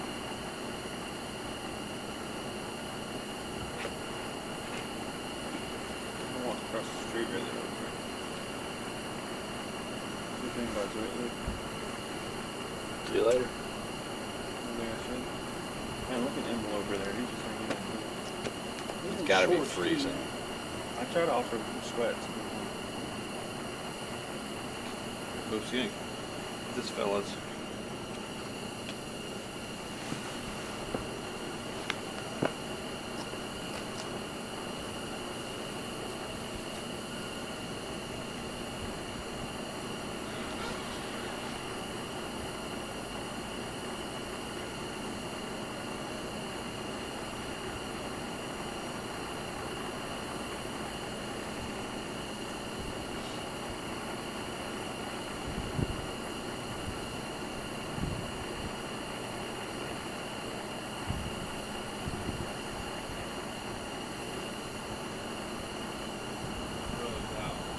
Rains out.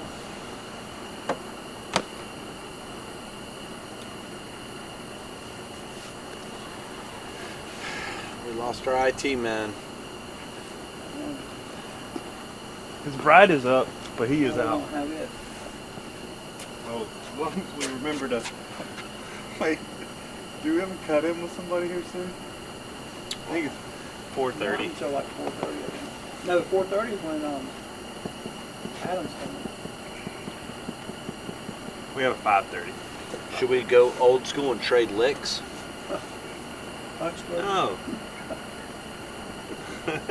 Who's wearing? I don't know. Jacob, you're probably wearing thicker clothes than. Stop. You're as bad as Young. Look. Look at this guy. He's gone. He's got his little cardigan blanket on him.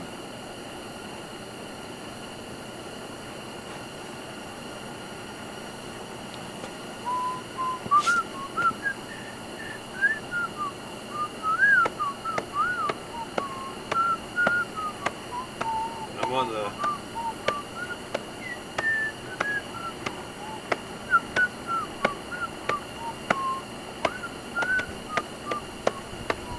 We never got an answer on whether or not that was Steve Leach's. No, they're probably asleep. They're offline. All right. What is that blinking light behind you? I'm gonna build between now and next time. I'm gonna build a 6-foot pair of 6-foot benches. Why'd you get these little baby benches? We're gigantic humans. Dude, build some lazy boy benches. They're Forget that, like foldable. they recline. So Brandon, the guy we were on with earlier, I couldn't tell what he had, but last time he did it, he had a what are they called? Futon. He had something you could tell. It was, What I envisioned was if you wanted to, you could put them end to end, slide your legs through there, and then lay all the way flat down and have a big long bench. That's what I imagined. It's what Jacob imagines. Watching and eating chips with Mora Aglich. 100% that is related to Steve. I can almost guarantee it. Almost guarantee it.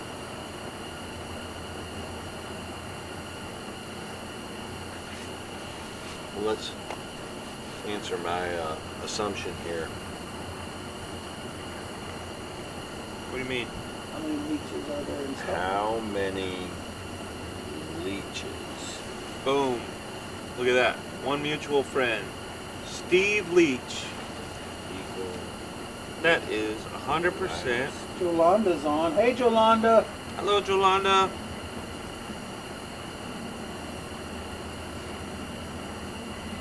Yep. There's 8,000 people. That's not that many people. Oh.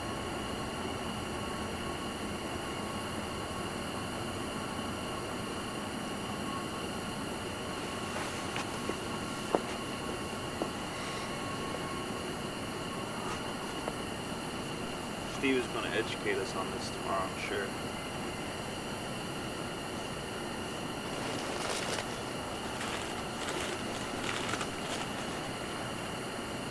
Rag. The name for Morag. Morag. That's the rosemary.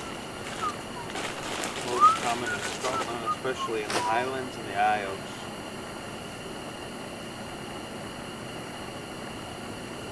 Occasionally used on sport.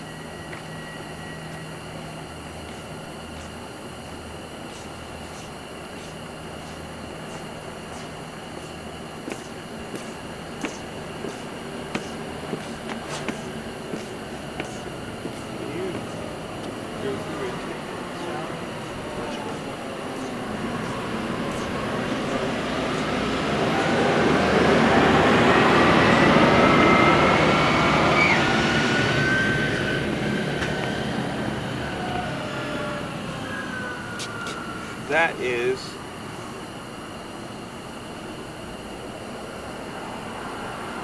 Steve's mother.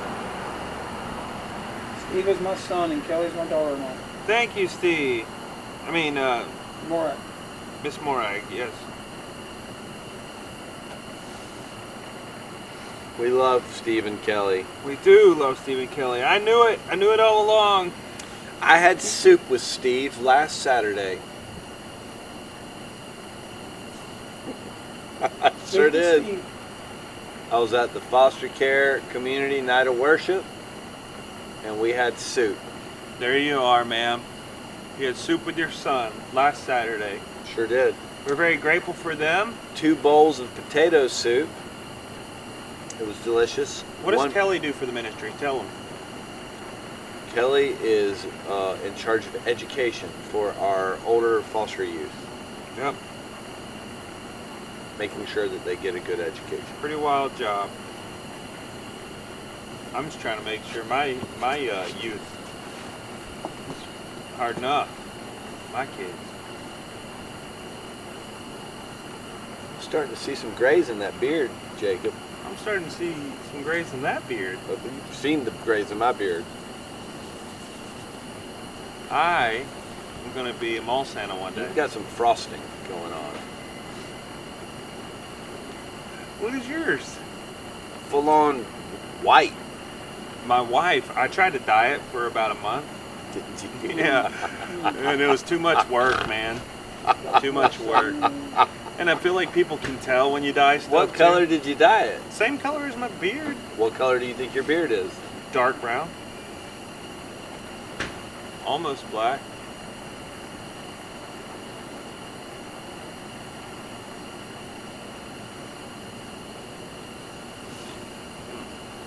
It's open right here.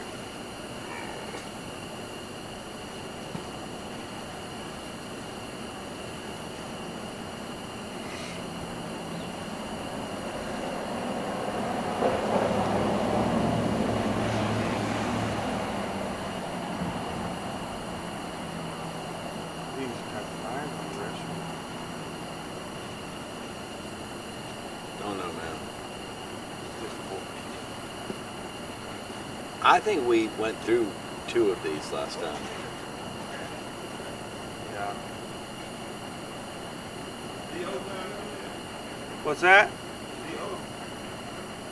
I'm sorry, I couldn't hear you. Oh, it's not open.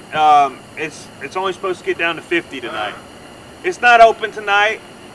It's only supposed to be 50 degrees tonight. Yeah. Watch yourself on that thing. It's kind of out in the sidewalk a little bit. You got it? There you go.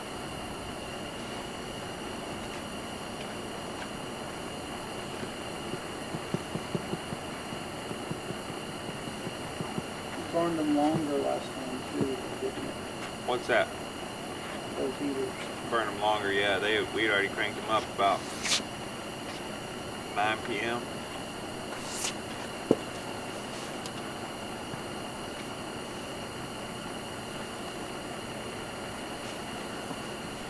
Isn't it wonderful to be a part of the family of God? Yes, ma'am, it sure is.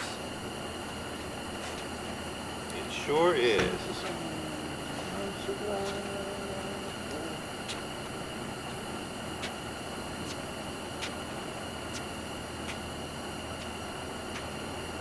Mrs. Morag, I don't know if you heard me, I did Scotland the Brave over there for you. Come on, bring it on. Get one. Hurry up. There you are. Yes. Morning. Come on, man. Good morning. Hey. Hey, Brandon. Hey, right. Good to see you. Hey, you too. You helped wake us up. That's right. Yeah, I was almost out. Yeah. I'm up. I looked at your video about 45 minutes ago. I was like, he's hit the wall. He needs some help. Well, tell the people who you are and why you're here. Yeah. Brandon Hex. And I have a heart for the homeless. My wife and I have supported Metro Road for a number of years now, and moved here about 6.5 years ago. From where? From near Nashville, Tennessee. We have had such a Mitchell Road contingency today. Yeah. Oh, good. All the fellows have been here. Good. Yeah, I helped with the fellows. Is that right? One of the, other than your all's emails, I saw that they were jumping in for this. Yeah, it was neat to interact with them. Yeah, they're a great bunch. It's always really neat to see in that group and what God's doing in their lives, various stages of their walk with God. So it's been really So, why you come up here in the middle of the night? Yeah, great question. Yeah, it was just one of those, more restless sleeping nights, So it was one of the first things that popped in my head when I was rolling over was conversation on the bench is going on. Yeah. So then it was like, as you age, if you're gonna be able to fall back or sleep or not, right? and I knew the sleep was done for the night, so I said, this is one of the better things I could do with my time. Oh, amen to that. So, tell the people like what's been your experience with homelessness over the years. Yeah. I mean, by God's grace, no personal experience with it, but I'm a family physician, and so taking care of a lot of people either previously homeless or currently homeless, or heading towards homelessness, and just know it's complicated. It's it always surprises you who ends up homeless, and sometimes, and then there's the things that we always associate with homelessness, whether it be mental illness or just growing up in a lower socioeconomic status and always trying to make ends meet, having a hard time doing that. Medically, helping somebody to stabilize is often one of the first things that we go to, and it's often one of the more challenging aspects for a variety of different reasons. The best example is how many people come in the door with rotten teeth. Yeah. And if anybody's ever had a toothache, Right. imagine your whole mouth hurts Yeah. all the time. Yeah. A mouthful. You're not worried about getting a job. Yeah. Yeah. Right. Yeah. Can't think about who it. doesn't want to drink? Yeah. If you got a bunch of Yeah. rotten teeth in your mouth. Yeah. That's right. So do you guys live over near Mitchell Road? We don't. I think we may share another commonality.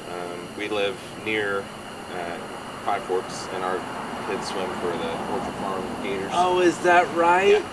Yeah. So, Oh man, we got annihilated this year. We did. Yeah. So yeah, that was before we even moved into our house. When we moved here, we joined the Gator swim team because we knew that we wanted that type of community. Yeah, we live in the sticks on family property, Yeah. and we initially joined Orchard Farms because we knew one of the coaches. Yeah. Who's not a coach there anymore. Yeah. It's a great team. Yeah, it is. We were just not good at all this year. No. Yeah, that same we coach. live over that way. That same coach. All of her kids are year-round swimmers. Yeah. And Yeah, so Aaron, right? Yeah, McConkeys. yeah. And the McConkeys left and took all the year-round swimmers, and we got annihilated. It is true. It's true. It's one of the things that makes me sad about kids' sports. Back when I was a kid, you could play all different kinds of sports, Yeah. and now you have to focus on one, Yeah. or you're not competitive at all. Yeah. Yeah, it is. It is a big difference in it. And those that are doing multiple sports, they don't have any other time for anything else, right? Yeah. To be competitive in multiple sports, that's all they do. So why the medicine? Yeah. God's just always given me a heart for caring for people. Early on it was,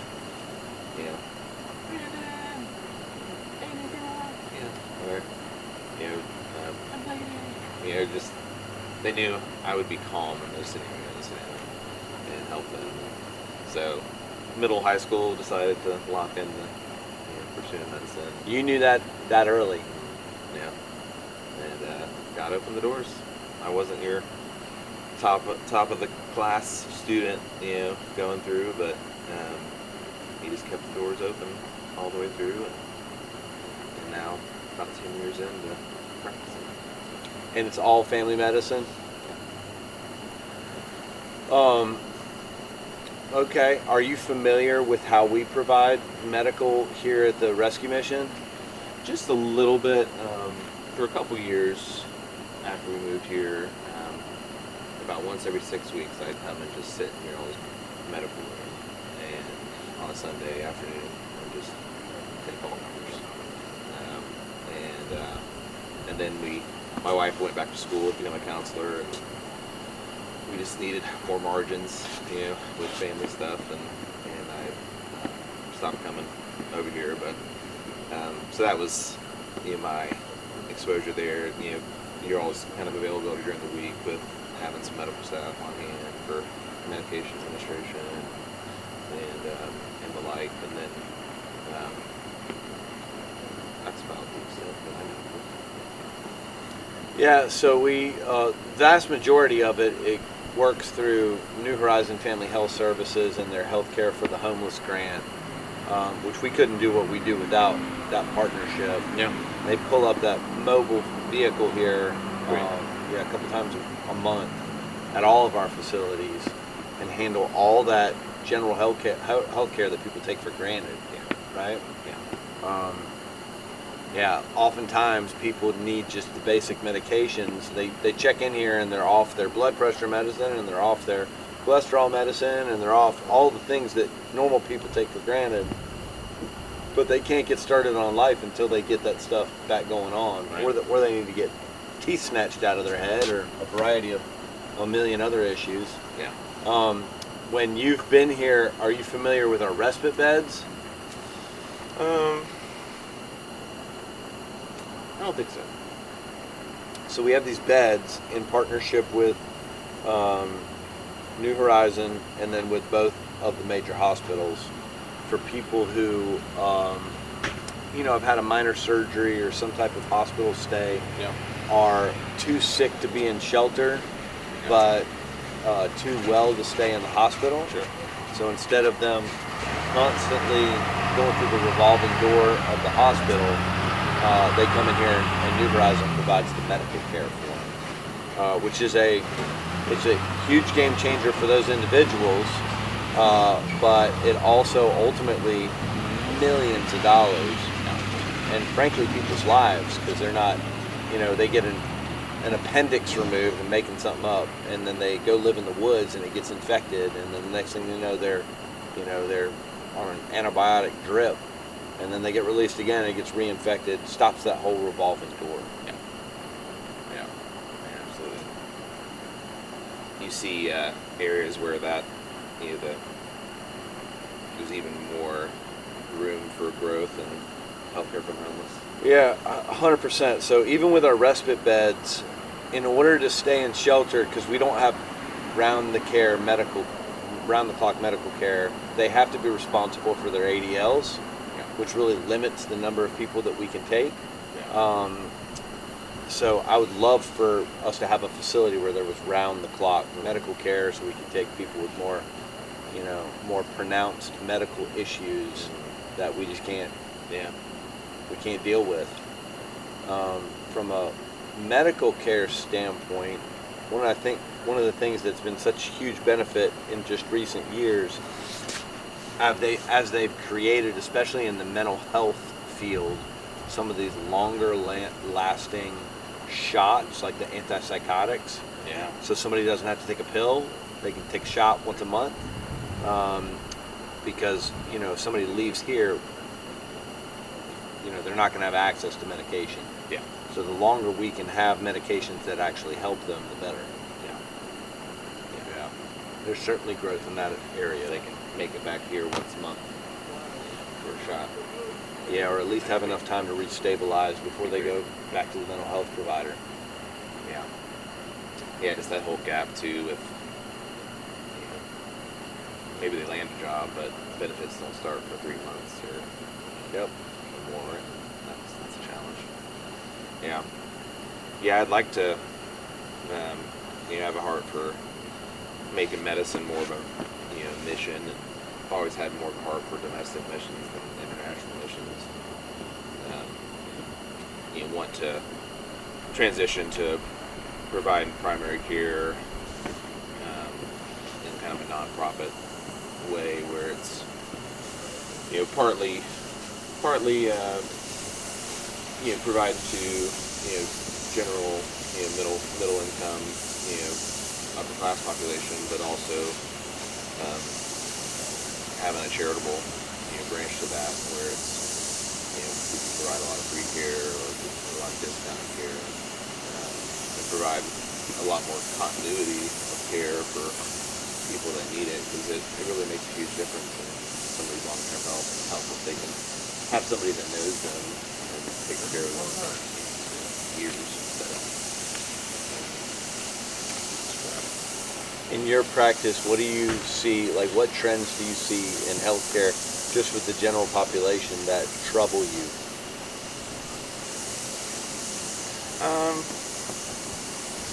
Well, we certainly have a lot of distrust, and post-pandemic particularly, that drives people to kind of feel like they have to fend for themselves, and be a lot more defensive. And so they aren't always ready to engage with kind of the best next steps for their health if they can't find a YouTuber that says the same thing. So that's challenging, and definitely continuing to grow. Whether AI makes that worse or not, I'm not sure.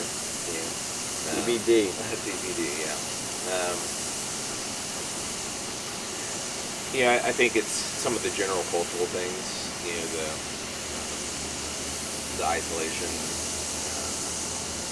the lack of community, that people have, things that typically your grandmother would have said, hey, it's gonna be okay.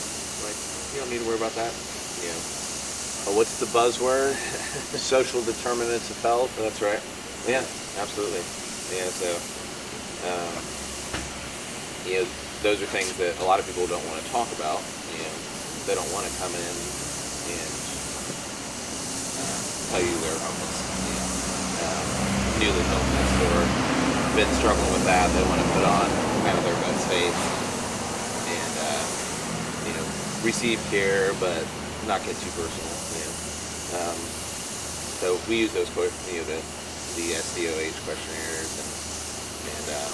and it helps people to be able to ask for help without having to talk a lot about it. So I think that's good. Is that what that's about? So like at my doctor, now I get asked about my mental health every time I walk in the door. Yeah, that's a little older of a trend. It was originally something that we were kind of the national standard is an annual screening for mental health problems.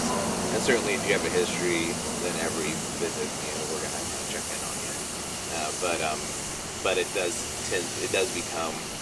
has become part of like the every visit rooming. There's a couple like anxiety or depression questions, that are asked when it's not really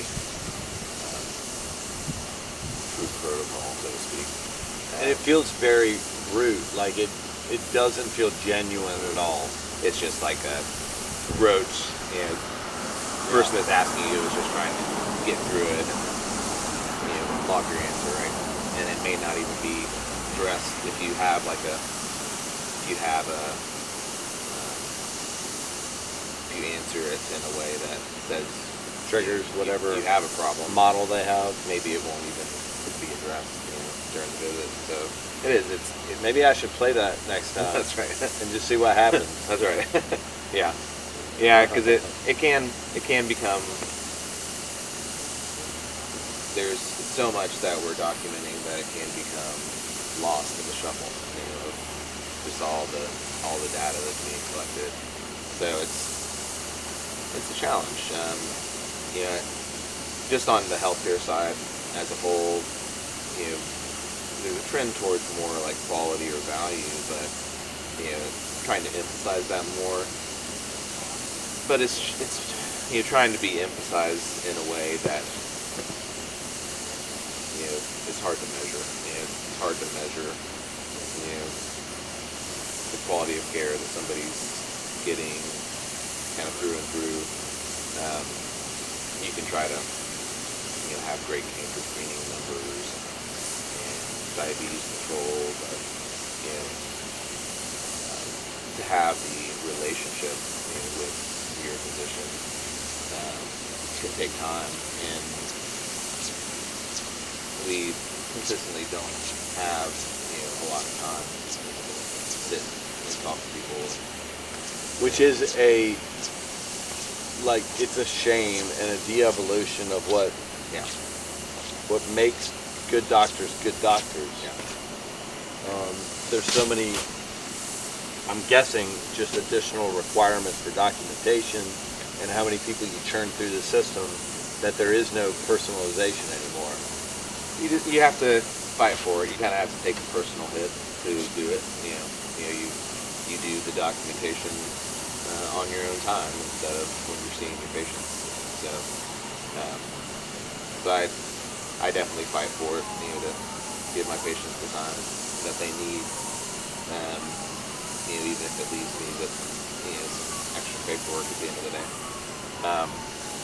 One of the things I liked about pursuing just a different model of care in the next couple of years by stepping away from healthcare system and starting up something new where it can be exactly what I want it to be.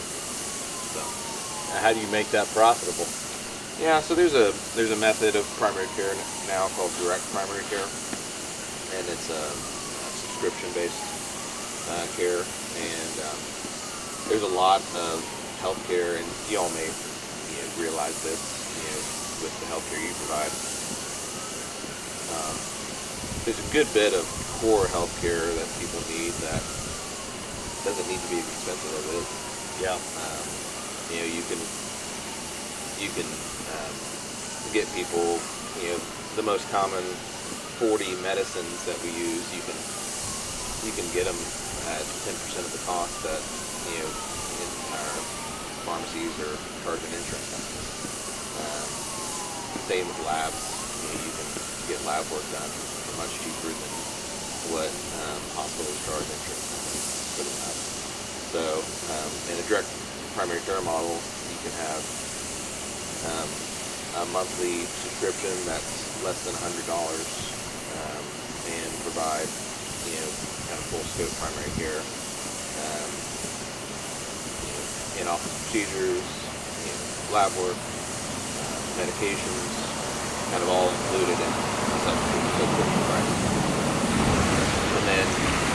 And then you need a lot less volume, that too. You may only need a few hundred patients instead of a few thousand patients to kind of stand up and cover overhead. So it's a growing model. There's a few groups in the upstate area that do it, and they have charitable arms where they help support.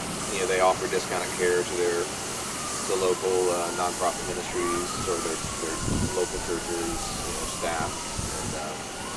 So it's an exciting way to kind of take back healthcare and make it more about the physician-patient relationship. So is this outside of insurance relationships? It is, yeah. It actually is completely separate. Direct primary care does not accept any insurance, and so it's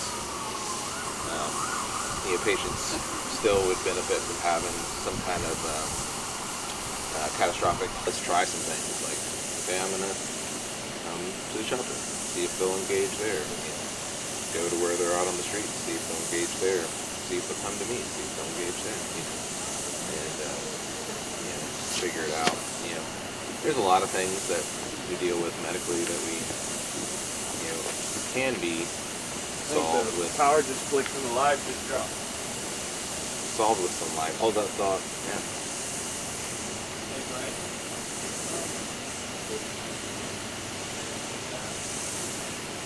Piggy back up. Hey, should we get them to cut off this water before it cuts on over here? Brian, is there a way to cut these sprinklers off? Is there a way to cut the sprinklers off? I think there is. I don't know how to do it. I mean, I'll figure it out. You might want to move your guitar, Jacob.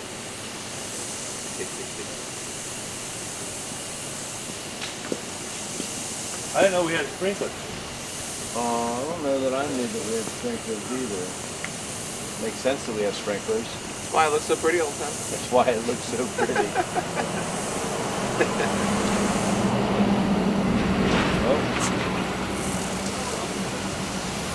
It's moving to the next zone. Look at that timing.